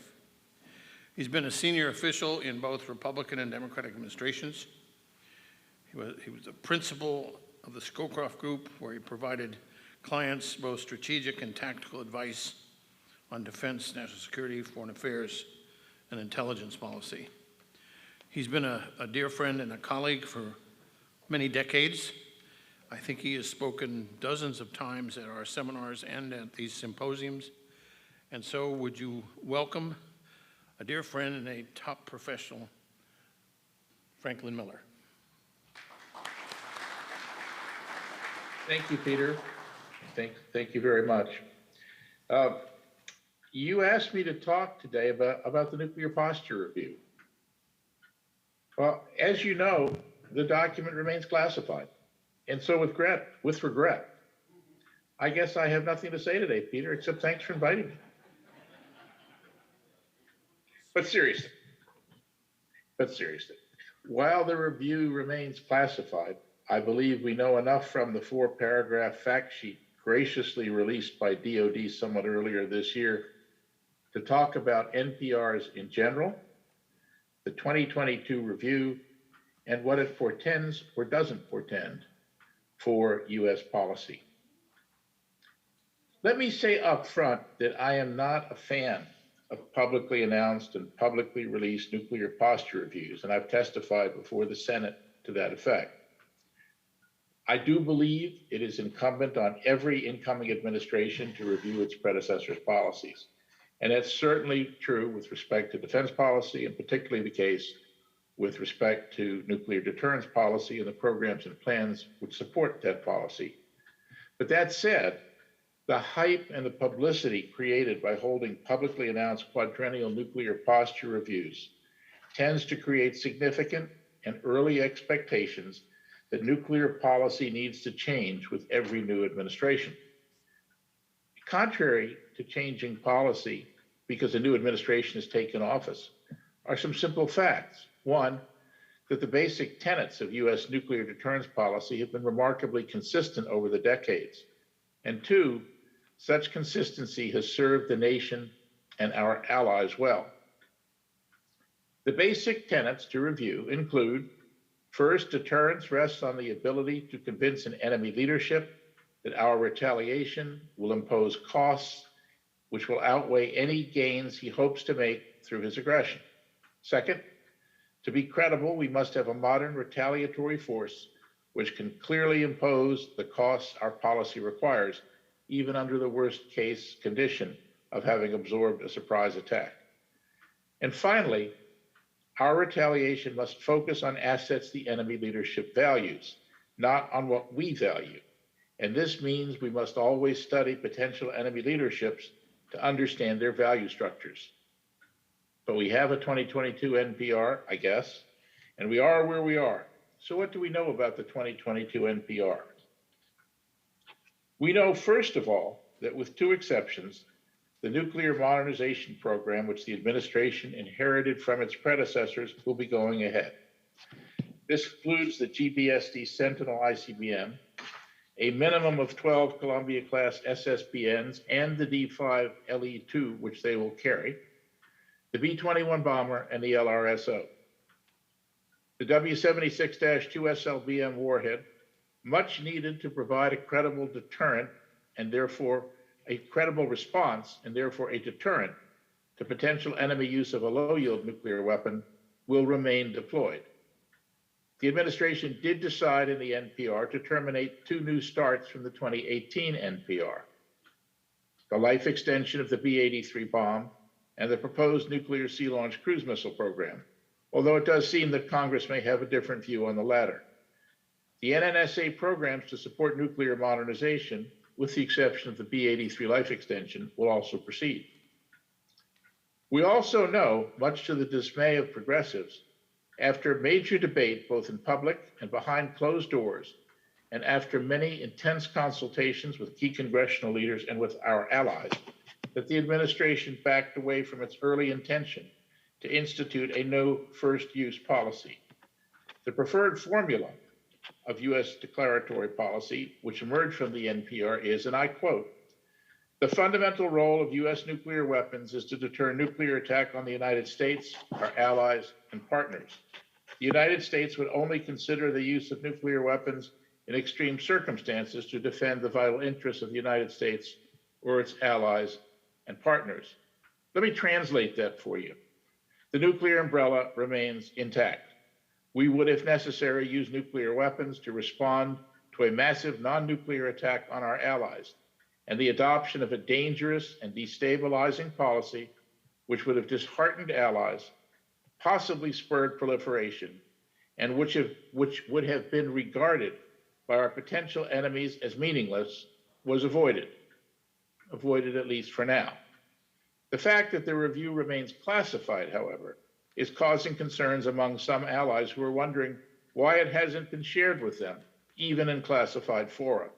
And it's raised questions about what the administration might be concealing, which could cast doubt on the hard-fought, compromised language. The DoD fact sheet raises a number of points, however, which will require further explanation from DoD. The fact sheet supports the administration's, and I quote, commitment to reducing the role of nuclear weapons, close quote, a mantra which administration officials continue to repeat. It's completely unclear, however, what this means. How does the United States reduce the role of nuclear weapons? How does it do so in a world which has seen Russia, China, and even North Korea continue to field new nuclear capabilities as part of programs begun at least 10 years ago, during which time period the United States has not deployed a new nuclear system? How does it do so in a world in which Putin and his minions make daily threats to use nuclear weapons against the West in frenzied and apocalyptic terms, unheard even in the worst days of Nikita Khrushchev and the Cold War? How does it do so in a world in which the U.S. faces, for the first time ever, two peer nuclear-armed potential enemies? And what does the administration seek to imply or telegraph by saying that we will reduce the role of nuclear weapons? I have no answers, but we need to hear an authoritative reply. The fact sheet also says that the U.S. will seek to avoid, quote, costly arms races, close quote. What does this mean at a time when it is widely acknowledged that while the United States has been exercising restraint, Russia and China have been racing each other and racing ahead by fielding hundreds of new nuclear and nuclear-capable systems of all ranges for over a decade? Is this meant to signal some lack of support for triad modernization or an implied cap on the size of our nuclear deterrent? Let me quote the last Secretary of Defense from a Democratic administration, Ash Carter, who wrote in 2017, I quote, "Indeed, those worried about the start of a new arms race missed the lesson of the past 2 decades. Despite decades of American and allied reserve, for 25 years, our nations have refrained from building anything new. Many countries, including Russia, North Korea, and more, have been doing just that. And some of those nations are even building some new types of weapons. So those who suggest that the U.S. recapitalization is a major stimulus to other powers to build more do not have the evidence of the past 25 years on their side," close quote. The fact sheet states that the United States will, quote, reestablish our leadership in arms control, close quote. But again, what does that mean when we consider that Beijing has indicated its utter disinterest in arms control or even in transparency talks? What does it mean when we consider that Russia systematically violates, as a matter of national policy, every arms control and risk reduction treaty it has signed over the last 30 years? And what does it mean when we consider that in early 2021, some prominent arms control advocates in the United States suggested we reduce the number of our nuclear forces to lead by example? Once again, the administration owes the American public and our allies a clear explanation of what this means. So today, I have to give the administration a grade of incomplete on the NPR and on its nuclear policy. We know where the administration is heading on major nuclear deterrence programs, and we think we know where the administration is heading on some major policy issues, but there is significant ambiguity created by unanswered questions. So my advice to the administration has 2 parts. First, release an unclassified version of the 2022 NPR now. The purported bureaucratic excuse for not doing so to date has grown threadbare, and the continued failure to be transparent is causing significant unease among our allies. Second, and optimally coincident with the public release of the NPR, have a senior DoD official, preferably Secretary Austin or Deputy Secretary Hicks, make a major speech which answers authoritatively the uncertainties raised by the NPR fact sheet. So, Peter, I think I've probably caused enough trouble, and I'd be happy to take questions at this point.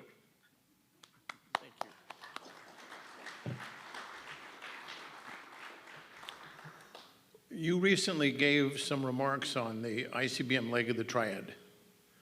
And that was with my colleagues called ANWA, who we do a seminar series on NNSA, and we've gotten preliminary okay from the NNSA administration to go forward to that series starting in September, and we'll get you the details on that. But I was wondering, Frank, if you could walk through the interesting comments you made about the historical progress that the ICBM leg has gone through and where we are today with the Sentinel program now being, basically the House of Representatives vote was like 318 to 109 in favor of going forward and not going to Minuteman SLEP. So why don't you address that ICBM question if you would? Okay, I'll be happy to get into further trouble. Look, the first question is, do we need a triad? If we need a triad, we need a land-based leg. If we need a land-based leg, we need a land-based leg that will both provoke concern among our potential enemies because it is a credible retaliatory force, and which we can support at an affordable pace. The Minuteman III system was deployed in the 1970s. It requires parts that are no longer available, simply no longer available. Every time somebody talks about extending the life of the system, the Air Force does studies and comes back and says it's increasingly harder to do so. There's testimony that I quoted a few days ago from General Jim Dawkins that talks about reaming out the propellant from the rocket bodies with a view to pouring in new propellant. But when you measure the rocket bodies, some of them are 50%, I think the testimony said, are too thin to be reused in a military purpose. So at the end of the day, trying to life extend a system first deployed in the 1950s is utterly infeasible. Admiral Richard, the head of Stratcom, says it can't be done. The second thing is that the GBSD Sentinel system is not just about the missile. It's about the command and control system, and it's about the infrastructure. I don't know how many in the audience saw this, but in, I think it was 2016, might have been 2014, 60 Minutes did a piece on the US ICBM force. Jack Weinstein was featured in the 60 Minutes video, and he was only a 2-star at the time. He was 20th Air Force. There were blast doors to the launch control capsules that wouldn't close. The infrastructure has groundwater leaking in.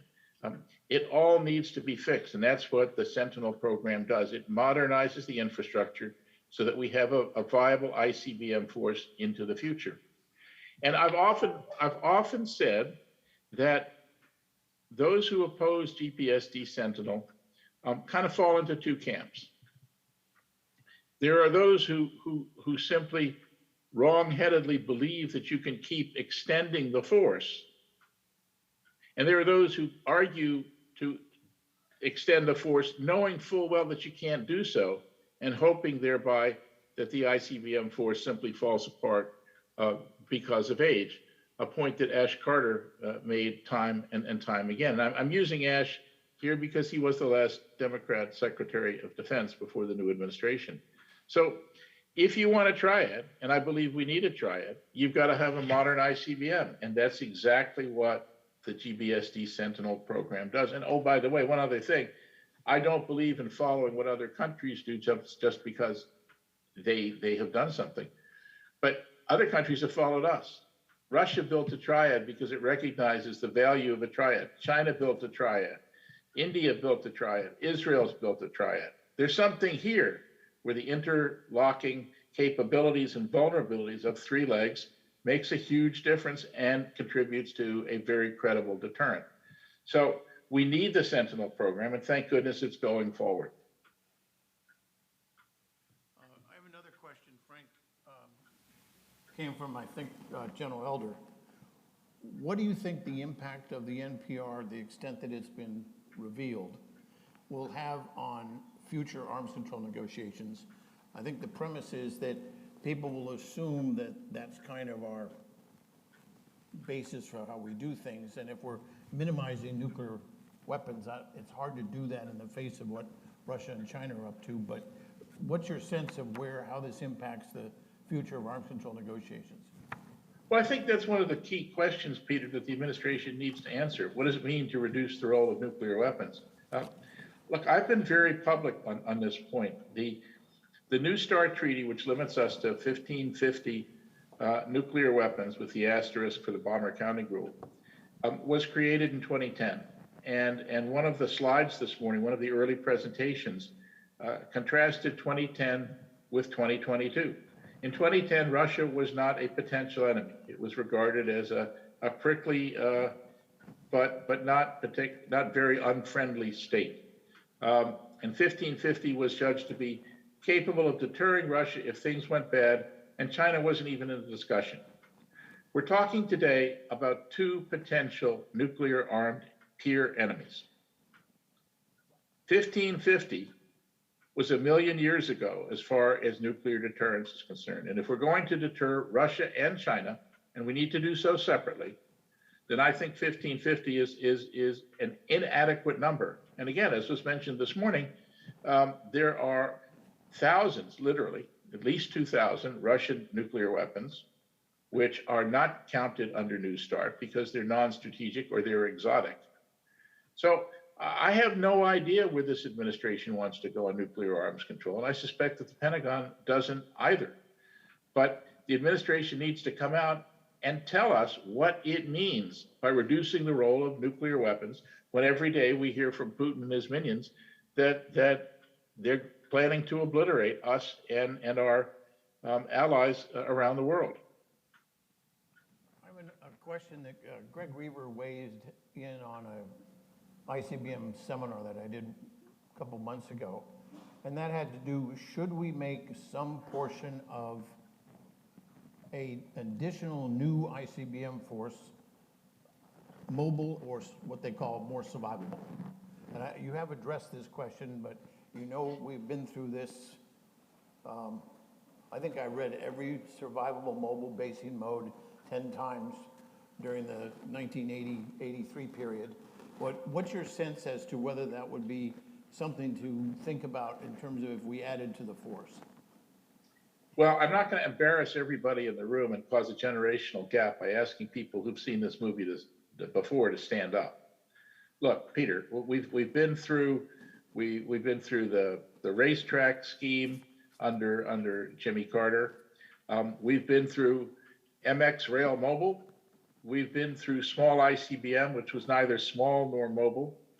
The fact of the matter is that the American people, in my judgment, and based on historical record, are not going to support a mobile ICBM force.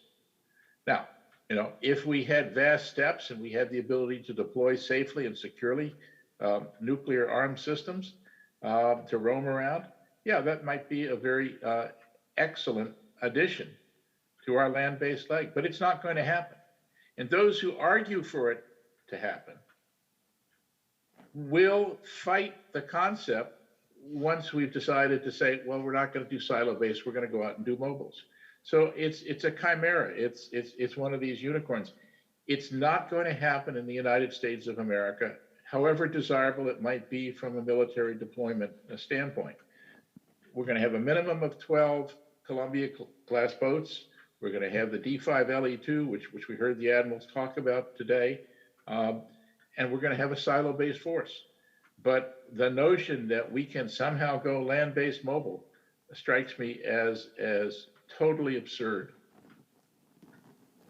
Let me ask you, Frank, a final question, and that is, if you're advising an administration, and whether it's a public or classified NPR, what do you say are the gaps that we need to fill, and if there are gaps, with what? Well, my friend, our friend Brad Roberts was very compelling today. And I think that what we need to do is we need to recognize how the world has changed. We need to recognize that dealing with a brutal tyrant like Putin means that we're not dealing with nice, kind-hearted farmers from the Midwest. I mean, you continually hear people say that, oh, Putin wouldn't use a nuclear weapon because of the opprobrium that would create around the world. Oh my God, the man's flattening Ukrainian cities left, right, and center and killing grandmothers and babies and mothers and destroying schools. There's no moral compass in the Kremlin the way we think of one. So we need to make certain that what we do, and this applies to Xi Jinping with his with the camps that he's got in Xinjiang, the forced labor camps, the concentration camps, call them what they are. We need to remember that these people think about the world very differently.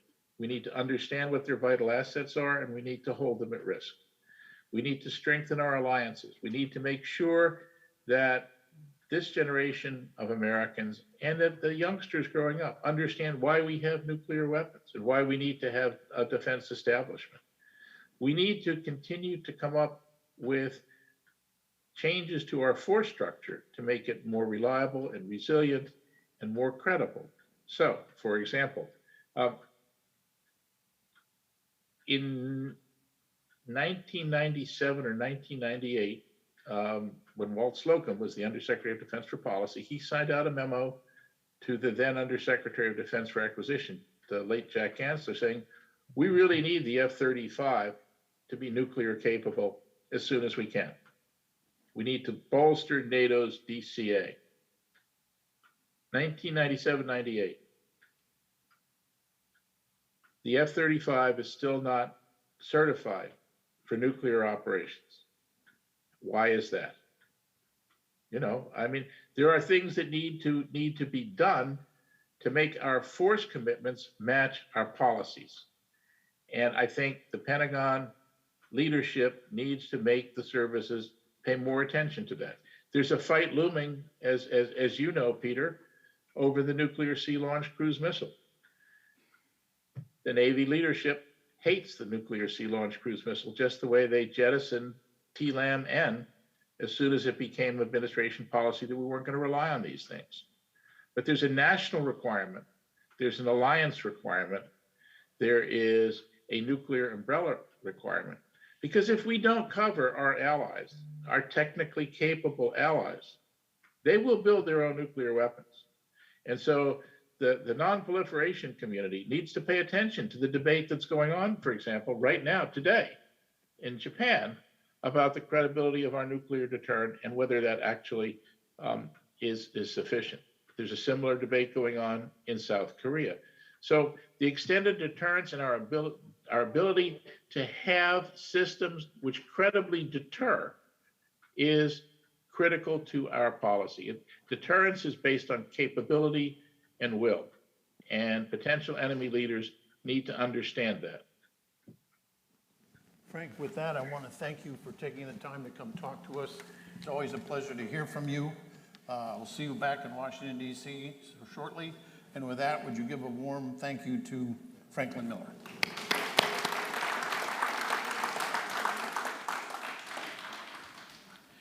Now, our last two speakers, I have had every year for probably nearly 3+ decades, because they give us an unvarnished look at Russian and Chinese nuclear modernization.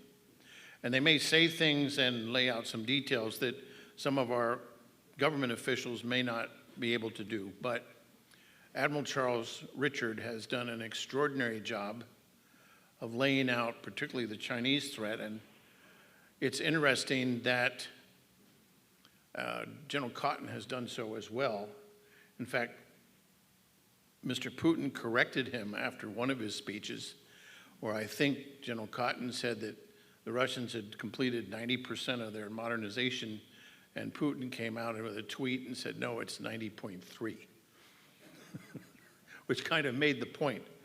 But Rick Fisher, He's a senior fellow at Asian Military Affairs at the International Assessment and Strategy Center.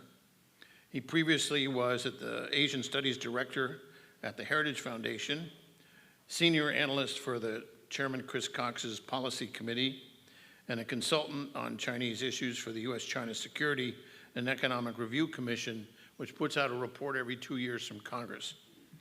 Mark Schneider is a senior analyst with the National Institute for Public Policy. He specializes in missile defense policy, nuclear weapons, deterrence, strategic forces, arms control, and arms control verification and compliance issues. And his many myriad studies and articles that he puts out under often the NIP label are, I think, some of the most outstanding of anybody in this country. The detail is extraordinary, and I recommend him highly.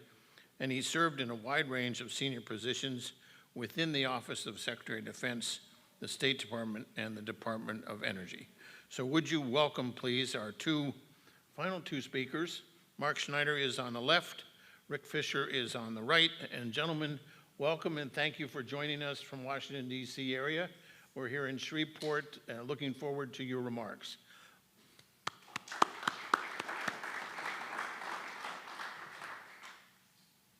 Do I go first or just Rick? Go ahead, Mark. We'd be delighted to hear from you first. Okay, whatever you want. Good afternoon. I wish I was there with you, but I couldn't do that for a number of reasons. We live today, I think, in interesting times, and it's not good to live in interesting times. We have the largest war, Putin's war against Ukraine, that's happened in Europe since the Second World War, going on as I speak. You get nuclear threats, and they're unusual nuclear threats by Russian standards. They go back, the concept of a nuclear threat and actually making one go back to 2007. But now we're talking about the threat of general nuclear war, large-scale nuclear war. Indeed, the former president and current deputy chief of the Russian National Security Council, Dmitry Medvedev, threatened to wipe out all of humanity within the last 2 weeks. This is rather unusual.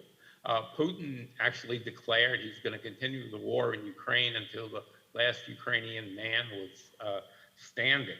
So we have a situation underway which is extraordinarily dangerous. It's no longer heresy to suggest that Putin might use nuclear weapons. The concept is, the issue is debated all the time now in the American media. So we have to deal with what this actually means and the implications of this for our nuclear deterrent. The Russian nuclear threats have a concept behind them. They're not just random occurrences. What they're trying to do is two things. One is deter opposition to Putin's efforts, which are now underway to essentially rebuild the Soviet Union, its imperial domination over the former Soviet states and the former Warsaw Pact states. He has a strain. I mean, one of the classic definitions of insanity is repeating the same thing over and over again and expecting a different result. Well, he's doing that. I mean, so he's inventing new and more vicious types of nuclear threats because the old ones don't have the same currency that they had when they were originally made.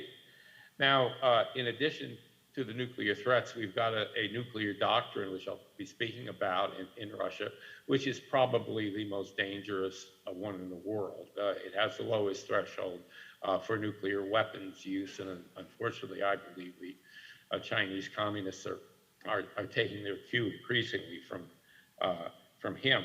in terms of making threats, but Rick's the guy to talk about that. Now, we now face, as Frank Miller just said, two peer nuclear competitors. The Russians, for the time being, have substantially more nuclear capability, but the Chinese are closing the gap. And the deterrence of nuclear strikes has taken on implications that are now generally recognized. The NATO's strategic concept, which was just released at the Madrid summit, says that Russia potentially poses a threat to its nuclear forces, poses a threat to the Western alliance.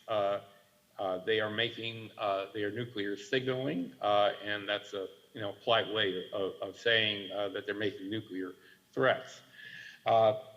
There's not much good news in this pattern. I guess the only good news we really have in recent days, or recent months, is that they've got some significant reliability, fusing, and accuracy problems on their dual capable theater missiles, and at least one of the strategic cruise missiles that they're actually using in this conflict. But before anyone gets excited about that, there's a slight problem here.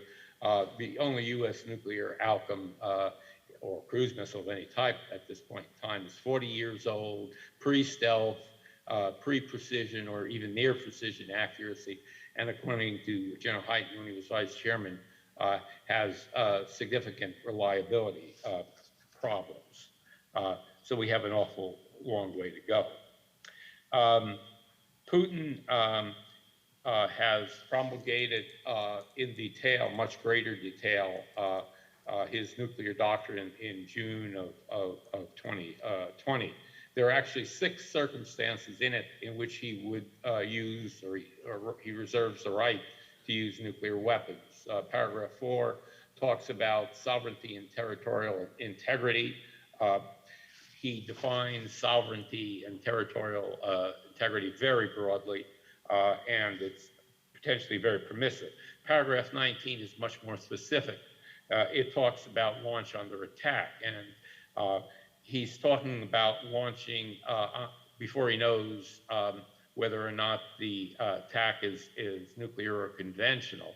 The intention of this is to prevent any type of ballistic missile attack on Russian territory if he starts a conflict with NATO, or right now, his conflict with Ukraine. The second criteria is weapons of mass destruction. This is an expansion from the previous version, which said chemical and biological.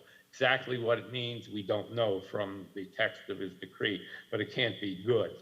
The third criteria for using nuclear weapons first is an attack, either kinetic or non-kinetic attack on the nuclear forces of the Russian Federation. Note, it doesn't say strategic nuclear forces, it says nuclear forces, and since everything in Russia is dual capable, this could justify using nuclear weapons if there were any significant attacks against in just about any military or naval facility in Russia.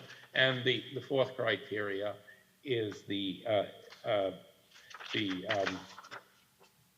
conventional attack which threatens the very existence of the state. Now, all of this is related to a concept which the Russians call escalate to de-escalate. We tend to call it now, I think more accurately, escalate to win. That was officially announced in 2003. I think it clearly goes back into the 1990s. And basically the idea is they launch a small, low yield, or possibly low yield and low collateral damage type nuclear attack against the United States or NATO, and that the U.S. and NATO panics and he gets his way. This is a very dangerous concept. The director of the Defense Intelligence Agency in 2017 said that this is an integral part of their operational concept. They exercise this all the time, and it's a really dangerous idea. Now,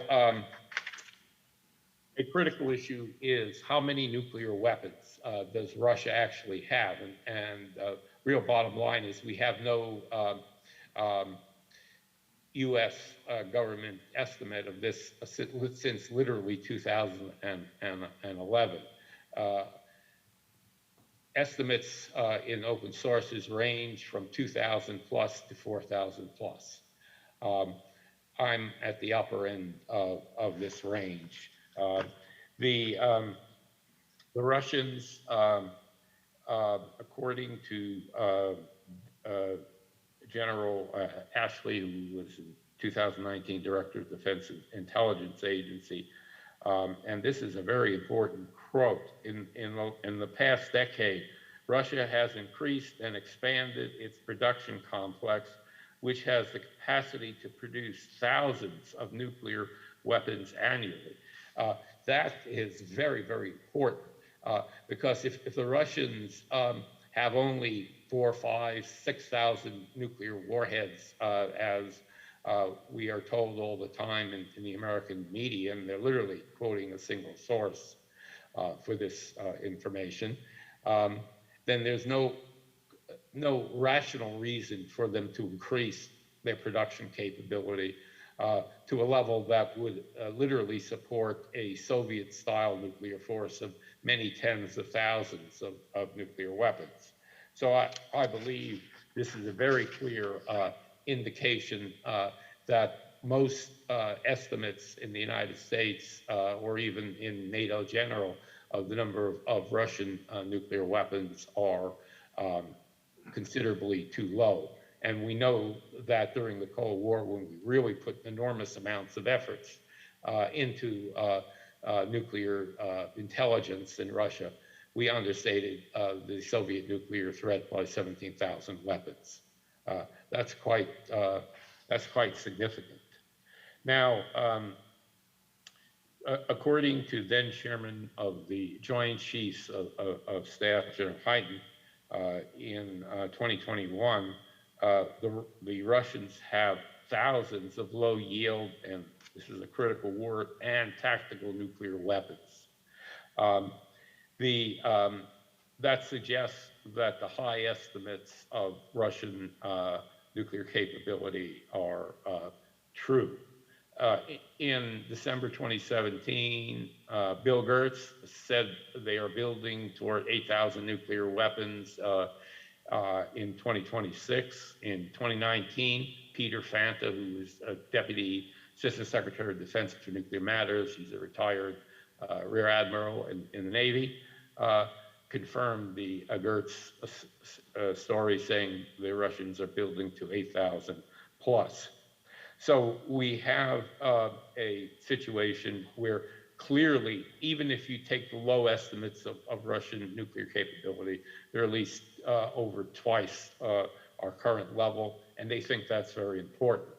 And remember, as Frank Miller just pointed out, we're not going to be deterring Americans. We're going to be deterring the guy who's laying waste to a nation as we speak. So we have a situation where we have a great number of nuclear weapons in Russia. It's going up. In non-strategic nuclear weapons, which we have to remember is not constrained by any arms control agreement that exists, the low estimates for Russian weapons is 2,000 or 10 times what's reported for the United States. The high estimates are off the scale. literally going up to tens of thousands. I don't believe that's credible, but I don't believe 2,000 is anywhere near high enough. My personal estimate is 5,000. I base it on Russian press reports on their numbers and on their claimed reductions in non-strategic nuclear weapons since the end of the Cold War. And these claims were made in circumstances where they were bending over backwards to exaggerate the scope of their reductions. These were NPT review conferences where everybody talks about how deep their reductions in nuclear weapons are. Now, in modernization, as Peter just pointed out, Putin says he's modernized 90% of his nuclear forces. Admiral Richard has said 80% in April. I think the difference is relatively insignificant and probably definitional more than anything else. But what is, I think, very significant about this is when they hit 100%, they're not going to stop. You're going to see modernization of the modernized systems, new types of weapons. They've just, the chief of the Strategic Missile Forces has just talked about several new ICBM programs which will be started within the next few years. That's significant. It really is. They just accomplished the first test of the new Sarmat heavy ICBM, which they say is successful. They will be, according to Putin and their senior leadership, they're going to be deploying it this year. I don't believe that will be true in the sense that it will really be operational, but I do think they'll put a couple of missiles into silos because it's become their main threat system. They brandish it all the time. They threaten genocide with it frequently. It's not really designed for that purpose. It's a strategic counterforce weapon. But it represents a major increase in their capabilities. How many they are going to deploy is uncertain at this point. The low number is 46. The high number is 20 regiments, which is at least 120 launchers. This was told to Putin in 2019 in December at a meeting with the Russian Defense Ministry. So whether it's 46 or 120 or even 200, it's a lot of firepower. According to the Russian Defense Ministry, this missile can carry 20 nuclear warheads of low, medium, and high power. I think that's quite credible in relation to the announced throw weight of the missile, which if you compare it to the SS-18 Mod 4, which dates from 1979, it is very much in the ballpark of what you'd expect from a missile with a throw weight they characterize as 10 metric tons. So we have a modernization program going on now. It is very extensive. It involves something on the order of 20 or 25 new strategic nuclear delivery vehicles. According to the 2018 Nuclear Posture Review report, and this is literally the most detailed treatment we've gotten from the American government since the 1990s, and I quote, "In addition to modernizing legacy Soviet systems, Russia is developing and deploying new nuclear warheads," and that's very important, by the way, "and launchers. These efforts include multiple upgrades for every leg of the Russian triad of strategic bombers, sea-based missiles, and land-based missiles. Russia is also developing at least 2 new intercontinental range systems and a hypersonic glide vehicle. and a new intercontinental nuclear-armed, nuclear-powered undersea autonomous torpedo. In December 2021, General Karakaya, the commander of strategic missile forces, confirmed Russian press reports of a new mobile ICBM system. Since the 2018 nuclear posture review, there have been reports in Russian state media of at least 3 new ICBM programs. They have a program to deploy at least 50 of the Tu-160. Production rate is pretty low on that one. It's like 1 or 2 a year through 2027, then it's supposed to increase. They have at least a half dozen programs for hypersonic missiles. Most of them are non-strategic, but the distinction here in many cases is in the eyes of the beholder. They have the Avangard, which is based on the SS-19 ICBM, is already operational. They should complete the planned 2 regimental deployments this year, at least they say they're going to do that. The mission of this is not, by the way, to penetrate U.S. Ballistic missile defense. The funny thing about it is that the Soviet version of the SS-19, which is 6 merged warheads, can get more weapons on the United States than the Avangard can.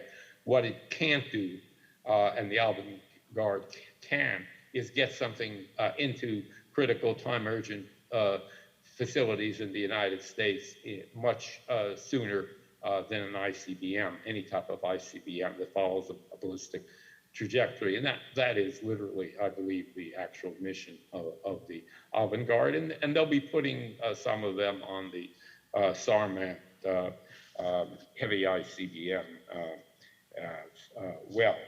So we have as I say, a very, very extensive modernization program. It's literally never going to end. When they reach 100% modernization, they'll just start modernizing the modernized systems. It's fundamentally different from our plans. And as the 2018 NPR indicated, they've got multiple systems for each leg of the nuclear triad. So not only are they modernizing the delivery vehicles, they're developing new types of nuclear warheads. They've been claiming this since at least 2005 at the defense minister level, and now we've got confirmation in the 2018 nuclear posture review and in a statement made by General Hype. So we know, and this is written up in the last 2 State Department compliance reports, that they're doing nuclear testing, yield producing nuclear testing, and that's significant as well. So what are the implications for us? In terms of the nuclear triad, it has enormous implications. As I indicated, Frank Miller did before me, we're not dealing with Western liberals in the Kremlin.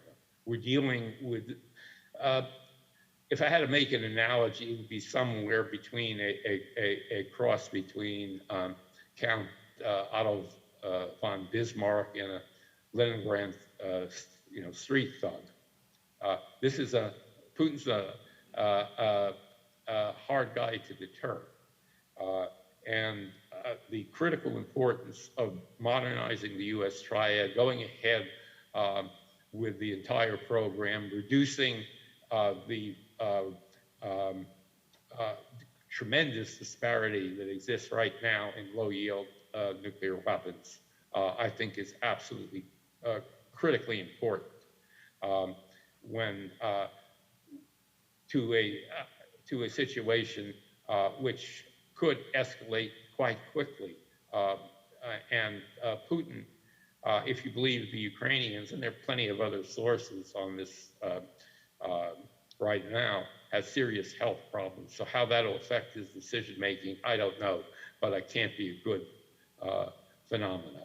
So the real bottom line is, I think there is increasing recognition around the world that nuclear deterrence is critical to maintaining the peace, that the NATO strategic concept has said, this is a direct quote, the strategic nuclear forces of the alliance, particularly those of the United States, are the supreme guarantee of the security of the alliance. It is critical that we go forward with all elements of the modernization program because we need to deter people who need a lot of deterring, quite frankly. Thank you. Thank you. Rick?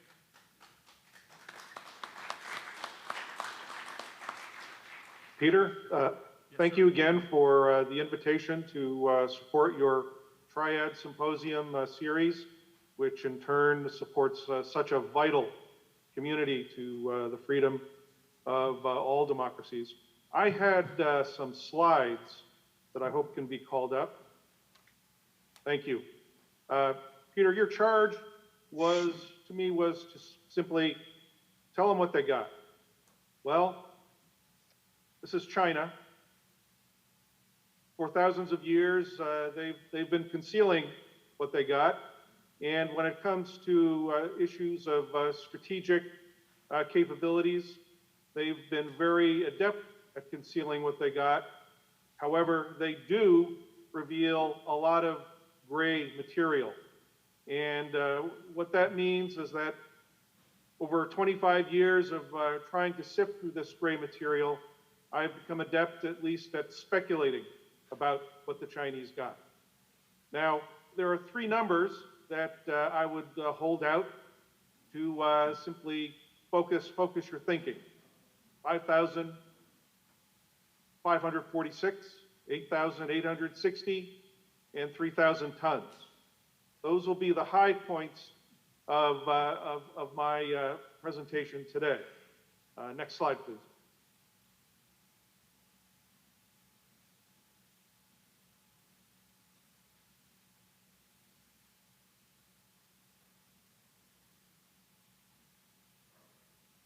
If we could get that next, thank you. Yes. I can remember back in the late 1990s when it was essentially the consensus. And even one of our stars, Brad Roberts, wrote that China would never challenge the nuclear superiority of the United States. Well, today, at least over the last 2 years, with access to commercial overhead imagery, we're able to see with our own eyes that China has the potential to achieve nuclear superiority over the United States. In my opinion, it's reasonable to consider that the over 360 or so silos that are being built in 3 major fields could have a version of the Dongfeng 41 capable of lofting 6 warheads or 10 warheads. There is some gray literature to the effect that China is working on an even larger ICBM that may either be mobile or designed for silos, possibly capable of carrying even a larger number of warheads.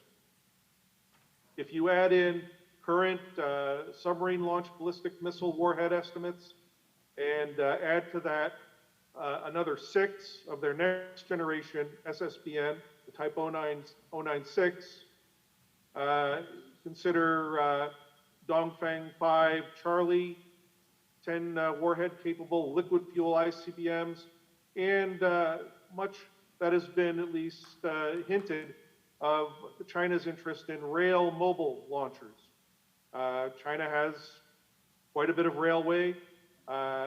It's not unreasonable to consider that they might deploy 100 rail launchers, incorporating Russian designs via the Ukraine. So this comes up with a potential warhead count of over 3,000 to over 5,000. And this could occur before the end of this decade or slightly into the next decade. Next slide, please.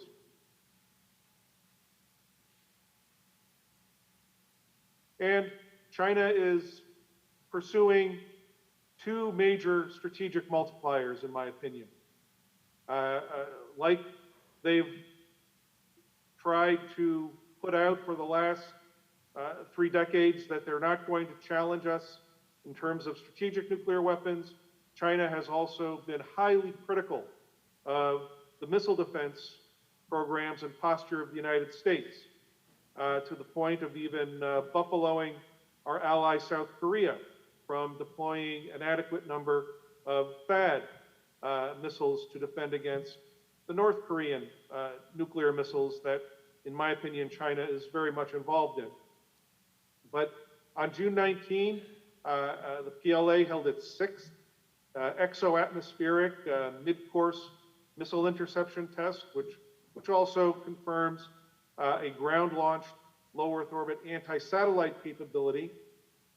And in as much as China is now sprinting to superiority in strategic nuclear warheads, what's to say that China will not begin a very large program to build missile defenses as well?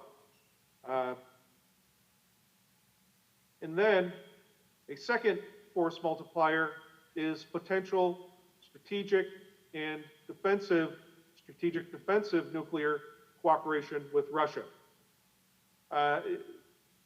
This has been an issue between them for over a decade, according to some open sources. In 2016, 17, and 19, they held command post level missile defense exercises. And a Russian report in 2020 even suggested that China and Russia early warning systems could be merged, quote, merged into a single complex. And of course, in October 2019, Vladimir Putin made public that Russia was helping China develop early warning capability. Now, indications of potential offensive nuclear cooperation has occurred in most openly in the 4 strategic bomber exercises that China and Russia have held over the Sea of Japan, and also flying down to positions east of Taiwan that would allow for attacks against Taiwan or cruise missile attacks against Guam. These bombers are nuclear capable. In late 2021, one of these exercises included a sortie of Russian Tu-95s sent to intimidate Alaska and possibly our strategic submarine bases in Washington state. Next slide, please.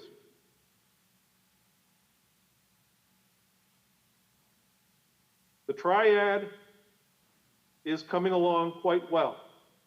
6 SSBNs, a 2nd generation is on the way, probably another 6.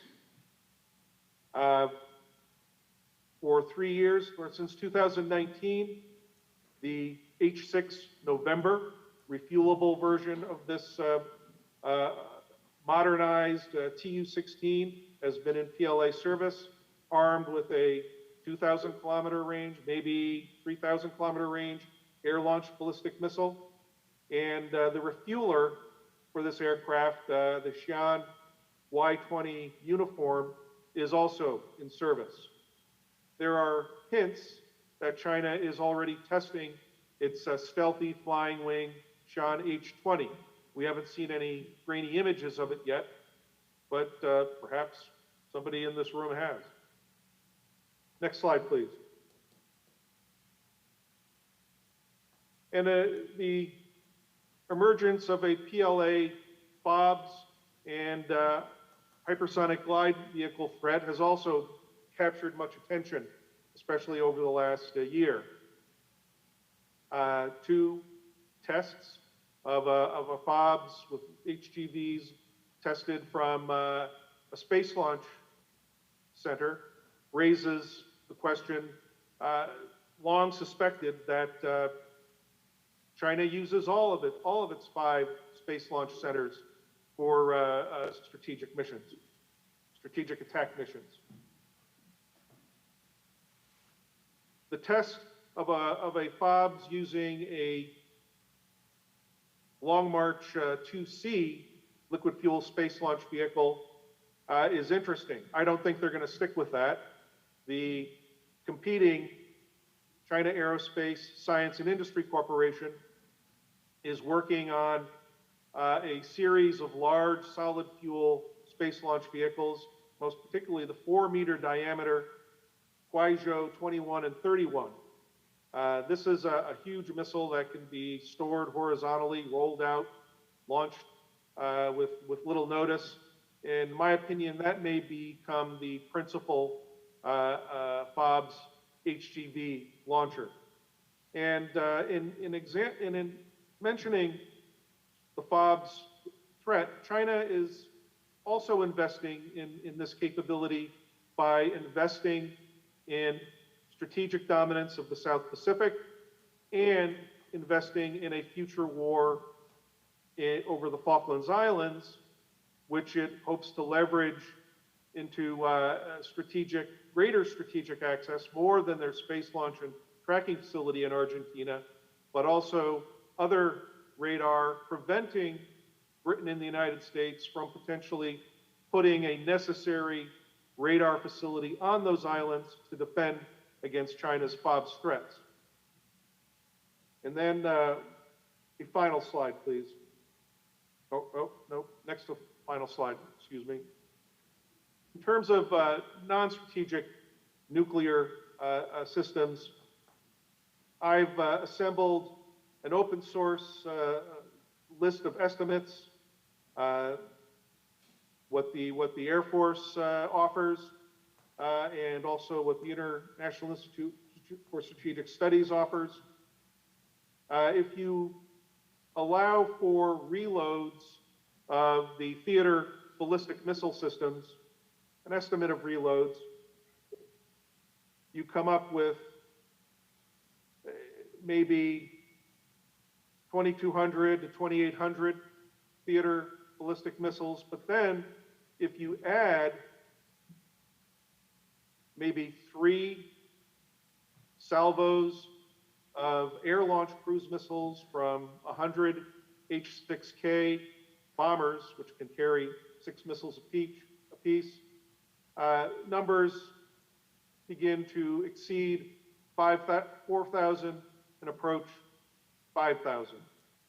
Many of these, of course, will be non-nuclear, but the Chinese have also been very cagey in their discussions with interlocutors about their development of tactical nuclear weapons. The fact that North Korea is very interested in developing tactical nuclear weapons and may be doing so rapidly now, to me indicates that China probably has long had an active tactical nuclear weapon program. They tested some in the late 60s, but I don't think they just put them all on a shelf. Okay, and then my final slide. We also have to be very concerned about China's intentions in deep space. By deep space, cislunar space, and more specifically, the moon. In my opinion, China plans to blitz the moon soon after 2030. They're working on 3 major large space launch vehicles. One, Long March 5 DY, which requires 2 launchers in order to put 1 lander on the moon. But then by 2030, they'll have the first version of the Long March 9. This is a 50-ton to the moon SLV. That's comparable to the space launch system of NASA that hopefully, after long delay, will be tested in September. But then by 2035, the Chinese are telling us that they plan to have a new version of the Long March 9 that will have a reusable first stage, making it more efficient, making it more competitive with the American ace in the hole, which is Elon Musk's Starship heavy, super heavy space launch vehicle. We need to put that into services with the ability to go to the moon and back as soon as possible to supplement SLS, because the Chinese have essentially told us that initially they'll be producing about 60 or 10 a year of their early version Long March 9, and that works out the ability to put about 3,000 tons of cargo on the moon. Now, will they use all of them for the moon missions? No, but even if they use 40 of them to support moon missions, that may be enough to develop 10 moon bases. And with control of the moon, to that extent, denying access to the moon, exerting control over cislunar space, the battle for low Earth orbit becomes far more difficult, and as a consequence, the prospect for winning battles on Earth becomes even more difficult. And I'll stop there. Thank you very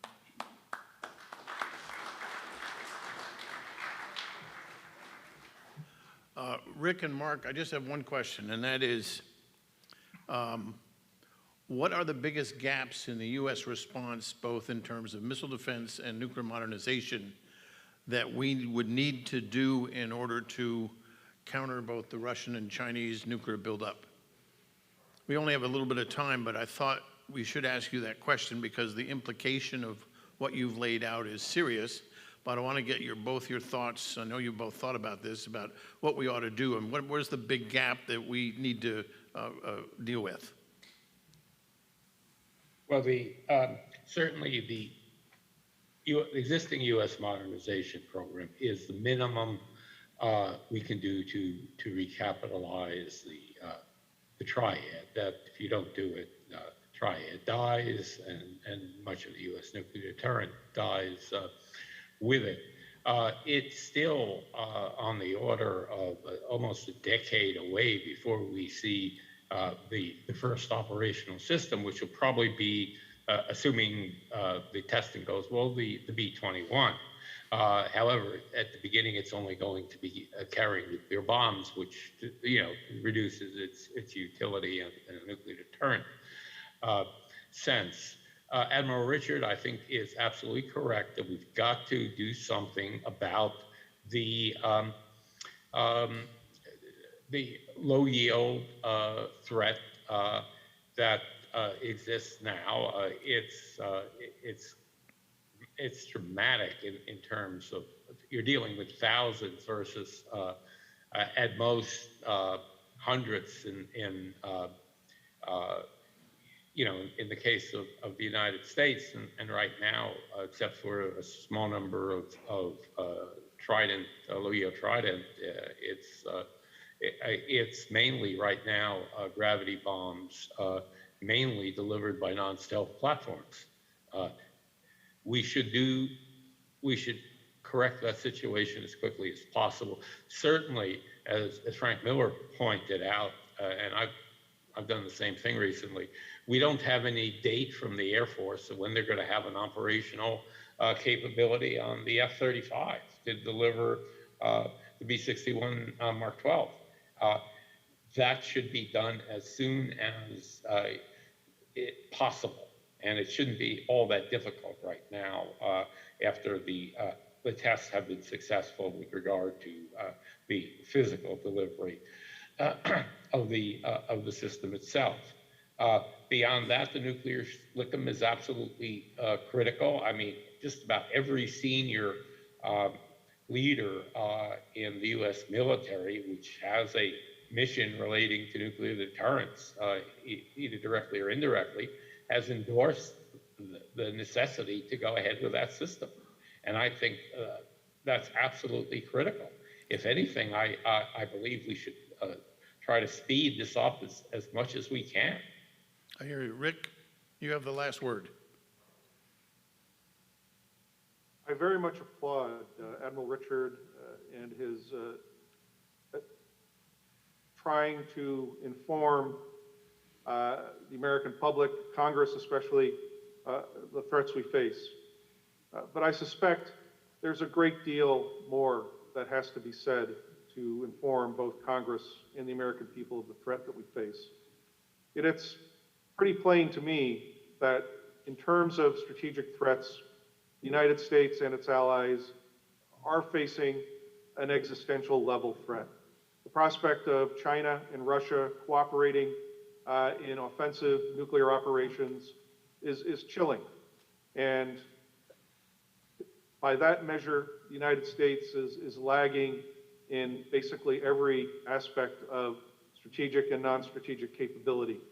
And there may be some level below the combined China-Russia numbers that grab their attention and deter them, but I suspect that we have to be numerically competitive with both in terms of theater systems in order to sustain deterrence, maintain our alliance systems, and continue. And at the same time, while Ukraine, Taiwan, battles in the South Pacific, the revived Falklands conflict, we're looking forward towards a period of sustained and increasingly global conflicts.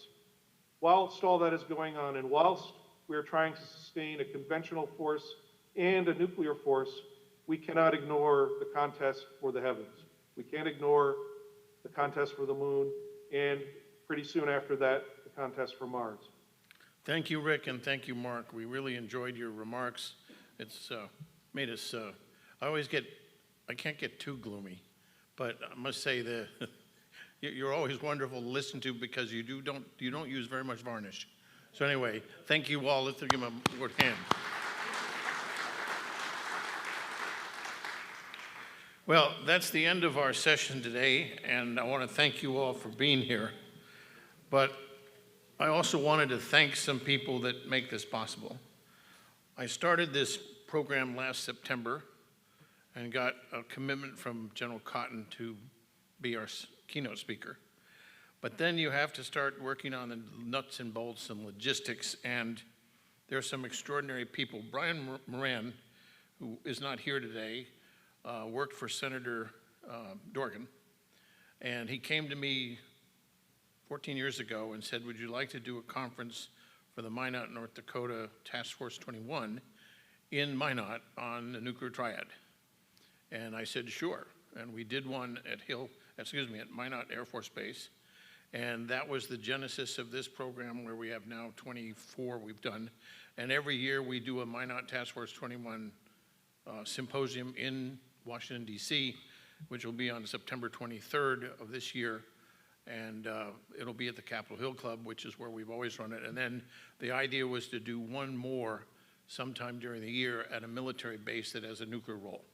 That's why we've done here, we've done Crane, and around the country. So there are extraordinary, Brian works on the script, he deals with the JAG, and we have some people here at Louisiana State University Shreveport that have been, Chancellor Larry Clark isn't here right now, but he was willing to sponsor this and gave us an enormous number of staff to help us. We got Dr. Julie Lessiter, I want to thank her, she's the Vice Chancellor. Lee Chambers has been our leader here on campus, and Ashley Dean is on what they called the Triad Committee. And we had the Louisiana State University System, the Veterans Resource Center, the cyber folks, the event management folks, the continuing education offices, the IT services, and the campus police, who you've seen are here protecting us. We had from BRF, Dr. John George, we had Courtney Bryan and Brian Williams, and the Red River Streaming and Paxton Sound Group. And for those of you interested, on August 7th, Jim Howe, who is here today, is going to be talking about Russian strategies with respect to nuclear weapons on my seminar series.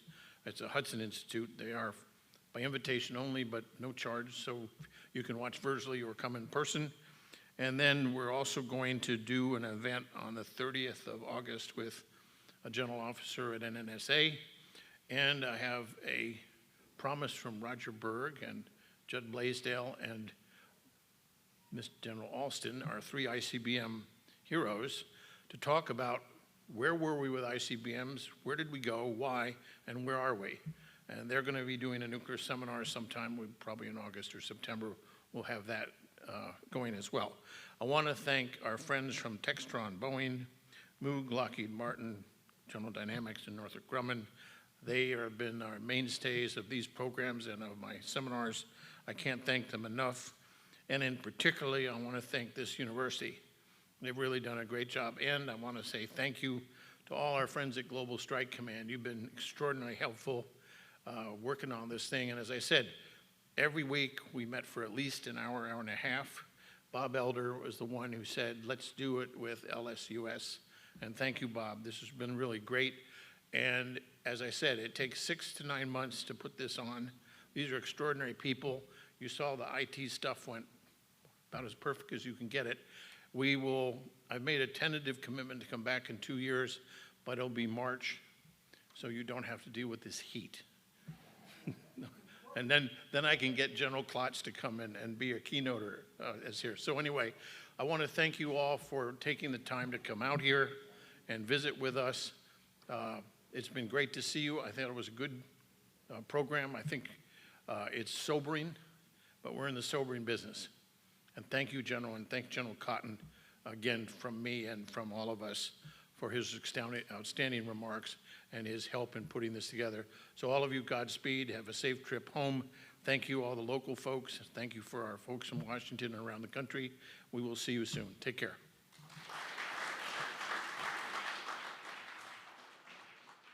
I do have one other request. I want you all to open your wallets. I don't want your money. I want your business cards so we can put you on the invitation list for our events at Hudson so you can zoom in and watch our events. So if you do have business cards, if you would give them to Bob Elder or Lee, that would be wonderful. Thank you.